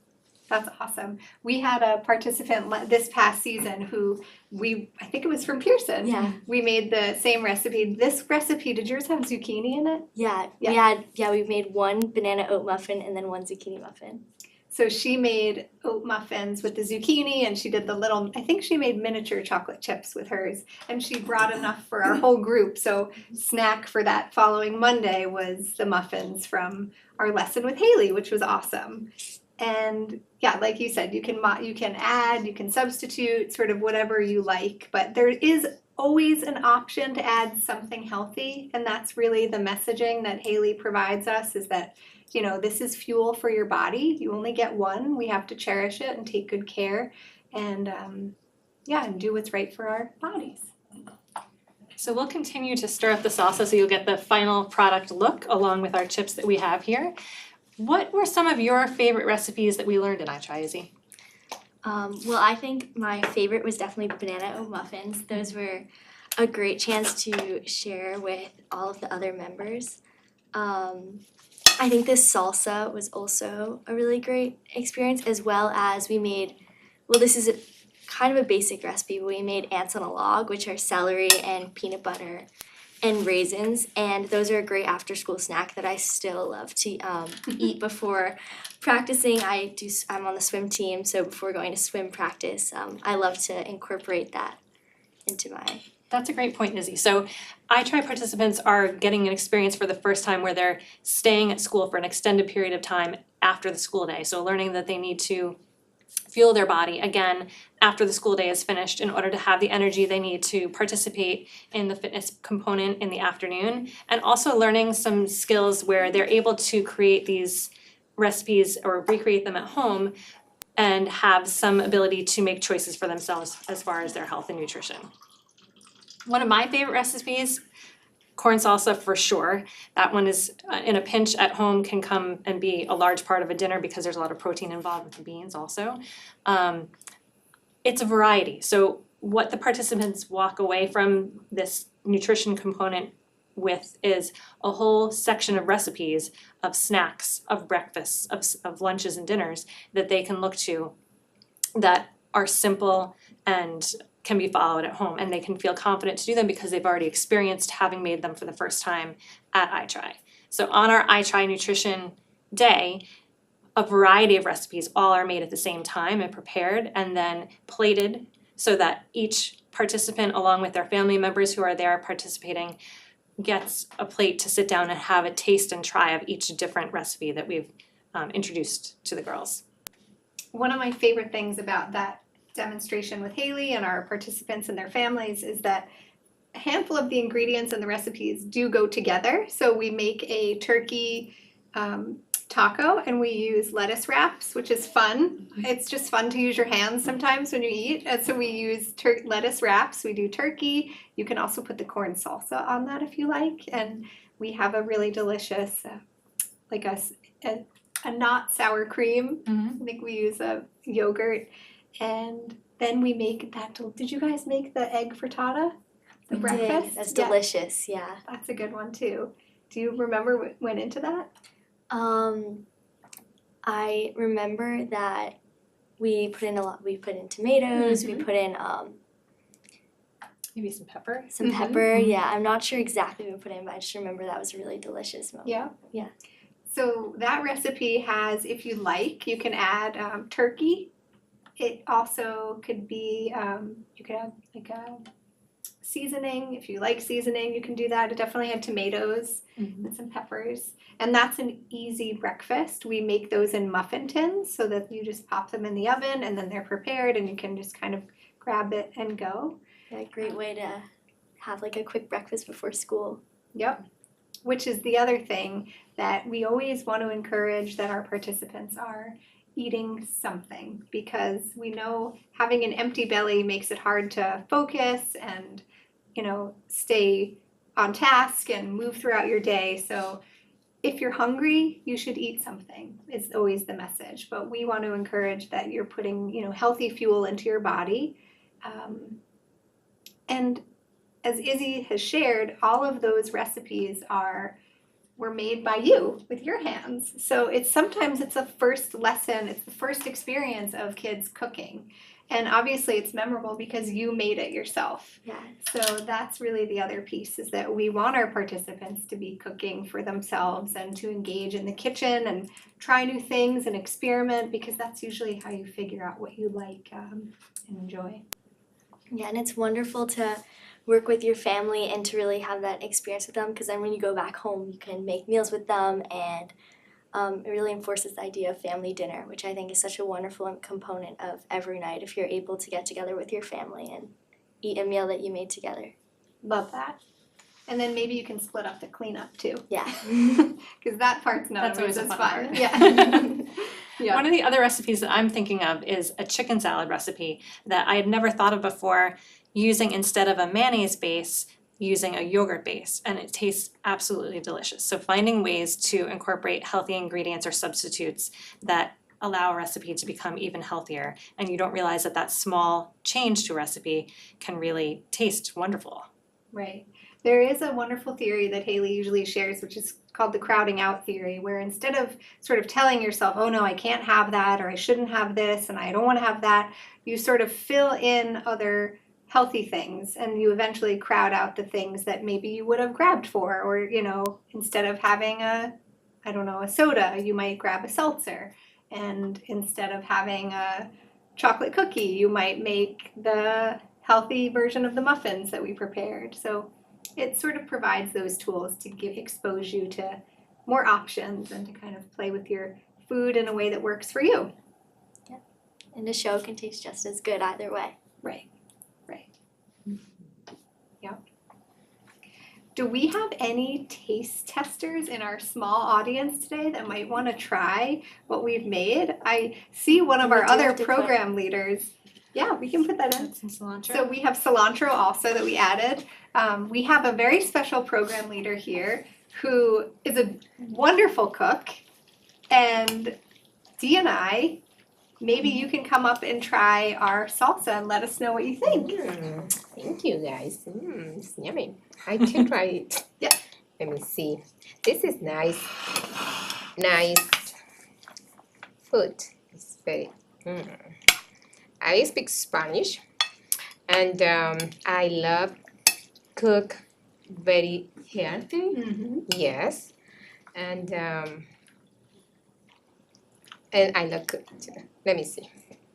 Maybe you could tell us in Espanol what you think of it. Oh yeah. Oh my God. If I can speak Spanish. Sí. Yeah, yo soy una amante de la cocina saludable. El limón, todo lo que usamos aquí es súper importante para balancear nuestra salud.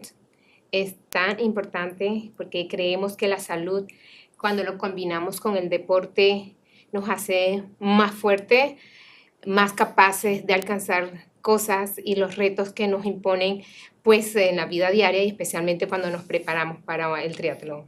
Entonces, tratar de que las niñas puedan aprender, nuestras participantes puedan aprender un poco sobre la combinación de la comida saludable con el deporte, hacen que nuestras vidas sean mucho más dispuestas a conseguir nuevas cosas en la vida. Así que, vamos a ver. Gracias, DNA. ¿Sí? Thank Bueno. you. Me encanta. Gracias. Good. Thank you. Awesome. So part of what we do with our families that same evening is that we send everybody home with a packet in English and in Spanish, of course, so that our recipes can be used at home. And our hope is that kids go home and they keep their recipes and they are writing down maybe some of their substitutions and they're using them in their everyday life. But certainly it's a memorable experience and a really important part of our program because not only are we training our participants to do a triathlon, but we're empowering them to take good care of themselves, body, mind, and spirit. So I would encourage you, if you haven't yet, and you can, to make a donation to iTry. Our day is going wonderfully so far, and we are so grateful for all of the donations that are coming in, and as are our participants, because as you know, everything that we offer is at no cost to our children that participate, and every bit counts. So we appreciate any donation that you can offer, small, big, but we are really appreciative of all your support. And as a past participant of iTry, I think it's been such an important self-confidence building moment for me. Going from middle school to high school, iTry really gave me the steps to have that confidence to transition and start every day with a smile on my face. Izzy is an exemplar, just a phenomenal example of what we hope our kids get out of iTry. And you have really taken our concept of how bright is your light, I feel like every day you're working toward making your light bright, and you're a wonderful example to us as program leaders. We're always grateful to see you at events and in the classroom when you come visit, but all that you're doing outside and all that you've done since iTry is phenomenal. So we're grateful that you are here with us today to share your experience. Yeah. Thank you for being here. I wonder if you have any specific memory of iTry that stands out to you from that very first year that you participated. I think that the mentorship day was something that really stood out to me because I'm actually still in touch with one of the mentors that I met that day. She's an author, Victoria Lustbader, and she still meets with me and we still discuss my writing, and I plan to major in creative writing in college. That's amazing. And being able to continue to meet with her has really inspired me and helped my writing grow. That's amazing. That's Thank awesome. you, Izzy. Thank you so much for being here today. Thanks for sharing. We have to try our dip. Yeah. It looks amazing. Tell me when. Hey, we are back. This is so exciting. I am back in my iTry studio. We are at I have no idea what hour it is, if it's raining, pouring. It's beautiful and sunny inside Studio iTry. And I have the pleasure of sitting down with not only coach and program person, but friend and person in my heart, Samantha Rothberg. And I'm so grateful that you are here with us today on Giving Day. Of course. 2023. It's been an incredible day so far.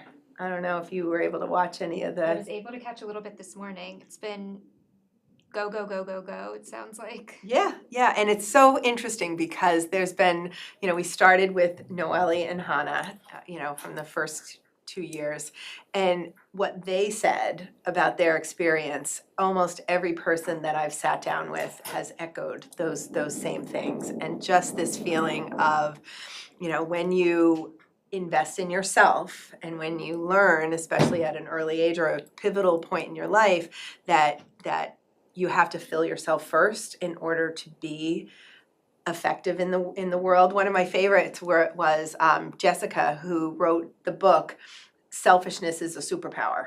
Totally. Right? That's a great title. It's a great title, and it's so. When I heard her being interviewed by Gianna on NPR, I was like, oh, I gotta know more about this person, this book, because that's right, and that's what I preach is that you have to, I remember I used to use the line, "There is nothing more important than that I feel good."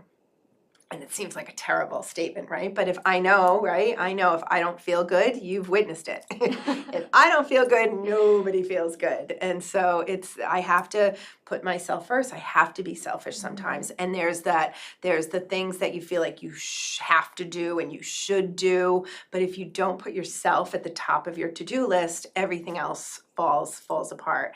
And I know that's something that you've really been working on as well. So anyway, let's turn the camera to Samantha. Samantha, introduce yourself and how you got involved in iTry, and then we'll talk about how you. So I'm Sam. I am an iTry coach. By way of finding iTry at the pool and walking up to them and saying, please, please, can I volunteer to work with you? And they said, we really would love a swim coach. Can you start next week? And I was so excited because I'd been following iTry on Instagram and I'd seen these signs up around East Hampton about which way to bike and which way to run against traffic, which, if you know me, has become a very personal thing for me about bike safety and drivers and cyclists in the Hamptons. So when I saw those signs, I was like, I like this. I want to be part of it. And I was living in West Hampton at the time, and I thought that going to East Hampton would be way too far. And so when I was in Riverhead swimming and I saw the girls, I was so excited, and now they're stuck with me. I coach swimming, biking, running, and I'm in the classroom 2 times a week. Was last year, but this year I'll be in the classroom 3 times a week doing empowerment and general fitness.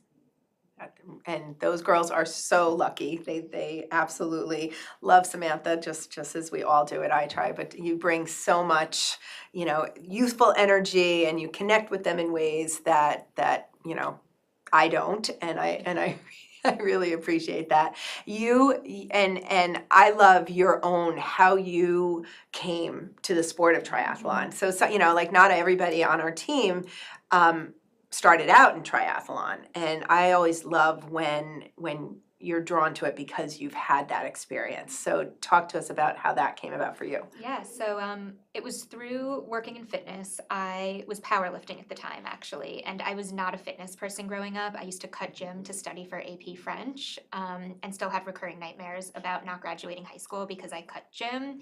The irony is I work in fitness now, and I fell in love with iron sports, and I loved lifting heavy things, basically just picking them up and putting them down and feeling strong, and was not into endurance or cardio. And I love learning new things, and so I wanted to challenge myself to take some swim lessons. And I knew how to swim, but not for fitness, not structured at all.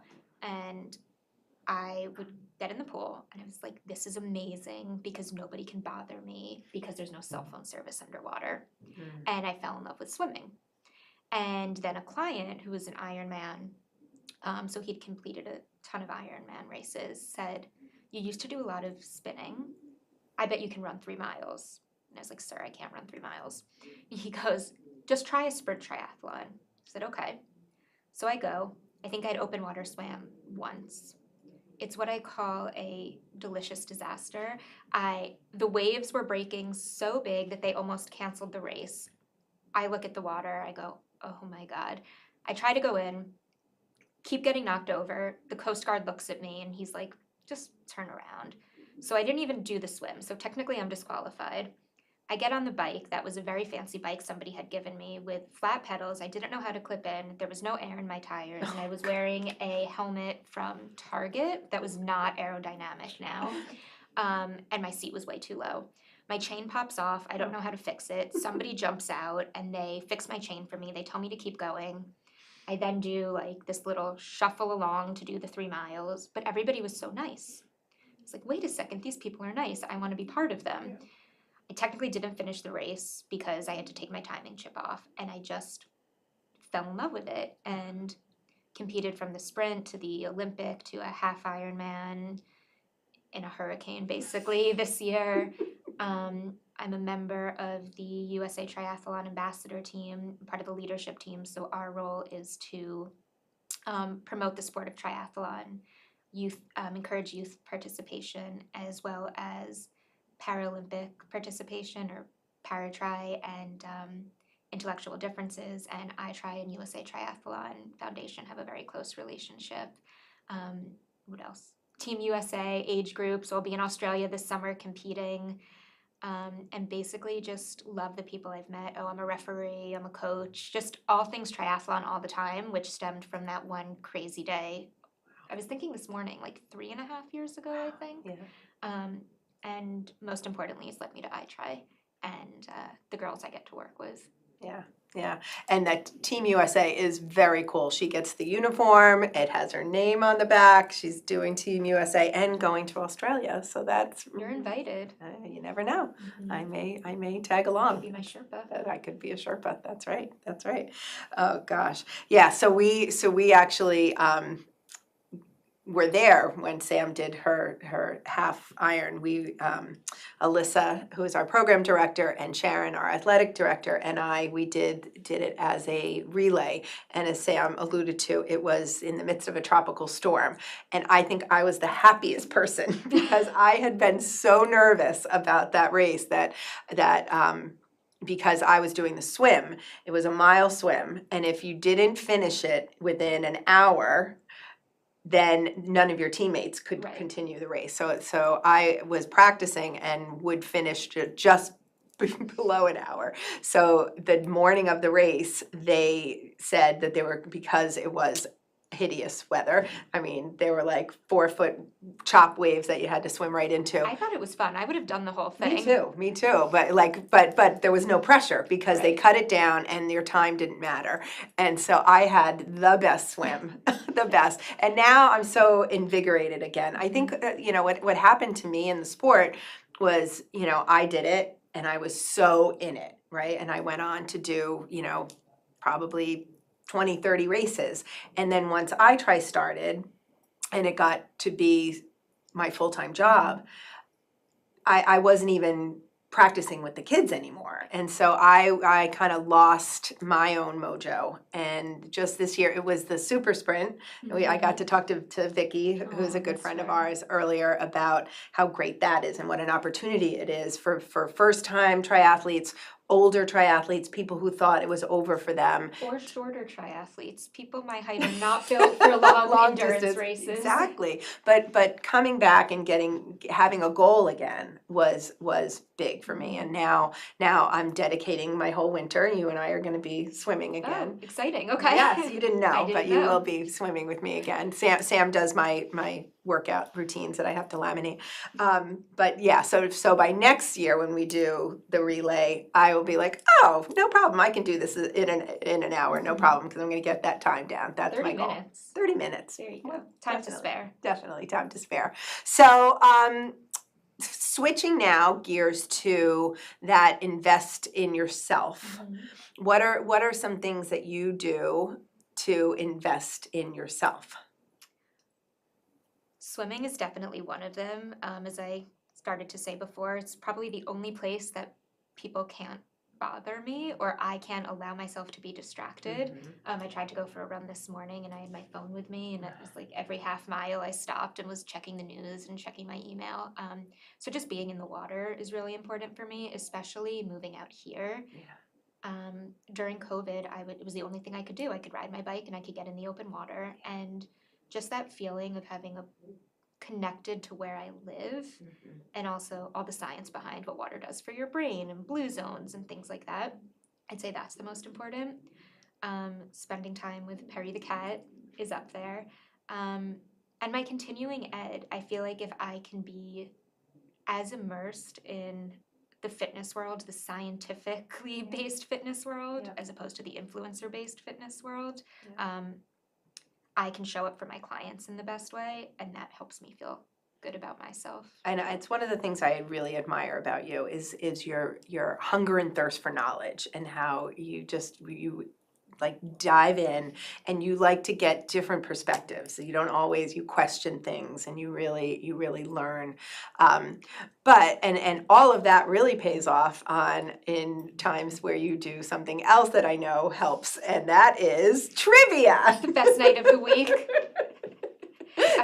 I'm varsity trivia. So I ride on Sam's coattails, and I am on Team Perry the cat, and we often come in at the top. Last night, unfortunately, we were third, but not bad out of 10 Winners teams. of nothing, as Paul Winners would of say. nothing. But this one is phenomenal and confident and knows her stuff. And when she doesn't, she just makes up really funny answers that sometimes you gave get us a some point sport. for that, for humor.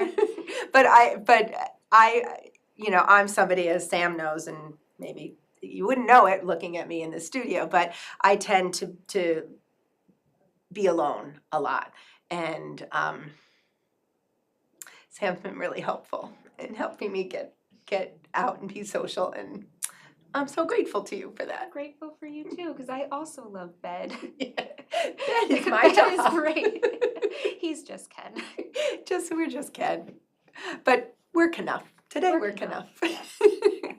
Yeah. So, oh goodness, that's the first time I've cried today, so. Really? I get the prize? Over bed. Well done. Made Teresa cry. Awesome. Yeah. So this is fun. Yeah. I never get to sit down and. I know, we're always like passing ships. Doing the things. Exactly. Yeah. And we're reflecting on doing the things. In terms of investing in her, though, I think what's really great is what the sport of triathlon is doing right now. There is a ton going on in the professional women's world, and it's very exciting. I'm sorry, I don't watch the men. I don't think they're as exciting, but the women, oh my God. They had their own race in Kona for Ironman this year, and I was told it was not personally, the podcasts I listened to say that it was the greatest viewership that they'd ever had. The island, Hawaii, and the Big Island and Kona itself has historically had issues with people just sort of trashing the place. They said that because it was all women, it was so respectful. You can get into the nature-nurture debate of women are forced to be that way or not, but that it was unbelievable, and the word that they kept using in the podcasts was vibes. Everybody was supporting each other. And so that's just amazing what the sport is doing for the professional women, and the prize money is starting to become equal. Some organizations, the PTO, it is equal. And what's really great is the distances have always been the same.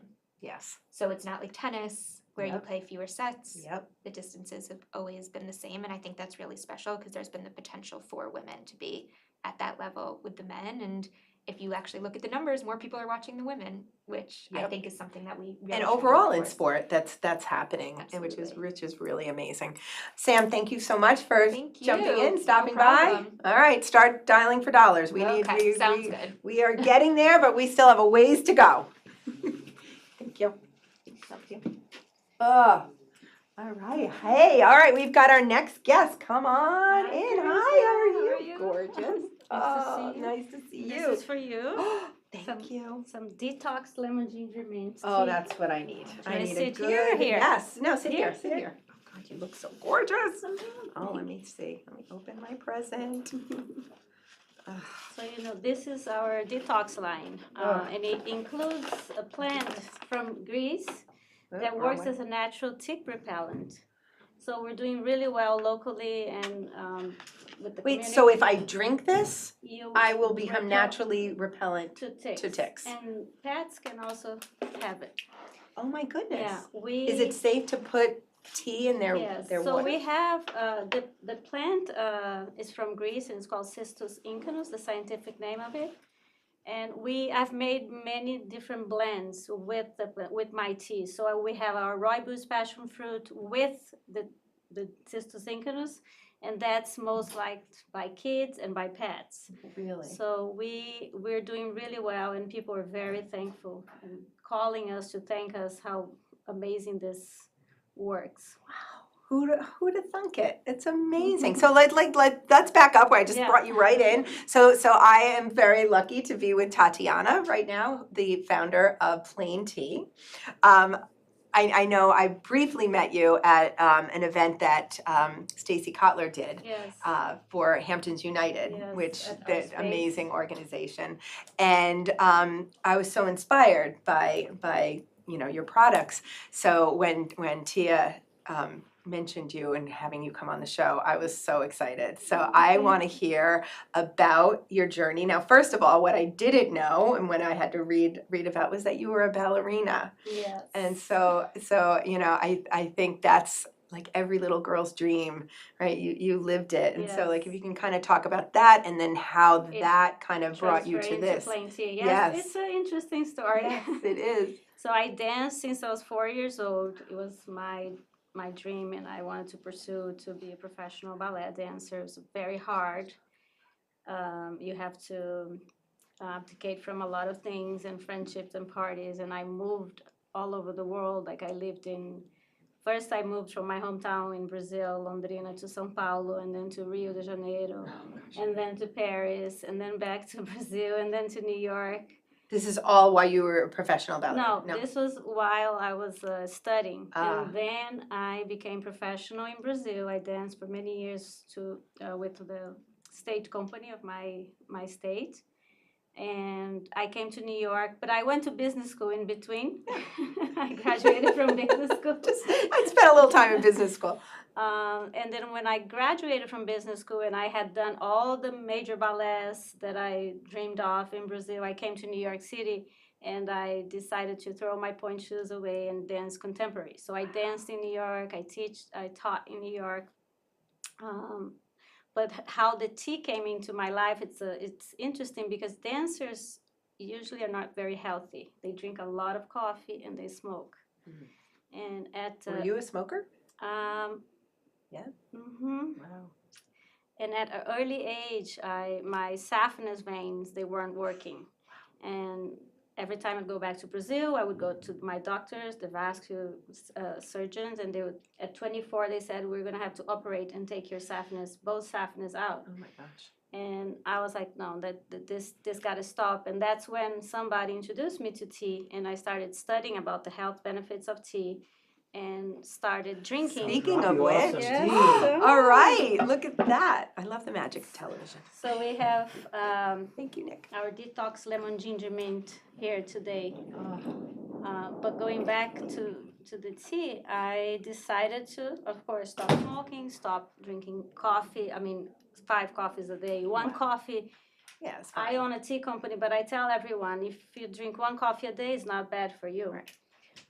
So I did that. I stopped smoking and I stopped coffee for 6 months, and I drank green tea for 6 months. And I felt that my body really detoxified. I was like having like pimples and because I was detoxifying from all the bad things and I went back to my doctor in Brazil, and they said, you know what, your veins look pretty good. You and I undid the damage. could keep it without surgery for 25 years. Wow. So after that, I was teaching at City Center and I torn my ACL. So I had to stop dancing, and that's when I started Plain Tea. Wow. My husband was in the import-export business in the city, and I had a business degree, so I started, we started from our apartment in the city, and Plain Tea is what brought us to the Hamptons. When I started and business started picking up, my first sale actually was to Sun Ambrose in Southampton. Really? To the original owners, Dimitri. And from that, now we sell to all the major high-end restaurants locally in New York, all over, you know, the country. And the big part of our business is education. We, you know, educating people about the health benefits of tea and the difference between, like, if you want to drink tea, you have to drink whole leaf tea. The tea bags that you buy in the supermarket that are really thin, those are called dust or fannings, and they have zero of the health benefits. Really? Drinking 3 cups of green tea a day, you're lowering by 50% chances of getting heart attack, cancer, lowers your cholesterol. And what's the caffeine content though in green tea? So caffeine content in tea goes, so first of all, I don't know if you know, but there's I know nothing, teach me. The difference between a black tea, oolong tea, green tea, and white tea. So all teas come from the same plant. So let's say, pretend this is a tea plant. It's called Camellia sinensis, and they all come from the same plant. The difference is how long the leaves are oxidized. Oh. So if you pick, and all our teas are hand-picked, so as soon as you pick a tea leaf, it starts the oxidation process. Black tea is 100% oxidized. Oolong tea is halfway, 50%, and green tea is 30%. White tea is virtually not even oxidized because they stop oxidation immediately. So how do they stop oxidation? By firing. So fire stops the oxygen, stops oxidation. I'm going fast. But what do you mean by firing? It's roasted or? They put in ovens with fire, depending on different gardens. Some they go over with baskets over fire. Some go in the oven. But the difference, that's why black tea becomes black, and green tea is still, they pick and they go to fire immediately. They don't let it oxidize. That's why the tea is still green. And how does the white tea become white? So the white tea is white. The white tea is actually when the leaves are still closed and their buds covered in white hair. And they're not fired, they're steamed. So caffeine level goes from black to green. If you compare, here, this is for you. If you compare in a cup of coffee, you have 200 milligrams of caffeine. A cup of black tea has 100 milligrams. A cup of oolong, which is, not everybody knows, but it's our rosé of the teas. It's in between black and green. That's like around 50 milligrams. Green tea has 30 milligrams. So comparing to coffee, 200, green tea 30 milligrams. Okay. And white tea is virtually no caffeine. Really? Okay. Yeah, so, and white tea is the one that maintains most of the health benefits. The nutrients of the tea. So it goes in not directly proportional to oxidation, but inverse. So black tea has less, oolong tea a little more, green. That's why people talk more about green tea. But really, the white tea is the one that's but white teas are not very common. They're only picked twice a year, and we have one white tea that's called Silver Needles that can cost up to $1,000, 50 grams. What? Yes. And where is that grown? In China. Wow. Yeah, we don't maintain that in stock. We have another version of white Silver Needles that's $15, $20 for two ounces. Oh, how wonderful. Yeah. Well, cheers. Cheers. This is so delicious. And do you source your tea all over, or is it all from China? Or? No, so most of the green teas come from China and Japan. The good black teas come from India and Sri Lanka. The oolong teas from Taiwan. Our herbals, we have this special shrub from South Africa called rooibos. Yes. We have a special blend with passion fruit. Rooibos is also a superfood. It's like it contains a lot of minerals, has potassium, magnesium, calcium, a lot of vitamin C. And you can still receive all of those nutrients through the tea. Yes, actually, there's studies in South Africa of babies that were lactose intolerant, and they survived their first months of life with rooibos. Wow. The plant. Yeah. That's incredible. I was just in South Africa, and that's the tea that we had there. And it's also calming, has no caffeine, so it's good for kids. we do a iced rooibos passion fruit, and my kids go to raw school. I don't know if you know that. And during the summer, we have it at the summer camps, the big containers of Containers. iced tea, and kids go through it like they crazy. love. And what I did now is I added the cistus incanus to the rooibos passion fruit, so they are being They're getting healthy and they don't Yeah. even know. They just love it. Yes. Oh, how wonderful. Oh my goodness, I could just sit here all. It's so calming. Yeah, it's good, right? Right? And if this one doesn't have green tea, but we also have a blend detox green with detox lemon ginger mint. So with tea you can do.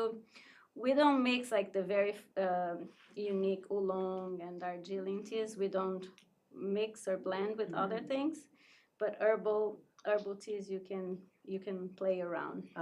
So you know, today we're talking all about invest in her, right? And you're a woman in business, and obviously you've invested a lot of your time and your heart and your energy.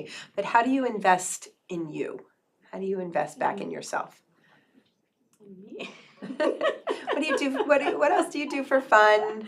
You know, I haven't done it in a long time, and I miss dancing, of course. I stopped dancing when I had my first daughter, Maya, and I was 30 years old, so it's been a long time. I started playing tennis again. Wonderful. I love tennis, and I don't like going to the gym, but I do go. I like yoga. I like outdoor sports.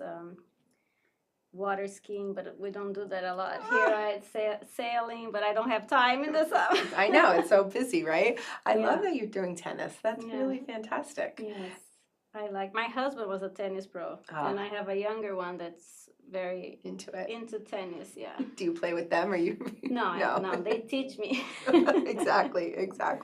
They only teach me, but yeah, I'm trying to invest more. It's important. Yeah. One of our guests earlier on, she wrote a whole book.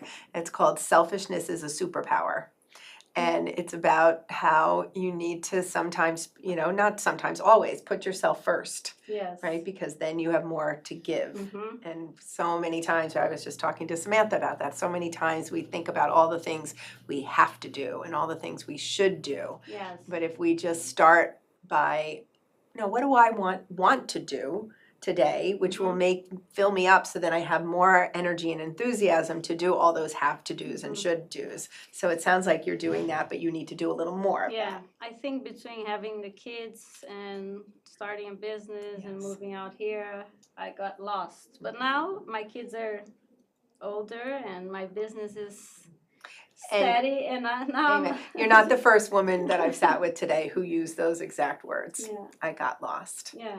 And Now I'm finding myself. Finding I yourself. love walking on the beach with my dog. yeah. What's your dog's name? Mel. Mel. It means honey in Oh, Portuguese. In Portuguese. Is that your Portuguese? I'm Brazilian. Brazilian. Okay. Yeah. Yes. Yeah. So we are so lucky that you come here today and shared this beautiful tea with me. I'm hoping Nick made extra so I can be sipping it for the rest of the day.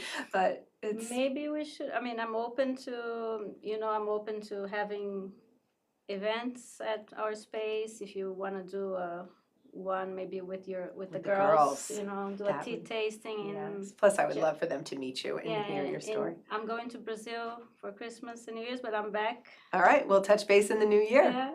Excellent. Well, thank you so much for coming and Thank spending you. this time with us Thank you. on our iTry Giving Day in our beautiful iTry studio. Yeah, I'd love to host the girls one I day would for a love tea that. tasting. I would love that. All right, let me say goodbye to you, and make sure you go to the kitchen and Thank grab you. some Happy amazing food. Thank holidays. you too. Thank you so for much. having Thank me. you for my gift. I can't wait to make tea. That's how I'm gonna do. Invest Yes. in me, right? Yes. Yes. Thank you Thank you. so much.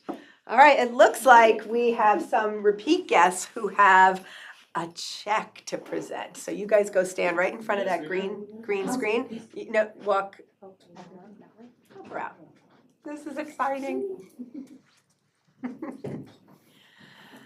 Oh, wow. This has been an exciting day so far. All right, we're going to go back to Sophia and her mom, Liliana, and see the check they're presenting. Ready? Go.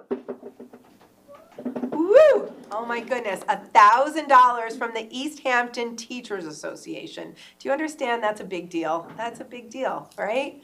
These are your teachers, Sophia, that are investing back in iTry. Thank you, name a teacher that you have right now that you'd like to thank. What does she teach? Ah, yay. Well, thank you. Thank you to all the East Hampton teachers and all the teachers out there. We know what a hard job it is, and the support that we get from all the teachers that we work with is great. So let's have you lower the check and see our new total. Oh my goodness. We're getting close. Is that not even it? Where are we? We're actually, it's with that $1,000, this is our new total. Oh my goodness. All right, so we are at $286,684. Look, 80, the 8 is sticking out to me, the 6s and the 8s. All right, we're getting there, I'm feeling good. All right, thank you, Sophia and Liliana. Where are we putting this one? You can just stick it over there. What do we have next? Okay, we're gonna cut to a video.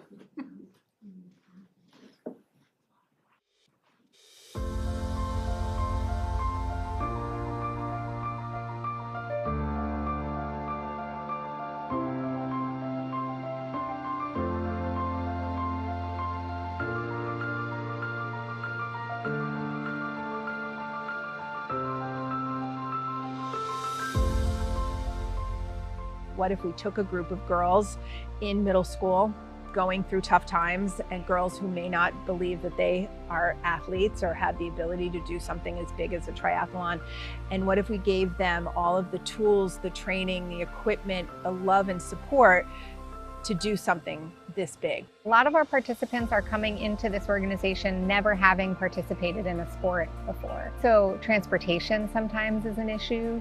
Support at home is sometimes an issue. We live in a community where there's a lot of disparities of income. We provide everything for our girls so that they can be successful. That can be anything from transportation to the equipment that we use. There's no cost to families. We just ask them to show up.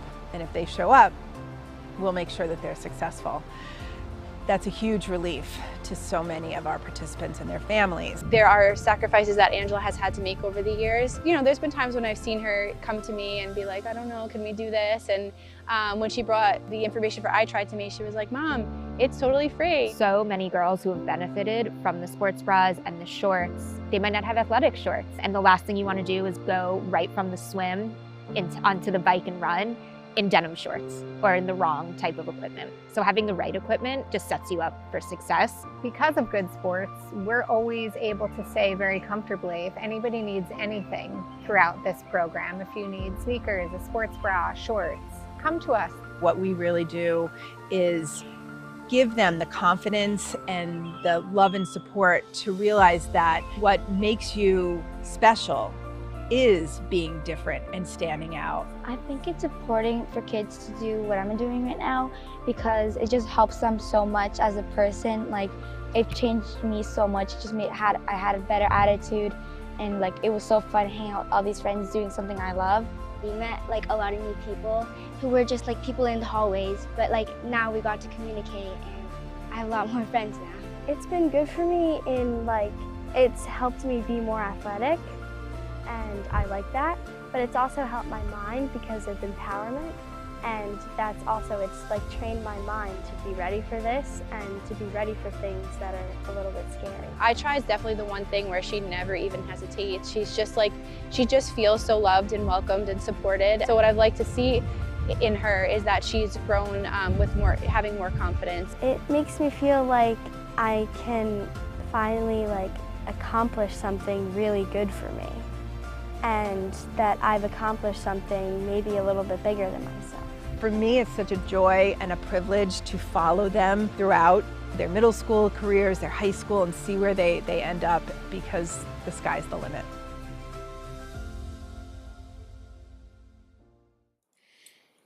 All right, we are back, and I have the most incredible guest with me now. This is interesting. Every year it kind of has its own little theme, and this year we've had a lot of educators and people from the schools involved, and it's so wonderful. I am here with Deb Winters, who is the superintendent of Spring School, where iTry started.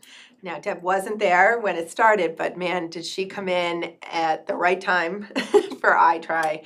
And she has had our best interests in her heart since day one, and really understands what we're about and our mission and our vision better than anybody. And what she's done in the Springs community, it's just amazing for a small district. This powerhouse of a person just brings so much love and light into everything she does, and is so responsible for the well-being of so many kids and families and professionals, and the money you bring into the district, which is not easy. It should just, from the bottom of my heart, as a parent, as a community member, as somebody who works in partnership with this district, I thank you. Deb's getting ready to retire soon, and it's going to be some very big shoes to fill. But I know her journey's not nearly over, and that's what we're going to kind of talk about a little bit. So let's hear from you, Deb. How are you today? I'm good, and it is bittersweet. 7 years is a good run for a superintendent. Yeah. And you're right, it's just, what am I gonna do when I grow up? I have lots of passions, and what iTry has done for girls, robotics has done for another group of students that have never been involved in a sport, never would be interested in a sport. And our program has doubled this year based on the success of our team last year. Excellent.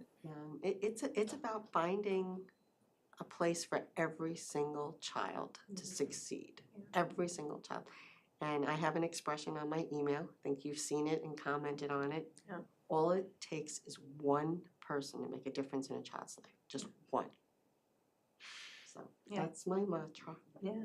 And sometimes that person can make a difference in an adult's life as well. And I know you've been there for me in several serious situations where I've needed help and support. Hopefully you've had people be there for you, and that's a theme that's been coming up over and over today is as we talk about invest in her and invest in yourself. It's that when you do for others, that's really the end game, because when you figure that out, if I want to feel good, all I have to do is help someone else, go out of my way for someone else, and that opens up so much. And you've just been such a pure example of that, and it just sets such a beautiful tone. And I know so many who've been touched and affected and inspired by that. Well, you've inspired so many. Our girls, your girls, are now working in our school as teachers. Like, that's gotta make you feel incredible. And that Springs played a role in that. Yeah. I mean, yeah. Springs, as you know, Springs is just a special place, and I know it's changed a lot. But when I tell the story and I tell how I walk, I think it was because, well, number one, right, of all the districts, Springs doesn't have the tax base that the other districts do. They never really have the money that other districts do.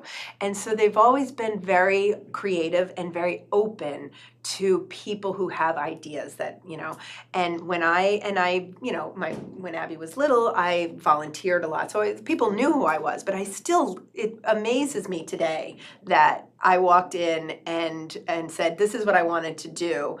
And they said, okay, let's do it, without do you have insurance? Do you have training? I had nothing. I knew nothing. But the faith they had and the support they gave and just everything fit. We started the day with a young woman, Hannah Islami. I don't know if she's still here, but she did my makeup this morning. But she was one of the very first girls. And then Noelle Martinez, of course, she was the next year. But they just talk about how magical it was, because we didn't know what it was going to be. We made it up, and Springs let us do that. they just let it fold. And I remember the teachers following along on the journey and really cheering year after year. I mean, you've been to our race, your staff's been to our race, their kids, now we got your husband involved. And it was the perfect synergy. It was just like the perfect match of a community that needed it and were willing to let go of all the fear, right? This is not an easy thing to pull off, right? And there's liability and all of this stuff. It's for kids, and it's just been magic. You gotta put kids first and take the obstacles away. Are there challenges? If there are challenges for adults, how do we think kids are managing the challenges? Someone just sent me an article about the food pantry in Springs. Yeah. Doubling the number of families being serviced. Springs is only 7 square miles.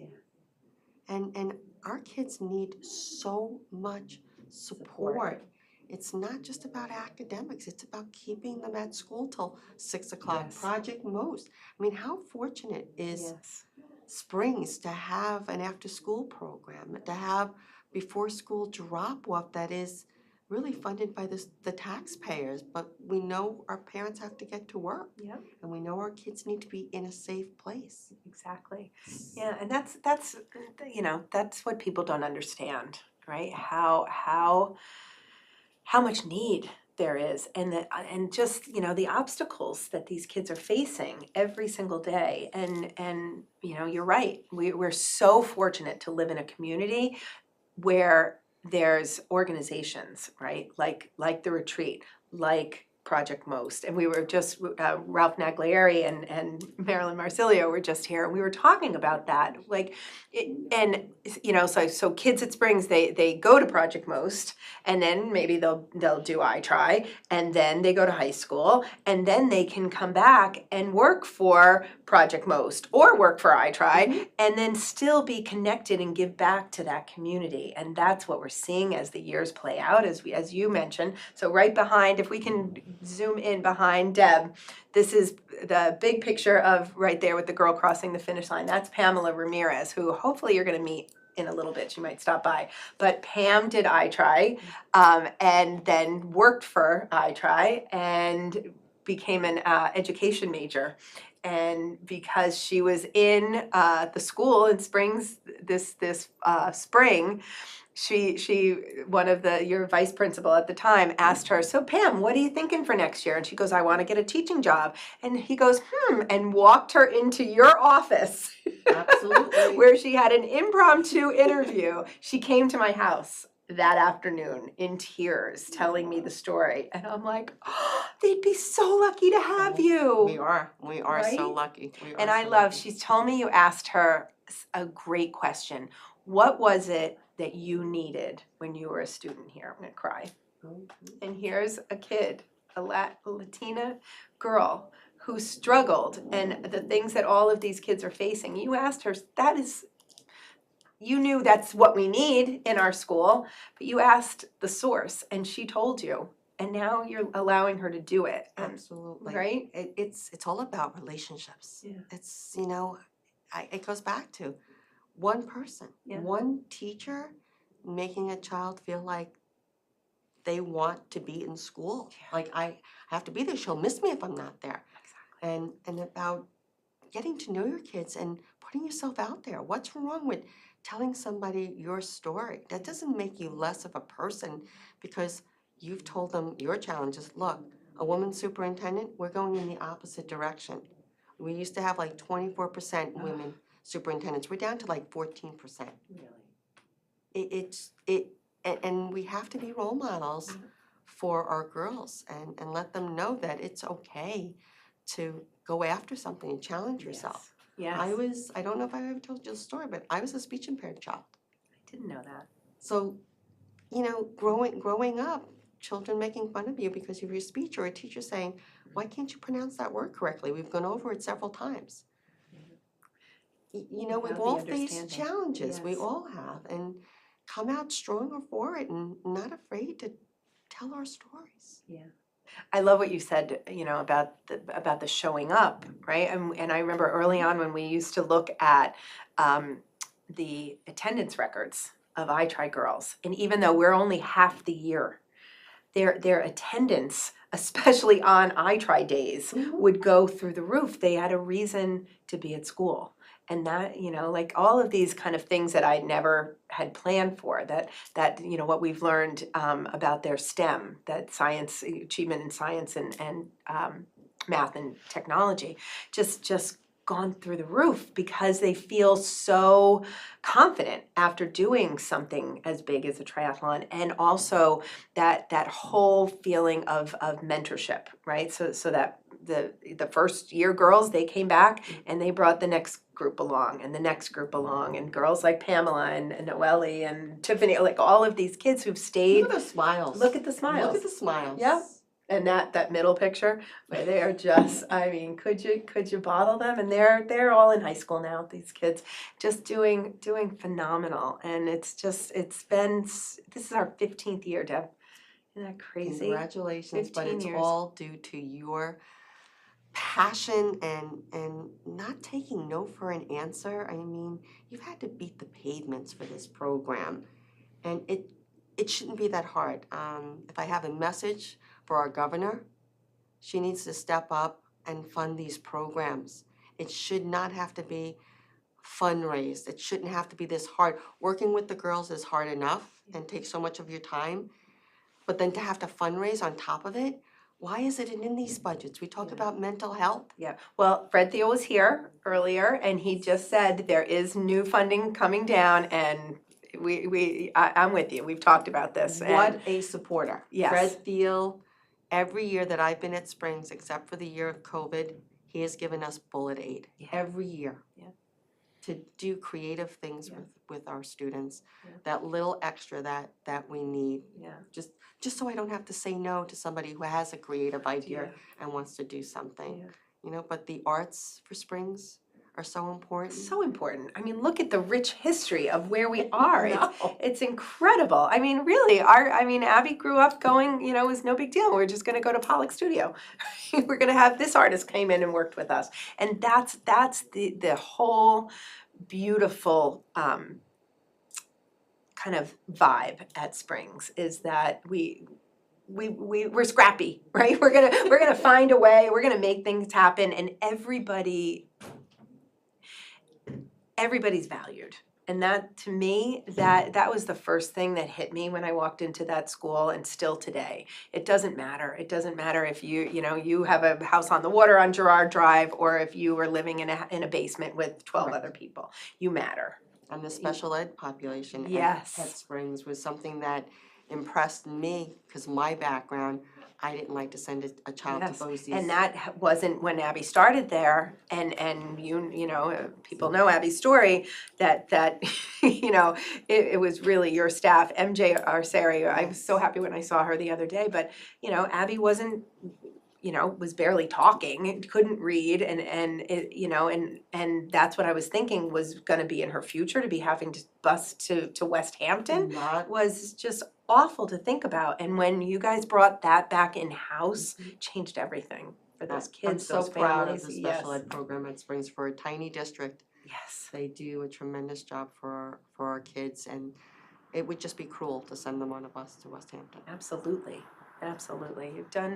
This district has done so much, and you've brought in and done so much, and we owe you such gratitude, and I know we're always going to be near and dear to your heart, and I'm going to scoop you as soon as possible to help with all. Get all online things. with the other Everybody I know, non-for-profits. everyone wants a piece of Deb. But is there something fun you're looking forward to? Are you going to plan any travel, or? Oh, we're going to Greece with our trip that we won through. Do you have it iTry. booked? Not yet, but we're hoping for September. Excellent. And I need to connect you to my sister-in-law, because she did that trip. Okay. She and Abby did that trip. So you need to talk to I need her. to talk to Yeah, her. and it's phenomenal. I mean, just it's been a dream of mine. I'm so sad I didn't go with them on it, but she loved it so much that she's going back for a month. Susie booked an Airbnb for a month, and she's going to stay there. Yeah, I hope to travel, and I do hope to give back through some grant writing and fundraising and advocacy. I really do want to get into our governor and. Good. Good, and if anybody can do it, you can, now that you have the time, get up there. I plan to. Yeah, and I'll be right there with you. I'm not afraid to ask for money. There I are know. people who can't do it, but I'm not afraid to ask for money or ask for help. Yeah. And tell The not stories. only, my story, but tell children's stories, because you can make a huge difference. Yeah, and I encourage you to bring some of those children with you to tell those stories, right? Because that's what we know, and when they can take their story and use it in that way, it's healing and restorative and empowering. And Very empowering. I think that's the message that our girls walk away with the most from iTry. Yes, they do this and it's an accomplishment, but that empowerment, that I matter, I mean something, I did this, and then the next challenge they face, they know that they can do it, no matter what that challenge is, because there are going to be challenges in their lives. Absolutely, we know it. Yeah. Well, Deb, thank you so much for sneaking out of school and coming to see me. Hey, I snuck out. I only got in at noon because I had a meeting up Island, and then I ran love out it. again.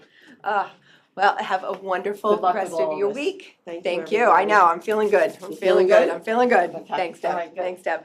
All right, a surprise. Oh my goodness, come on in, Gina. Good to see you. Good to see you. Oh, have a seat. What do you think of our studio? I love this studio. I love it.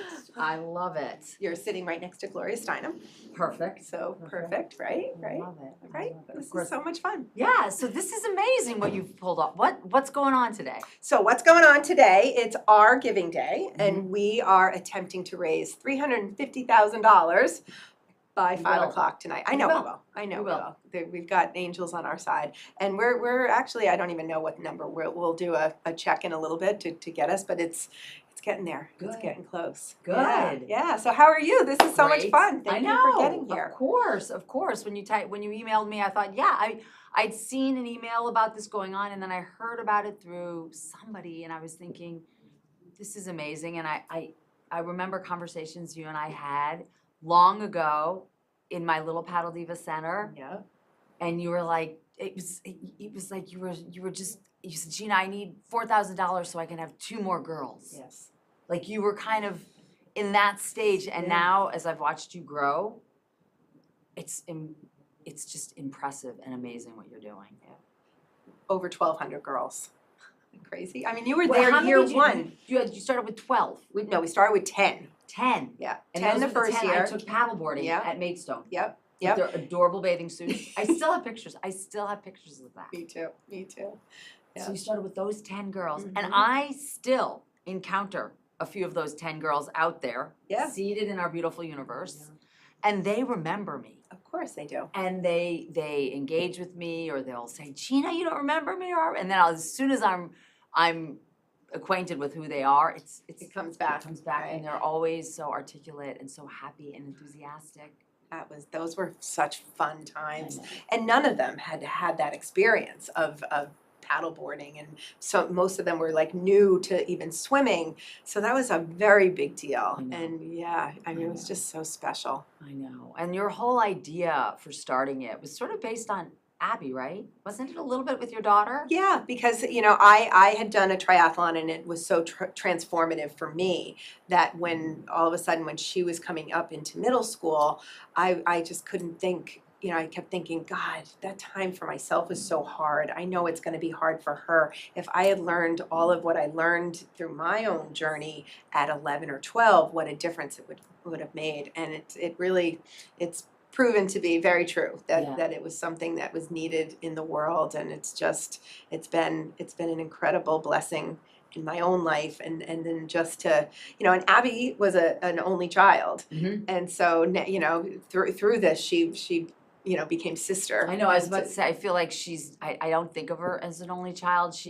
She really is like a sister to, especially the first generation that she came up with. Yeah. Because she was she in that group of 10? No, she came Yep. later. No, She was in that group she of was 10. in the group of She was 10. in that group of 10. Yeah, and then every year, she would stay, she did it. So that first group basically did it all through middle school. So they did 3 triathlons. Then they volunteered in high school, and you can't ever get too far away. I've just dragged them all back. Right, they're all out there fundraising for us today, and That's it's really, great. it's amazing. So a couple of them are married. I'm waiting for my first iTry grandchildren to come.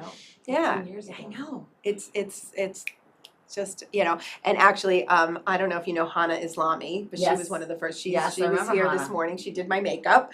You look gorgeous. Thank you. You really do look gorgeous. Oh, thank you. I love it. Thank you. But it was, so it's this whole full circle thing. And, a couple of months ago, I was going through a really tough time and really questioning and worried about the future of iTry. And it was so crazy because every time I went out, I would run into one of them. And the same thing would happen. They would see me, they would light up, they would come and hug me, and they would say something like, Teresa, I can't tell you how much iTry meant for me at a time I really needed it.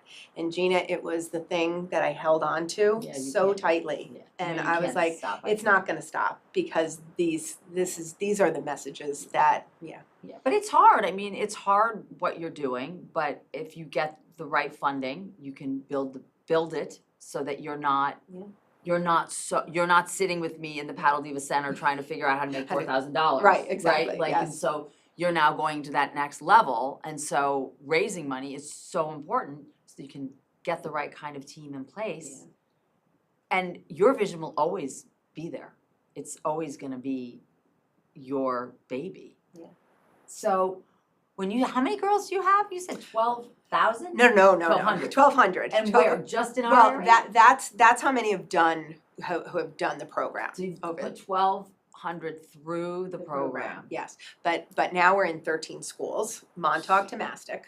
So you were able to branch out. I mean, we're kind of having a little catch up. I know, it's been a while. It's been a minute. Montauk to Mastic, that's amazing. Yep, Riverhead. So now, as we used to only train at the Y, we now train also simultaneously at the Southampton Aquatic Center at Suffolk County Community College. Beautiful. In Riverhead. Yes. Beautiful. Have you been to that No. pool? You should. We should swim there. It's gorgeous. So the girls have that on Saturdays we run and swim there. So we've got 2 centers going on at the same time. And it's just kind of blossomed and taken off, and our team is phenomenal. I don't even, it's all run by our program staff. So you finally have because I feel like for a while it was just me. You for probably like 4 or 5 years. Yeah, and then we brought on who's now our program director, and that was kind of miraculous because somebody who owns their own business, you kind of question, is anybody going to care as much as I care? And she did. And then we've just been able to attract the most spectacular Yeah, I know. I've people. been on the website. Like, I think you have. Do you still have Sharon McCobb? Oh yeah, Sharon, and then somebody else. Jello. Do you have Jello on the team? She used to. Yeah, she used to coach with us. But your team is amazing. And you've amassed such an incredible group. Is Allison with you still? Felinius? No. I can't. Sometimes it's hard for me to think of who's where. Yeah. But you've amassed such an incredible sort of bench of leaders in fitness that are working with you. Yeah. And it's pretty incredible. It is impressive. And these girls just have, wonderful female role models, and it's just kind of built in, and the way they for the ones who kind of stay year after year, we now pay to get them trained to be lifeguards and water safety instructors. So that's part of what money being raised helps Absolutely. too, because nothing's free. So that kind of stuff actually has to be paid for, because you also need to pay for the credentials and all of that. And a lot of the kids, they can't afford it. Right. So what we do is we'll sponsor them, we'll pay for it, and the deal is they come back and they coach for us for a year. And then after that, if we still want them to come back, we'll pay them the same as we would pay any of our coaches. And then, but we know out here what you can make as a swim instructor. So these kids are set up, so they're getting jobs at Maidstone and and all of this stuff. It's really phenomenal. So where does a lot of the money so your goal is 350? Yes. So where does a lot of that money go. So a lot of it is happening with live today. People are donating. See on the screen, well, not right now, it says Gina Bradley, but there's a text to give and people can just give to the overall fund. But we've had a lot of donations throughout the day from we just did the East Hampton Teachers Association gave us $1,000. The East Hampton District through their special mental health fund gave us $5,000. Wow. We've had we had a very generous donor who offered to match anything up to $100,000. So that was a huge, yeah. So it's you know, we beg, borrow, and steal as much as we can from every. But it's really important. I mean, this program is really important. So, and then where does the money, like, how does the money seed into the program? It helps pay for the fees, it keeps it alive. Yeah. So no girl or family pays a penny. And we That's do that what I thought. so we do that very So the thoughtfully. swimsuits, the hat, whatever it is. Everything you see. Yeah, Right? no, I If they know. need shoes, we get them shoes. The bikes we do, their uniforms, the transportation. How about the sweet girl that she's famous because she made it through without her shoes. That's right. Did you see that on the Yes, cover? of course Yes. I did. I know. Yes, I guess we didn't come through with the shoes so what happened No, that is was so cute. I think she know. lost a shoe. I was She very did, cute and story. she like several people ran after her with her shoe, and she just kept going. And at the finish, she goes, "Everybody called me Cinderella because I had one shoe on." Oh my gosh! But like that's gonna that's gonna last her a lifetime. A lifetime. Like wherever she goes, she learned. Well, she and got such a from that, boost. right? And from that picture, it just went completely viral. Everybody was sharing it. And then her school shared it, the school board all heard. She walked back into school in September as a celebrity because, and then I had the opportunity, the Women's Sports Foundation has an annual gala with all of their incredible athletes, right? And in New York City, and we were invited, and I could bring 2 girls with me. And so she was one of the girls we brought, and it just What was. school is she in? She's at William Floyd. Oh, okay. Yeah, so one of so our. amazing. Yeah, It she's is phenomenal. so. I don't think people realize how important it is to have a support system like you do for girls in the middle school. It is critical, right? We It's know we both. I wish had girls. and I we've wish seen. my daughter had gone through. I mean, she's probably not listening because she's in college right now, but she would kill me if I said this. But I wish she had gone through the program. Yeah. She was athletic, but there's a certain piece of confidence and self that I think you teach the girls. And it's not just through the actual activities of doing the triathlon, it's the other programs that you're offering them throughout the school year and throughout the time that they're in it. And that, I think, is where they really grow. Yeah, and that's what Hannah said first thing this morning when we sat down. She goes, taught me to love myself. That's the piece. That's to it. feel good about yourself. That's it. I That's know. it. Right? And if I had learned that at 11, right? I mean, it's still something I have to remind myself I know. to do. To be you good know, to like, yourself. And Yes. it's absolutely the most important program on the East. I'm involved with a lot of non-for-profits. I'm on the board of the food pantry. But I always, whenever I see an iTry email or I see an iTry girl or an iTry event, it's always like there's like a little gold star by it because I know how important it is for our community. It just shapes the fabric of these young girls who are in our community. And I think about people like you, like literally since when it was just a little idea in the first year, and you were just like all in, I right? was. And there's like Rich Kalbacher. Remember that? Yes, that's where we used to keep the bikes. I remember the bikes. Oh in my his, God. in his In his basement. basement. I know. He's a saint. He's a I saint. know. I remember that. But yeah, but there's so many in and it's grown, but that's just it. Once you get a sense of what that impact is, and you get to spend time with those kids, you're sold. Yeah. You're sold. And they actually need a program for boys.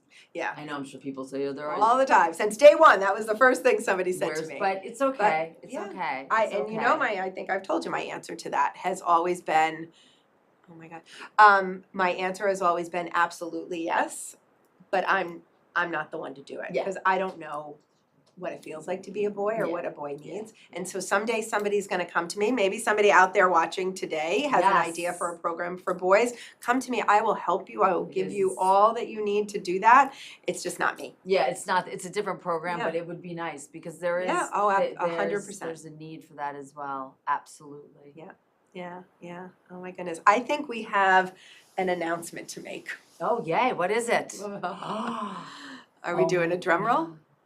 We're just doing our own drum roll? What's our own All drum right, roll? all right. Gina, do you see what that says? Oh my All right, goodness, so you're gonna okay. announce it, but hold on, right? Drum roll, we are now at a new total.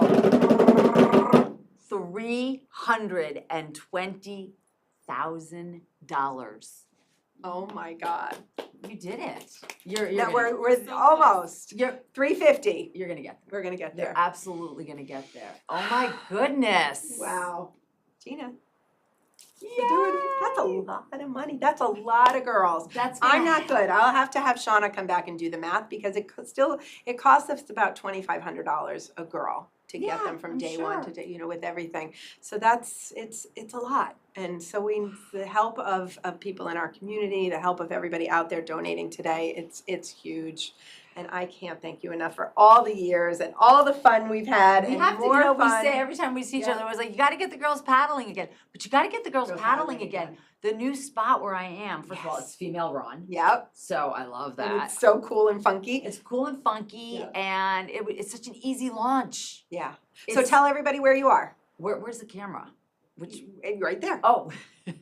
So I am at the Vanderveer Marina, and it's right in the very mouth or the very beginning of 3 Mile Harbor, and it's waterfront, and it's just such a delicious place. We work out of a little container, and we're incredibly inclusive. We love to just take somebody who has no idea how to paddle all the way to somebody who loves paddleboarding and turn them into somebody who's as passionate about the water as you are about the iTry program. Awesome. Yeah. Awesome. Well, we'll definitely get some girls out there paddling with you. Please, And Gina, I'm thank so you excited. so much Thank for you. coming today and for being you. Yes. I love you. I love you more. Oh. I love you more. You'll have to Keep doing your work. come race with us in September. That's a good idea. Yeah. I think that would be fun. That would be fun. All right. All right. Thank Okay. you. Bye. All right. We're gonna cut to a video. Okay, excellent. See you in a few. Are we still live? 6 months. You have been working towards this day for 6 months. You are ready. You are strong. You're nervous. I know you're nervous. You're supposed to be nervous. That's the point. But you're also ready. Okay? There are going to be moments today where you're going to be nervous and you're going to say, I don't think I can do it. But you can. You're going to push through and you're going to do it.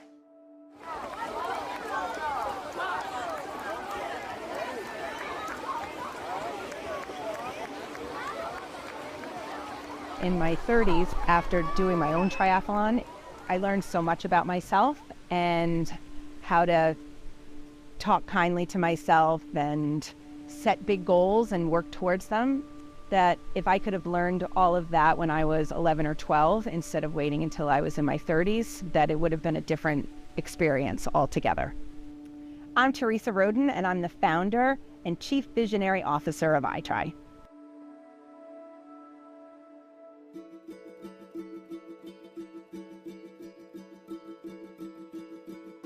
iTry is an empowerment program for middle school girls where they train mind, body, and spirit to complete a youth distance triathlon. So many come to us not knowing how to swim or even how to ride a bike, and yet we promise them that if you show up and if you trust us, then you'll get there. The motivation to join iTry isn't exactly that they can't wait to do a triathlon. You know, we often say, you don't join iTry and do a triathlon tomorrow, it's a journey. iTry started in 2010 with 8 girls at spring school. Those middle school years, 11, 12, 13, even though they're incredibly difficult to go through, they're also pretty magical. The mental and emotional training is just as important as the physical training to get them to the finish line and beyond. We do empowerment sessions after school, and those sessions teach them how to use tools like visualization and affirmations and goal setting, and really on how important it is to love yourself and connect with others. And then they do training sessions either at the YMCA in East Hampton or over in Riverhead at the Suffolk County Community College Aquatic Center. And that's triathlon specific training.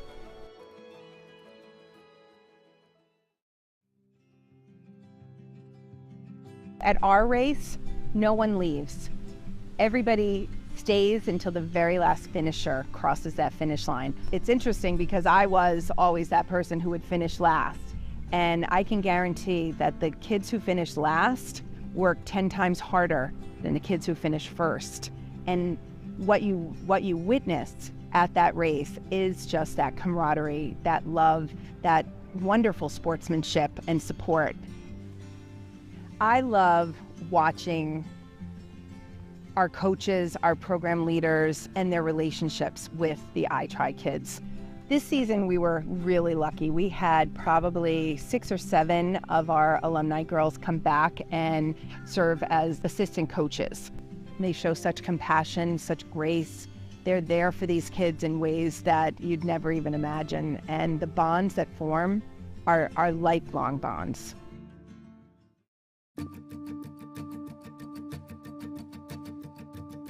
You know, as great as what you see on race day is, those moments of girls holding hands, crossing the finish line together and running into their mom's arms, and the tears and the hugs, and those are all incredibly fabulous moments.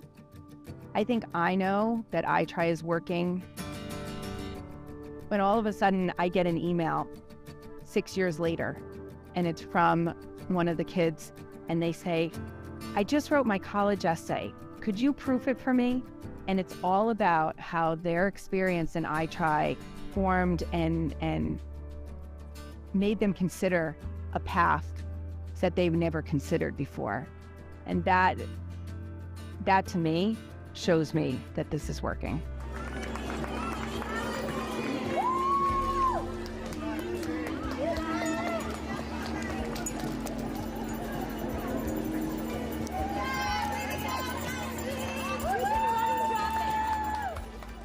I have all the feelings, right? I have pride like a mother, not only for the girls, but for the coaches and the staff and the program leaders. I have fear and anxiety because it's no small task to send 130 girls out onto a busy road with cars on their bicycles, or put them in the water and have them swim, and an immense pride and joy when I see it all come together. iTry wouldn't exist if it weren't for Spring School, who, when I had this crazy idea, let me do it. And all of the little pieces along the way, the generosity of local donors, of the businesses that sponsor us, the bike store that fixes our flat tires, and the moving company that moved our fleet of 120 bikes for us. iTry is offered to every girl at pretty much all the middle schools from Montauk to Mastic now. We're in 12 different schools on the North and South Forks. It's more than just trust. It's this feeling of love that kind of goes through everything that we do. What happens is they have to face their fear and do it anyway. And that's where the big change is. We always say that the finish line is just the beginning.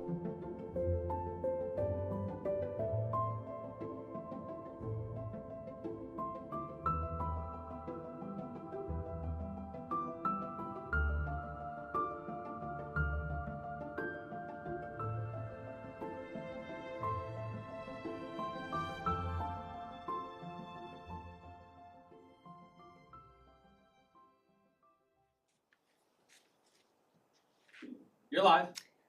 Hi everyone, so happy to be here. I'm Natalie Cisco, one of the program leaders here with iTry, and it's just so exciting. What a great day. And I'm here with some of the girls who've done iTry, as long as some of the program leaders. So this is Isabella. She goes to Spring School, right? Yeah. And so I thought what we'd do is talk about kind of what the program is like, and what they've experienced. So what made you join iTry, Isabella?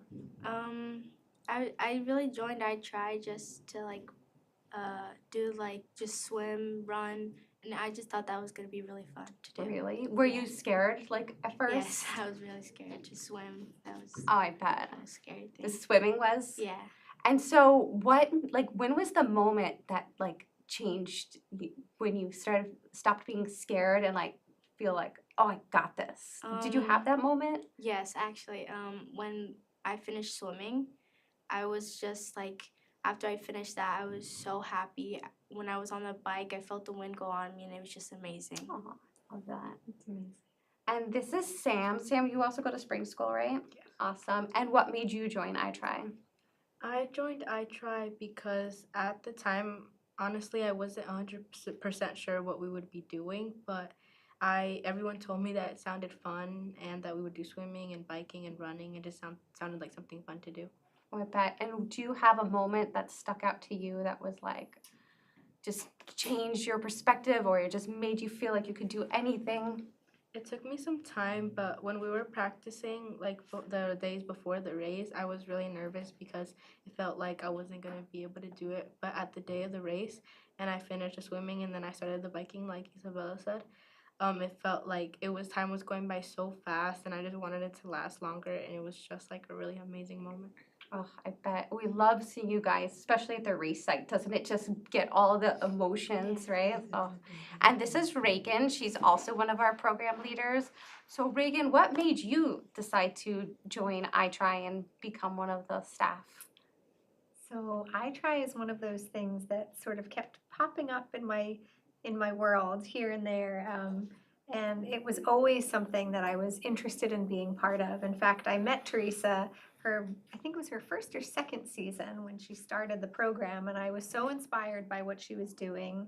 And I've always felt that, helping people become more confident and growing is something that I could sort of contribute to. And I also have 2 girls myself, so I was really excited at the possibility of working with people that have the same feelings that I do about being confident and taking care of your mind and body. So iTry has been a wonderful thing for me. And this was a very special year because my 12-year-old was able to do the race this past season. So that was really exciting to see her go through the process. And sort of the theme that I found and always kind of see each season is that we have such brave participants that usually it takes a risk, right, to participate. You weren't sure if it was the right thing, and you weren't really sure what you were going to be doing, right? But you were so brave, and you took a risk, and it paid off, right? So that's my favorite part about iTry, is that I get to watch our young participants sort of grow from the very start of our season, where it seems maybe overwhelming and sometimes intimidating. For some of our participants, we're teaching them to ride a bike, and some people are learning how to swim. So as a program leader, I get to see all of this growth, and it's the best, I can't even call it a job in the world, really. Totally, I agree. When I leave practice, I feel like I've got this energy because you guys don't realize it, but we get a lot out of iTry. Just feel like a boost of energy. And this is DNI. Hola, DNI. ¿Cómo estás? Muy bien, gracias. And DNI, what made you join iTry just a few years ago?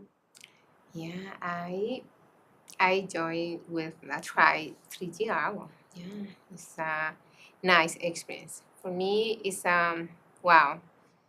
I feel blessed every day because it's iTry for me is a great opportunity, especially for empowerment our participants. So, empowerment with trabajo es a través del deporte. So, and the sport, how we can share with others, we can take challenge, and this is great because when you are younger, if you have this opportunity, your life can change And yeah, after when every kid finish the triathlon, they feel I can do anything in the future. This is very important. For me, wow, it's a great opportunity to be a program leader. Dee and I did something incredible last year too. One of our schools had a lot of Spanish-speaking participants, and she was able to host our program entirely in Spanish, which was something I don't think iTry had done in the past. So she's been an amazing asset to the program. Yeah, and I like to a lot is how support our parents, because some parents need to understand how is the triathlon. So some parents have fear, nervous. Some parents they want to understand how is a triathlon, and they can speak English. So and it's for me it's a connection. Yeah, I try with Latin parent, and this is amazing because it's I can help this family too, because when the one girl is our participants, the family and participate too. It is nice. Yeah. Yeah, and you are so important to our main goal is that all our participants feel safe, and having someone who speaks Spanish who can really communicate is just going to create that energy of feeling safe and protected and all of that. So you have really just brought that piece that we really so much needed. And Abigail, what made you join iTry? Abigail es una persona que está aprendiendo a hablar inglés y yo le dije a ella que podía hablar en español y que podía explicarle en español. Abigail, ¿por qué te gusta Try? ¿Por qué te uniste a Try? Y vienes para acá y compartes. Puedes decirlo en español. Totalmente. Yo me uní a iTry porque sentía que era muy divertido.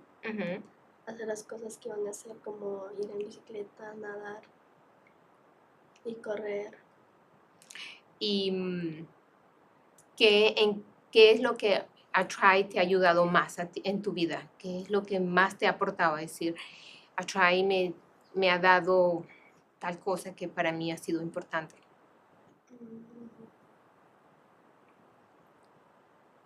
¿En qué te ha ayudado? Una solita. ¿Cómo ser más confidente? ¿Más confianza? Yeah, más confianza. Awesome, great. So in iTry, we talk about when we go into school, we do an empowerment session followed by fitness, and we always tell the girls, in order to be physically strong, we need to be mentally strong. And so we do an empowerment session. They're so much fun. There are all sorts of activities that really get us strong mentally so that we can do this triathlon, and it will help them in school. It will help them with public speaking and in all their subjects. So what we thought we would do for you guys is one of our lessons that is one of our favorites, and it's called affirmations. So each of us wrote an affirmation, and does anyone remember like what an affirmation is? Does anyone remember? Or why do we say affirmations? Does anyone remember? Like, what does it do for you when you say an affirmation? What do you think? How does it make you feel? Makes you feel good. Makes you feel good. How does it feel at first? At first, I feel like it feels like weird. Weird, sometimes right? Saying it to yourself. But then after a lot of practice, what happens to your mind? Your mind starts to what? Believe it, right? Yeah.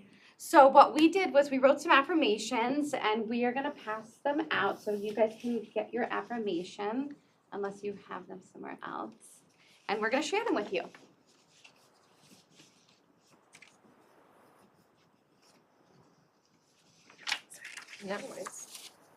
And if you're watching from home, we strongly encourage you doing this, because we have noticed, like Sam said, at first it's weird, but it's a really good habit because it really boosts your confidence and it trains your mind to start believing those positive words, right? Affirmations are positive sayings that you say to yourself, because so often we're not saying positive things to ourselves, right? What are we saying? negative things, right? I can't, I'm not strong, I'm not beautiful. We're so used to doing that. So what we thought we would do with the girls is train them now, while they're only in 6th, 7th, and 8th grade, to start speaking positively. Because we think all those amazing things about them, they should be feeling those things about themselves. So let's share what we wrote, and this will be practice, right? Saying them out loud. So we like to say them out loud. And here, I'll go first. So I kind of did one that covers all the bases. It says, I am enough. And that just means if you don't know what to say, this covers everything, right? I am enough. So often we feel like, I can't do this, I'm not smart, I'm not strong, and this I feel like is great. So I wrote this one because sometimes I feel like, oh, I can't do it, and yeah. And so one place, we always tell the girls, where are you gonna put this so that you remember where to say it? And I think I will put this next to my bed so that when I wake up in the morning, I can say it to myself, I see it, and then of course when I go to bed. So what did you write? I wrote I am powerful because to me powerful is just like a strong word. Like it means strong, like you could do it. And I chose this because after I did the triathlon, I felt super powerful and just like amazing. Oh, I bet. I mean, you are powerful. So where is a place where you would put that? On my mirror. Awesome. Yeah.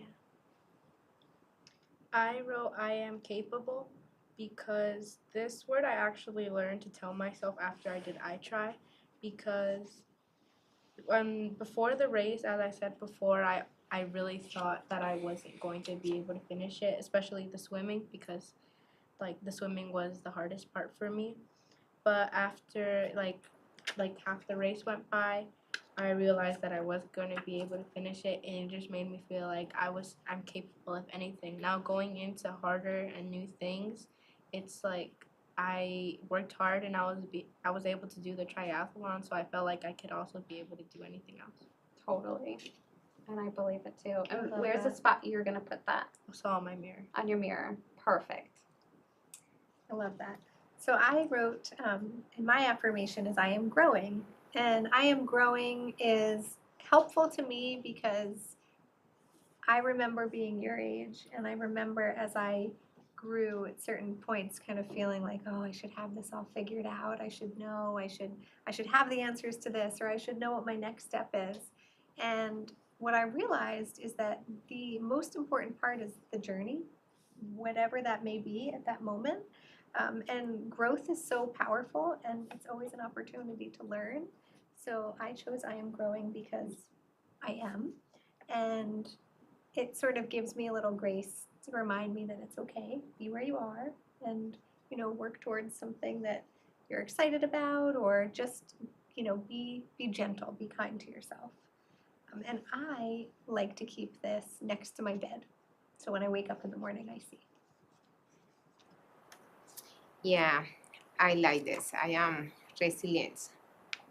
For me, the resilient is a special word. This word has a lot of power because it's when the life change your plan, you can change your goal too, and then you can do it.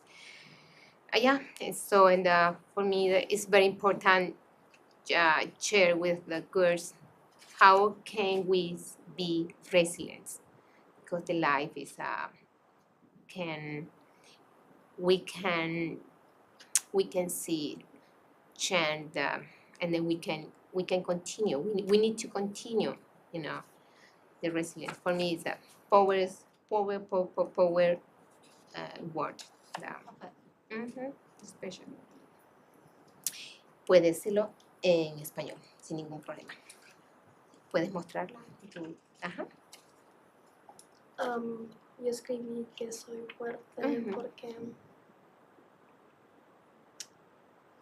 porque siento que ser fuerte es algo importante. Muy importante, sí. Y pues cuando terminé la carrera de hacer, o sea, del triatlón. sí, Ujú. eso yo sentí que era muy fuerte. Wow. Cuando terminó la carrera del triatlón, when she finished the triathlon, she felt very, very strong. Yeah. Para mí, Abigail es una de las chicas que es como cuando tú llegas y no sabes hablar el idioma muy bien, pero tú vas porque eres bien recibida y creo que ella 3 años ha estado con Atrai. It's a big challenge for her, but she's here because again, Atrai is a great opportunity for meet a lot of people and they feel in a nice and safe place for her. Yeah. Gracias. Thank you so much for sharing. I mean, I'm always so inspired by you guys because I would have really not wanted to do iTry when I was your age. I would have been like pushed into it, and I am so impressed that you guys can share and the way you push yourselves to do this triathlon, like it's just incredible. And you should always feel so proud that you were able to do it. No one will ever take away that you did a triathlon. I mean, it's amazing. So let's talk about our favorite memories, right? Well, there were some fun things that happened. I know you brought up like the beach practices; those always stick out in my mind. But I thought we'd kind of go around if you want to share, and we could talk about some of the fun things. To me, what I think is so amazing is like all the girls from how many schools do we have now? Is it 13? 13 schools come together and they get to practice together. And so my favorite memory is when girls from one school had a soccer game and they had told me that they met with they played another school that was in iTry, and they were in line at at an ice cream shop, and they bought ice cream for them because they knew them in iTry. And I thought that is exactly one of the reasons why we do this, is to just grow this family, this like sisterhood, and continue on. Once you're in iTry, you're what? Always iTry, right? So it doesn't matter if you're in the program or it's a weekend and there's no practice, you're always have this connection. So I loved hearing that story, and that story continued on, and we told all of our girls because it's good to know that you have each other's backs. And so I loved that. Does anyone have a memory that like they think of? The memory that like the most like I remember was biking in the wind on my face. It was just like amazing. It felt like a dream. Was It that at like- Cooper's Beach or was it at Long Beach? Because remember we started Cooper's Beach in Southampton. We got to go down all those really fancy roads. I think it was Long Beach. Yeah. It was just like amazing. It was just like it felt like so nice on my skin. It was just amazing. Oh, and isn't it just a free feeling? Like Yeah. sometimes you get on a bike and you just feel extra powerful, right? Mhm. I love that you felt that. Anyone else?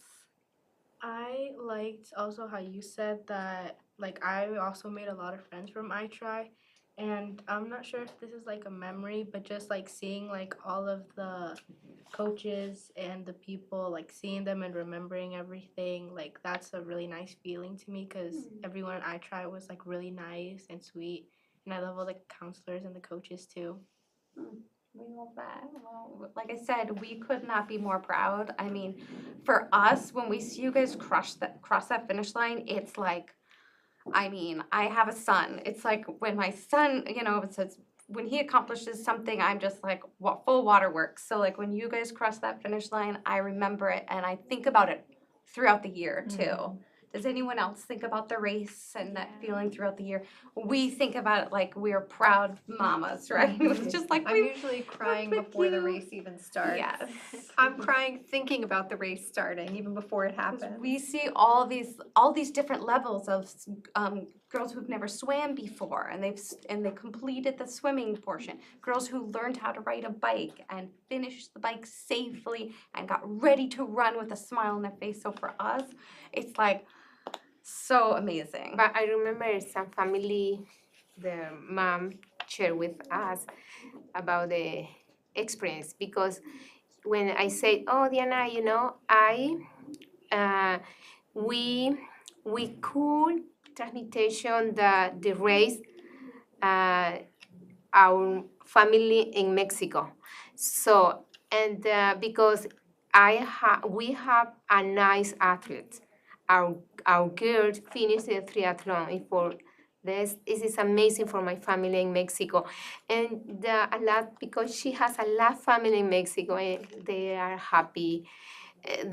Were happy with this. And so, oh my God, it's amazing. You go, and another family say, oh, we show our family, and in Guatemala. I say, wow, this is amazing because we can go for more family and the more. I love Yep. that. So I tries international. Exactly. So that's amazing. All right, are we bringing them on or? Yeah. Okay, Yeah. cool. So I'm gonna come back in for Okay. a second. And do you want me to get seat? Yep. Hi, I'm back, and we have some incredible other guests. You guys can stay right where you are. I'm gonna, no. You guys are gonna get up, and you're gonna come just stand behind these guys. I'm gonna get out of the way. Come on. All right, I'm gonna get out of the way, and Nat, if you can have them introduce themselves. Yeah, hi. Feel free to not block your picture. Oh, no. There she is, our Pamela, exactly. So if you guys can introduce yourselves and maybe share your favorite iTry memory. So who do we have first? Oh, Sophia. Oh, hi, I'm Sophia. I would say my favorite iTry memory was when I first rode a bike down the spring sidewalk at the old baseball fields. Love that. Was that your first time riding? Yeah, it was my So you first were a new time. rider. So what's so amazing is now she teaches girls how to ride. She is one of her, so, because she knows exactly firsthand what it's like to be a new rider and everything. So we love that you've come back to do that. Pam? Hi. What am I saying? This is Pam. Tell us about yourself. Pam is nervous, so maybe Pam needs to power pose a little bit. Hi guys. Okay. My name's Pamela, and am I saying what I am or? Whatever you want, Pam. Okay. So I try myself, and then now I came back as a coach. So I'd say my favorite memory from doing iTry was since I moved around a lot. When I was in the program, I moved schools about 4 times, and no matter what school I went to, I always had someone that was willing to be my friend because of the program. So that was great. And now, Pam, what are you doing now? I am the elementary Spanish teacher at Spring School, so I get to work with the girls during the day and also after, so it's really nice. Yeah. The best. Hi. Hi, my name is Maria. I'm also, obviously an iTry alum. My favorite memory, I think I would say, was my first year when Teresa read us the Light book, the book about the light. That will always be something that resonates with me. Cool. Yeah. Awesome. Hey. Excuse me, I've been in an office all day. My name is Lady, but I go by Liz. I'm gonna say my favorite memory was gathering in a classroom with the rest of the iTry girls from my school. It was probably the first time that I ever got to see each of their quirky sides. I remember Teresa had us doing an activity. We would just grab one another, get in the middle, and just start dancing. Love that. And it was amazing. It was a great bonding experience. Yeah, I love Really it. enjoyed Yeah. We just got together, the program staff, to kind of develop our fitness program. So we've come up with new games and activities, and one of our goals, like I said earlier, is creating that safe place. And so we came up with games that are a lot of team building, but also games that have kind of build individual confidence. And so we totally encourage you guys to come back and test them out and everything. And who here is going to do iTry again or is maybe thinking about it? You're thinking about it? Yeah. And volunteering. And we have so many volunteers that come back. It's so helpful. It's just great. So maybe since we have a little bit of time, since you brought up the light lesson, maybe we could talk about, because it is our first lesson that we do in iTry, is how bright is your light? And we do that so that we get to know each other. But we also do that, again, to encourage that this is a safe place and we want to know what makes their light bright so that we so that they feel good when they come. So why don't we go around and share the things that make your lights bright? So I'll start. What makes my light bright is really just being with you guys. When I go into the school, I always feel intimidated because when I went to school, I always was nervous. And when I go into the classroom and I'm with you guys, I just feel like, oh, okay, this is a safe place where I feel just empowered and amazing. So really being with the I Try girls makes my light bright. What makes your light bright? My friends. Your friends? Yeah, Love because they're always with me. They always make me smile and laugh, and they're just like amazing. Oh, lucky. What makes my light bright is probably, again, being with my friends as well, and playing sports, being able to be active and things like that. What sports do you play? Right now in school, I'm playing volleyball and I play travel soccer. Awesome. What makes your light bright, Sophia? I would say being with my loved ones, and I don't know, I just love to, like Isabella, I love to spend time with people. It's awesome. Pam, what makes your light bright? Something that makes my light bright is since I work at one of the schools where I Try is at, I love seeing the alumni and all the other girls that are in the program in the hallways and stuff during the school day. So that really just makes me happy. Yeah. Awesome.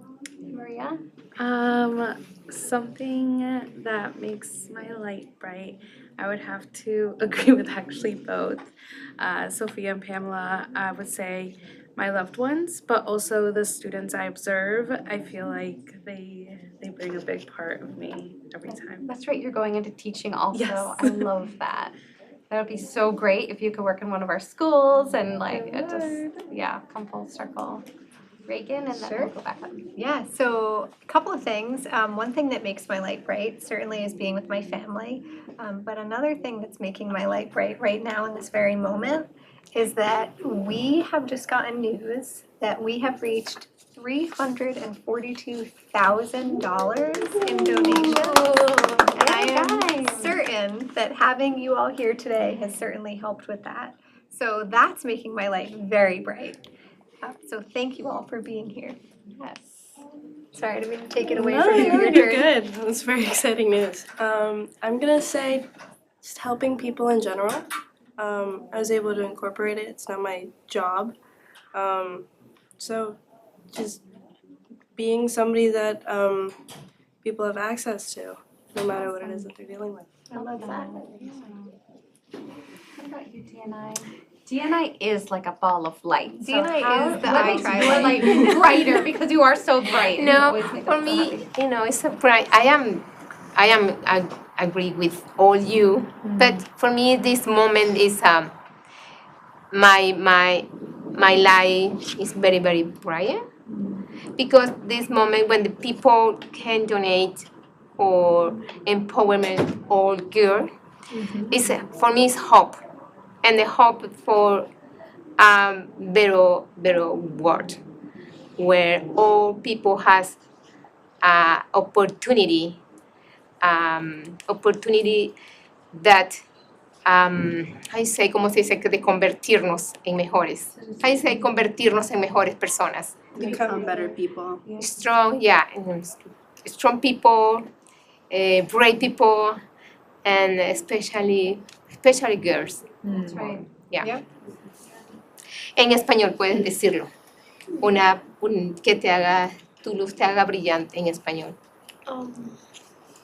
Mis amigos. Sus amigos, ¿ya? ¿Qué más? Sure, you got Y some mi good familia.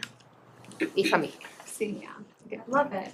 And we shared a lot of similarities, so we learned that we have so many things in common, and it's good to focus on those things, the things that make our light bright, and that's what we want to focus on, is keeping that light bright.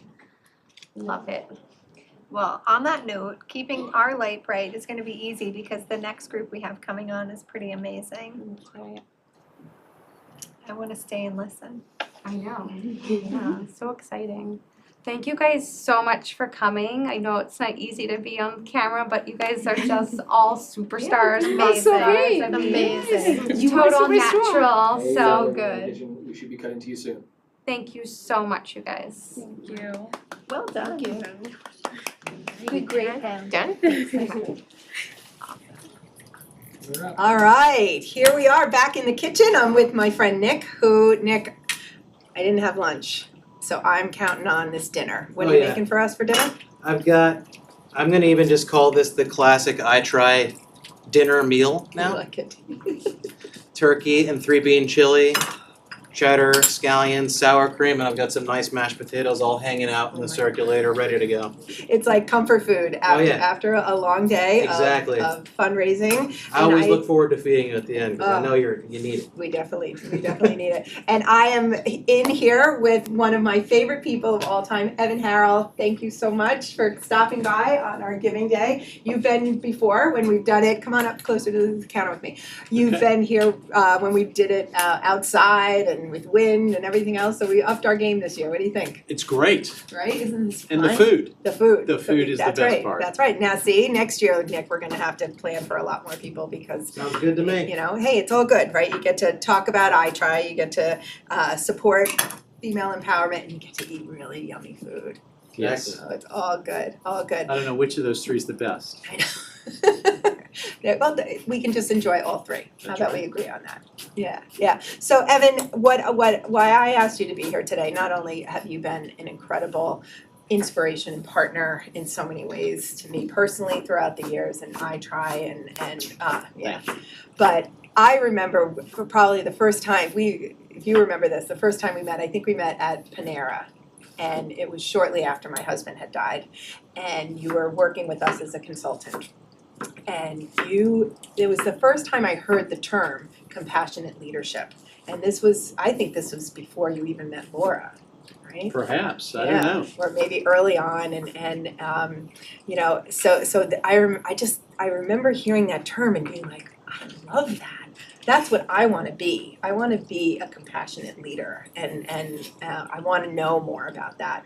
And so in the years that have transpired, you've taken that and just ran with it. And so I would love to hear about how the Center for Compassionate Leadership, which you have founded with your beautiful wife, who unfortunately couldn't be here today, but when you tell her about the food, we'll put it in her calendar early for next year. Absolutely. But so tell us about all things compassionate leadership. Sure, absolutely. So I have the benefit of working with my wife, and so we're partnered in life and in work, and we're partnered at the Center for Compassionate Leadership, which she founded. I co-founded with her, and the world needs leadership that is focused on finding solutions together, finding solutions collaboratively, cooperatively, not competitively. It is. We're at a critical time, and it's not melodramatic to say we're at a critical time for the human race. And the solution is going to come from all of us working together, from all of us recognizing that we're in this together. So we've got a choice. We can either work together and figure this out together, or we can keep competing with each other and fighting with each other, and there's no telling what will happen if we go down that path. So we work to bring principles of leadership based on compassion into organizations. We train individuals, we have public trainings, and it's all evidence-based. The research is very compelling. Compassion works. Organizations that bring compassion into the workplace have happier employees, they have more creative employees, they have employees that are more engaged in their work. And it makes sense. You treat people well, they're gonna be having more fun in the work. And when they have more fun in the work, everybody is better off. And the work is better, and the benefit in the communities that we serve are better, and the products that we bring into the world. So what's something you've learned personally through this work that you've been doing? And how many years has it been now? So we started almost 5 years ago, before COVID. But because of the work that we had done, when the world moved online and everyone learned what Zoom was, we were actually very, very well positioned to share our training globally.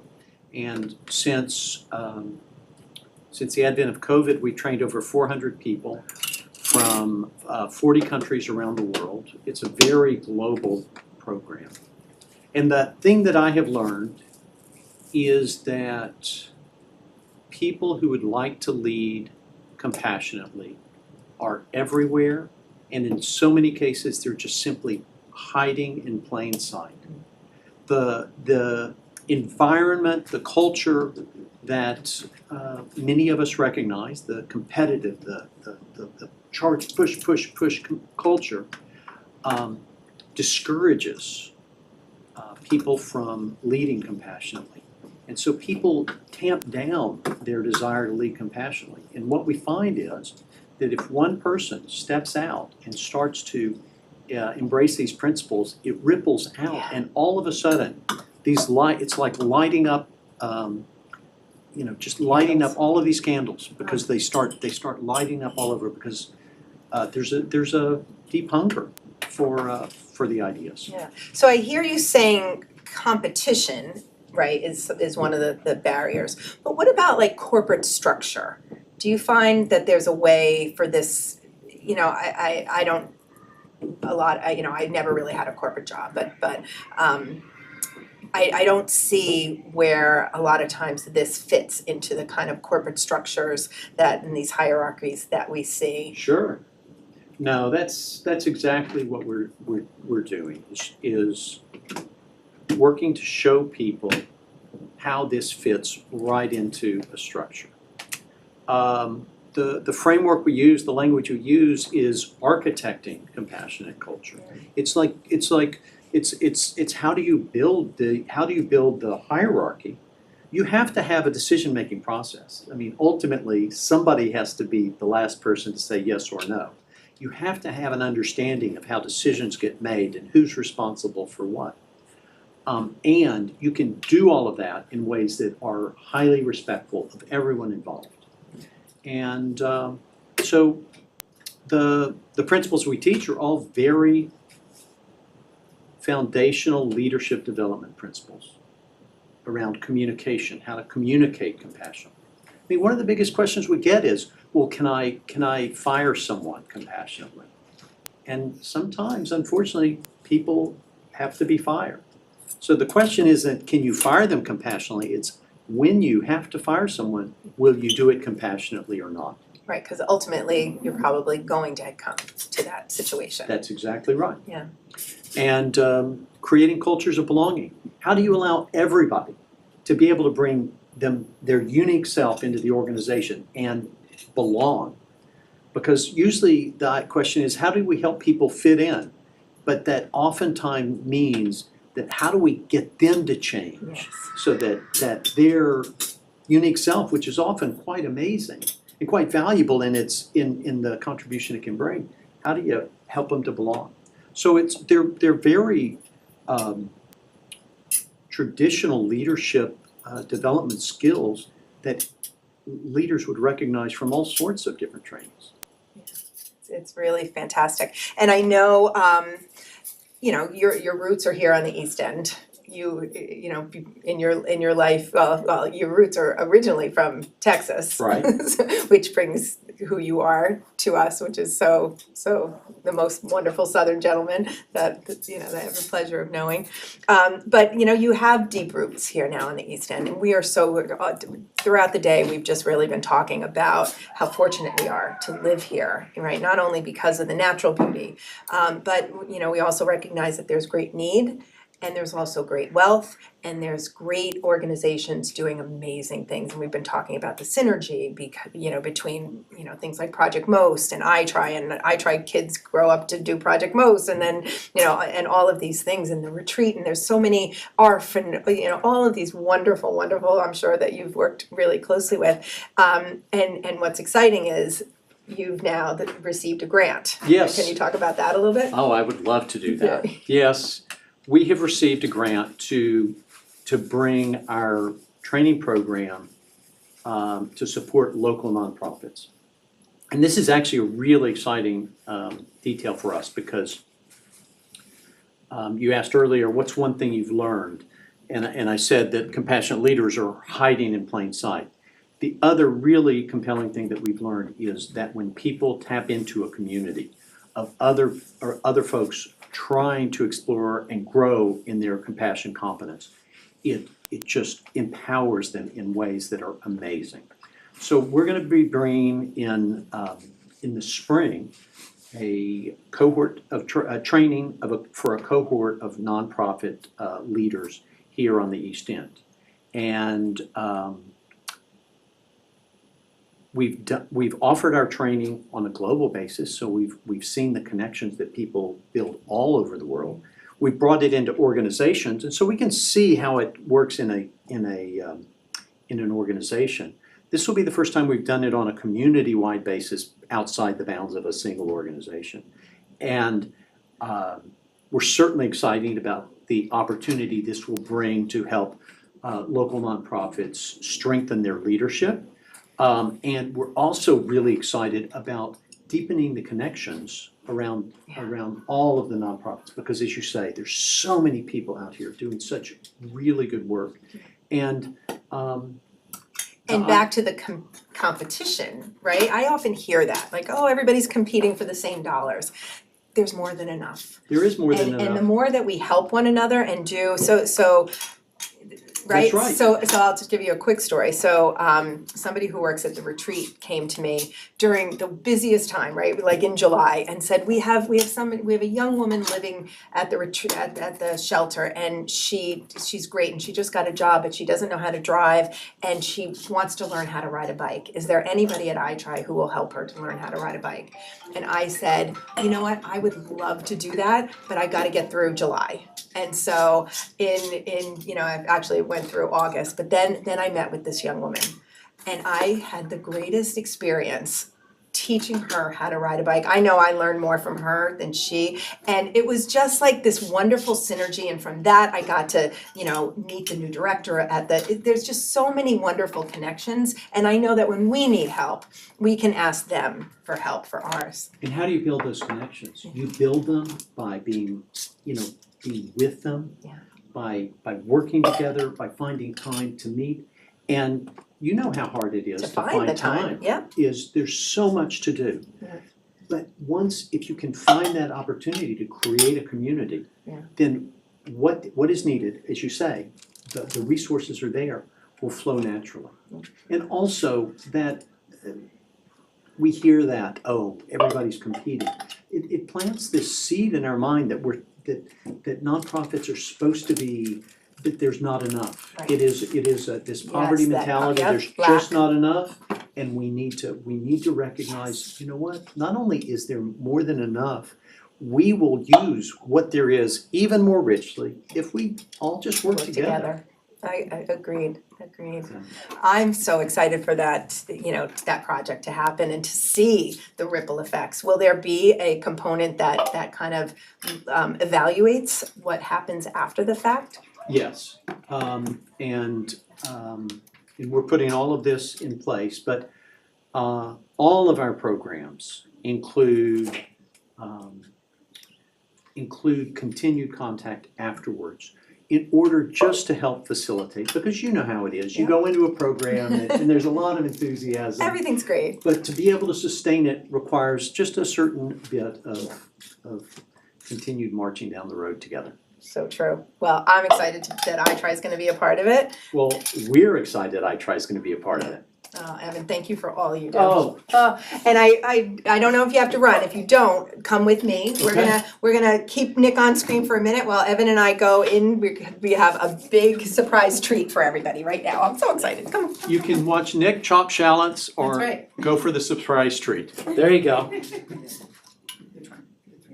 Perfect. Yeah. All right. That was awesome. Okay. Do they know to start it?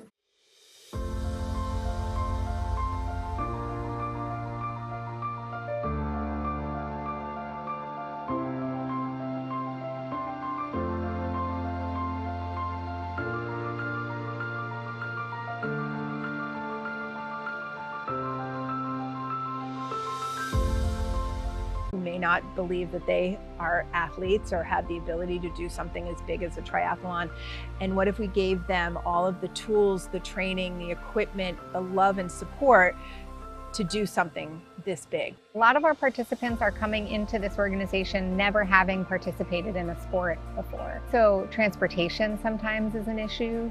Support at home is sometimes an issue. We live in a community where there's a lot of disparities of income. We provide everything for our girls so that they can be successful. That can be anything from transportation to the equipment that we use. There's no cost to families. We just ask them to show up. And if they show up, we'll make sure that they're successful.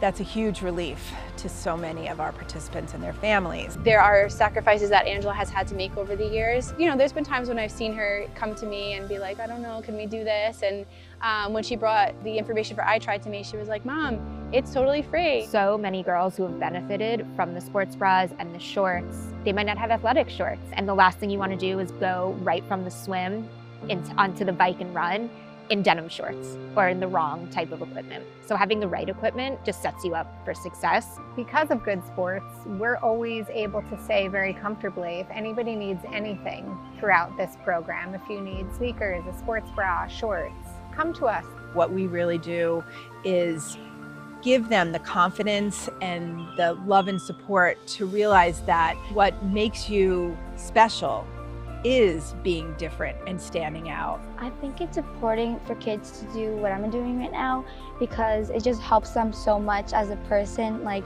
it changed me so much. It just I had a better attitude, and like it was so fun hanging out with all these friends doing something I love.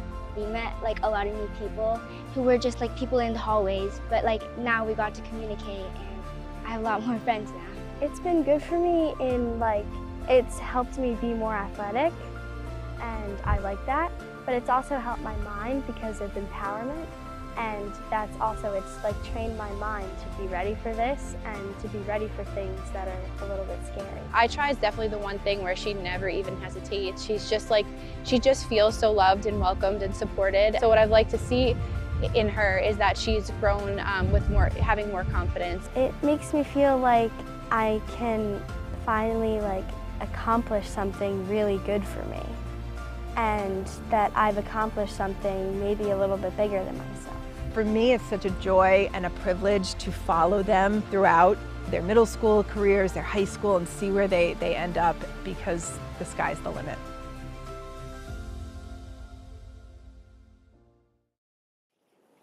You're up. All right, except you can't see me. There I am. Hi, everyone. I really hope we have a lot of people watching because this is something I have dreamed about.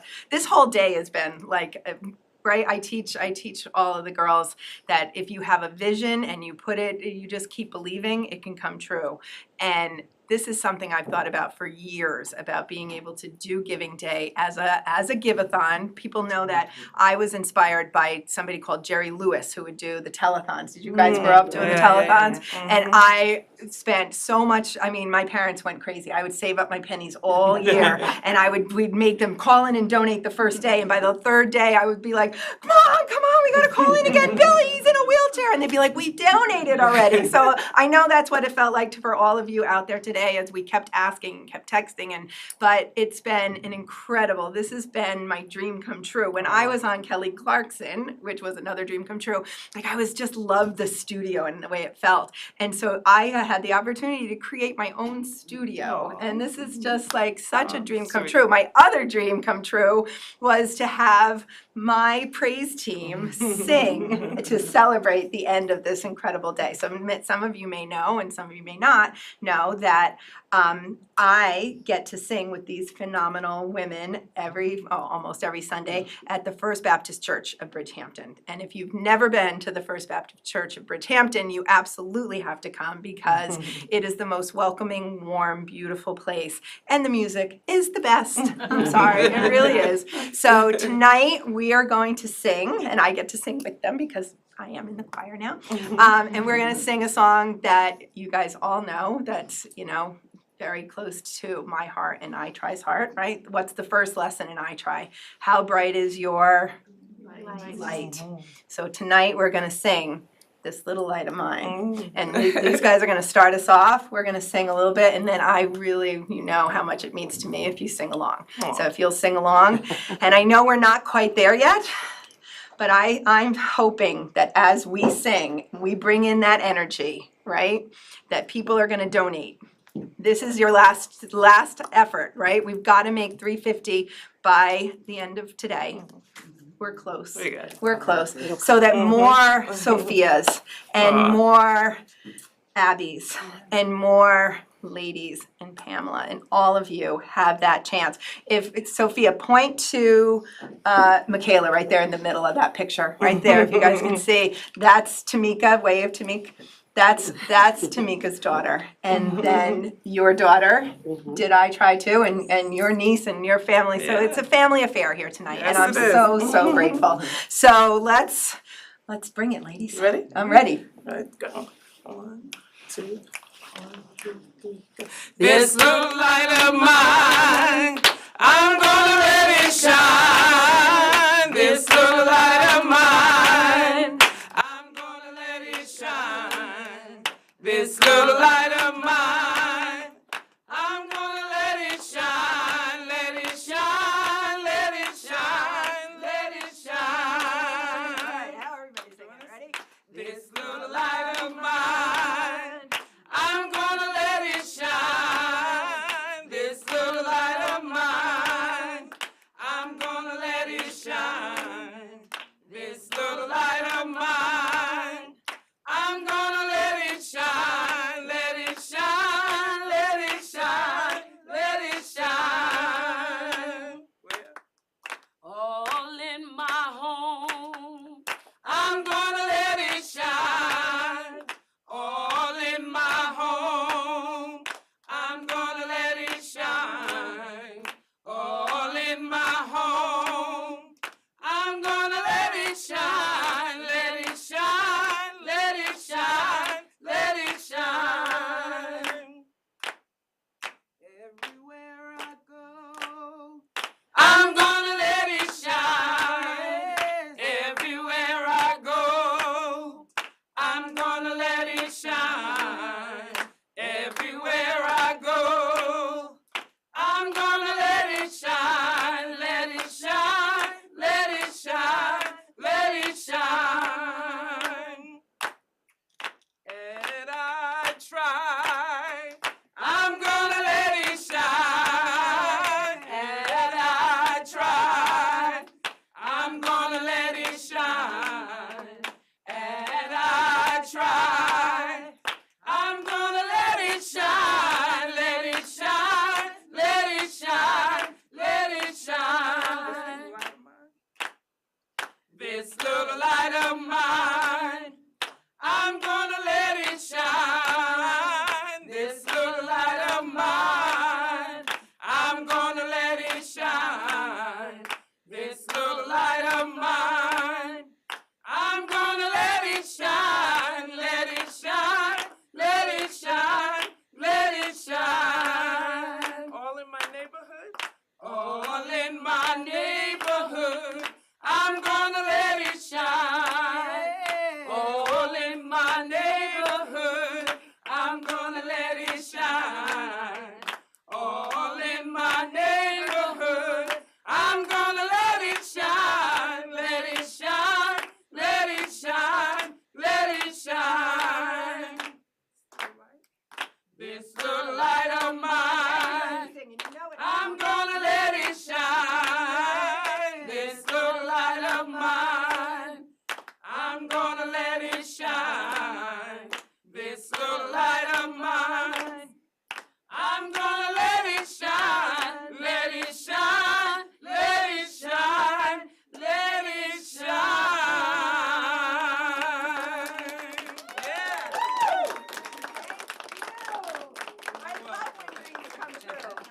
I love you. Oh, Thank love you. you too. Thank Oh, you. love you. Thank Yes, yes. you. Oh my goodness. Oh my goodness. While we're standing here, I just want to introduce, we're going to turn the camera over here, to my new board members. We all owe an incredible debt for believing that iTry could grow and thrive, and you are exactly what we needed. Reverend Tisha Dixon Williams, who is also on our board, was not, you want to hold up her picture? All right. Thank you. We'll stand in for Tish. She's with Paige, who is now in college. But Tisha couldn't be here tonight. But Susie Roden and Mary Alice Rogers. If it wasn't for the three of them, we would not be here tonight. And so, from the very bottom of my incredibly grateful heart for all time, thank you for stepping in and stepping up and saving the day and being here for me and for these girls and the future girls who right now have no idea what's about to happen in a couple months for them. It takes all of us, and we did it today. We did it today, and we're going to continue to do it because all of you have so much light inside, and the more that we spread that light, the better the world becomes. All right. Thank you, Susie. Thank you, Mary Alice. Hi. So I'm not crying. You're all crying. That was so incredibly beautiful. I'm here with Shauna, who is our operations and finance manager, and we just got a $10,000 donation.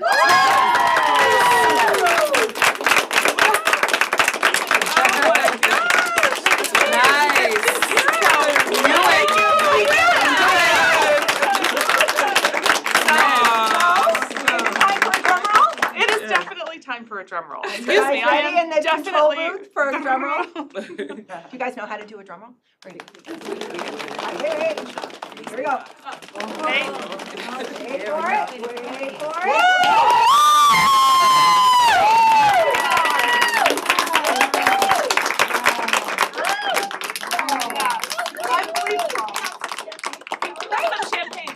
You guys stay here, don't move. I will see you guys at yes. All right. All right, so everybody, we're about to have some champagne. Don't worry.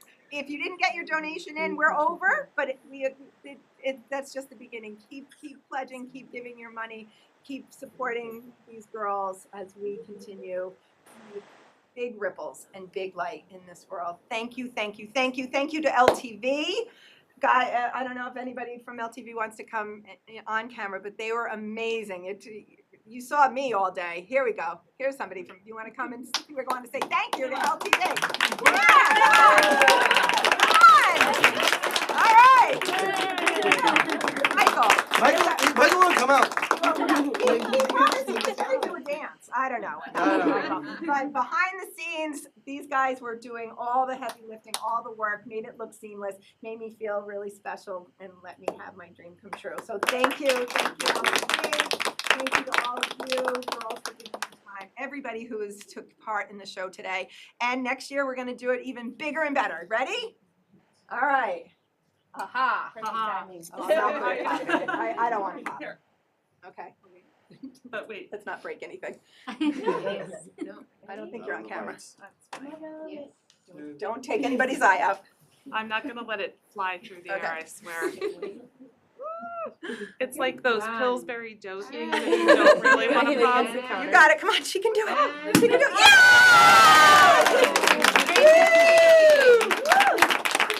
Pink champagne. Okay, just little bits. Yeah. Okay. All right, LTV, I think we can, Jen and I will do a toast, and then let's cheers to everybody. Thank you. Woo! $350,000! Wow. Thank you guys.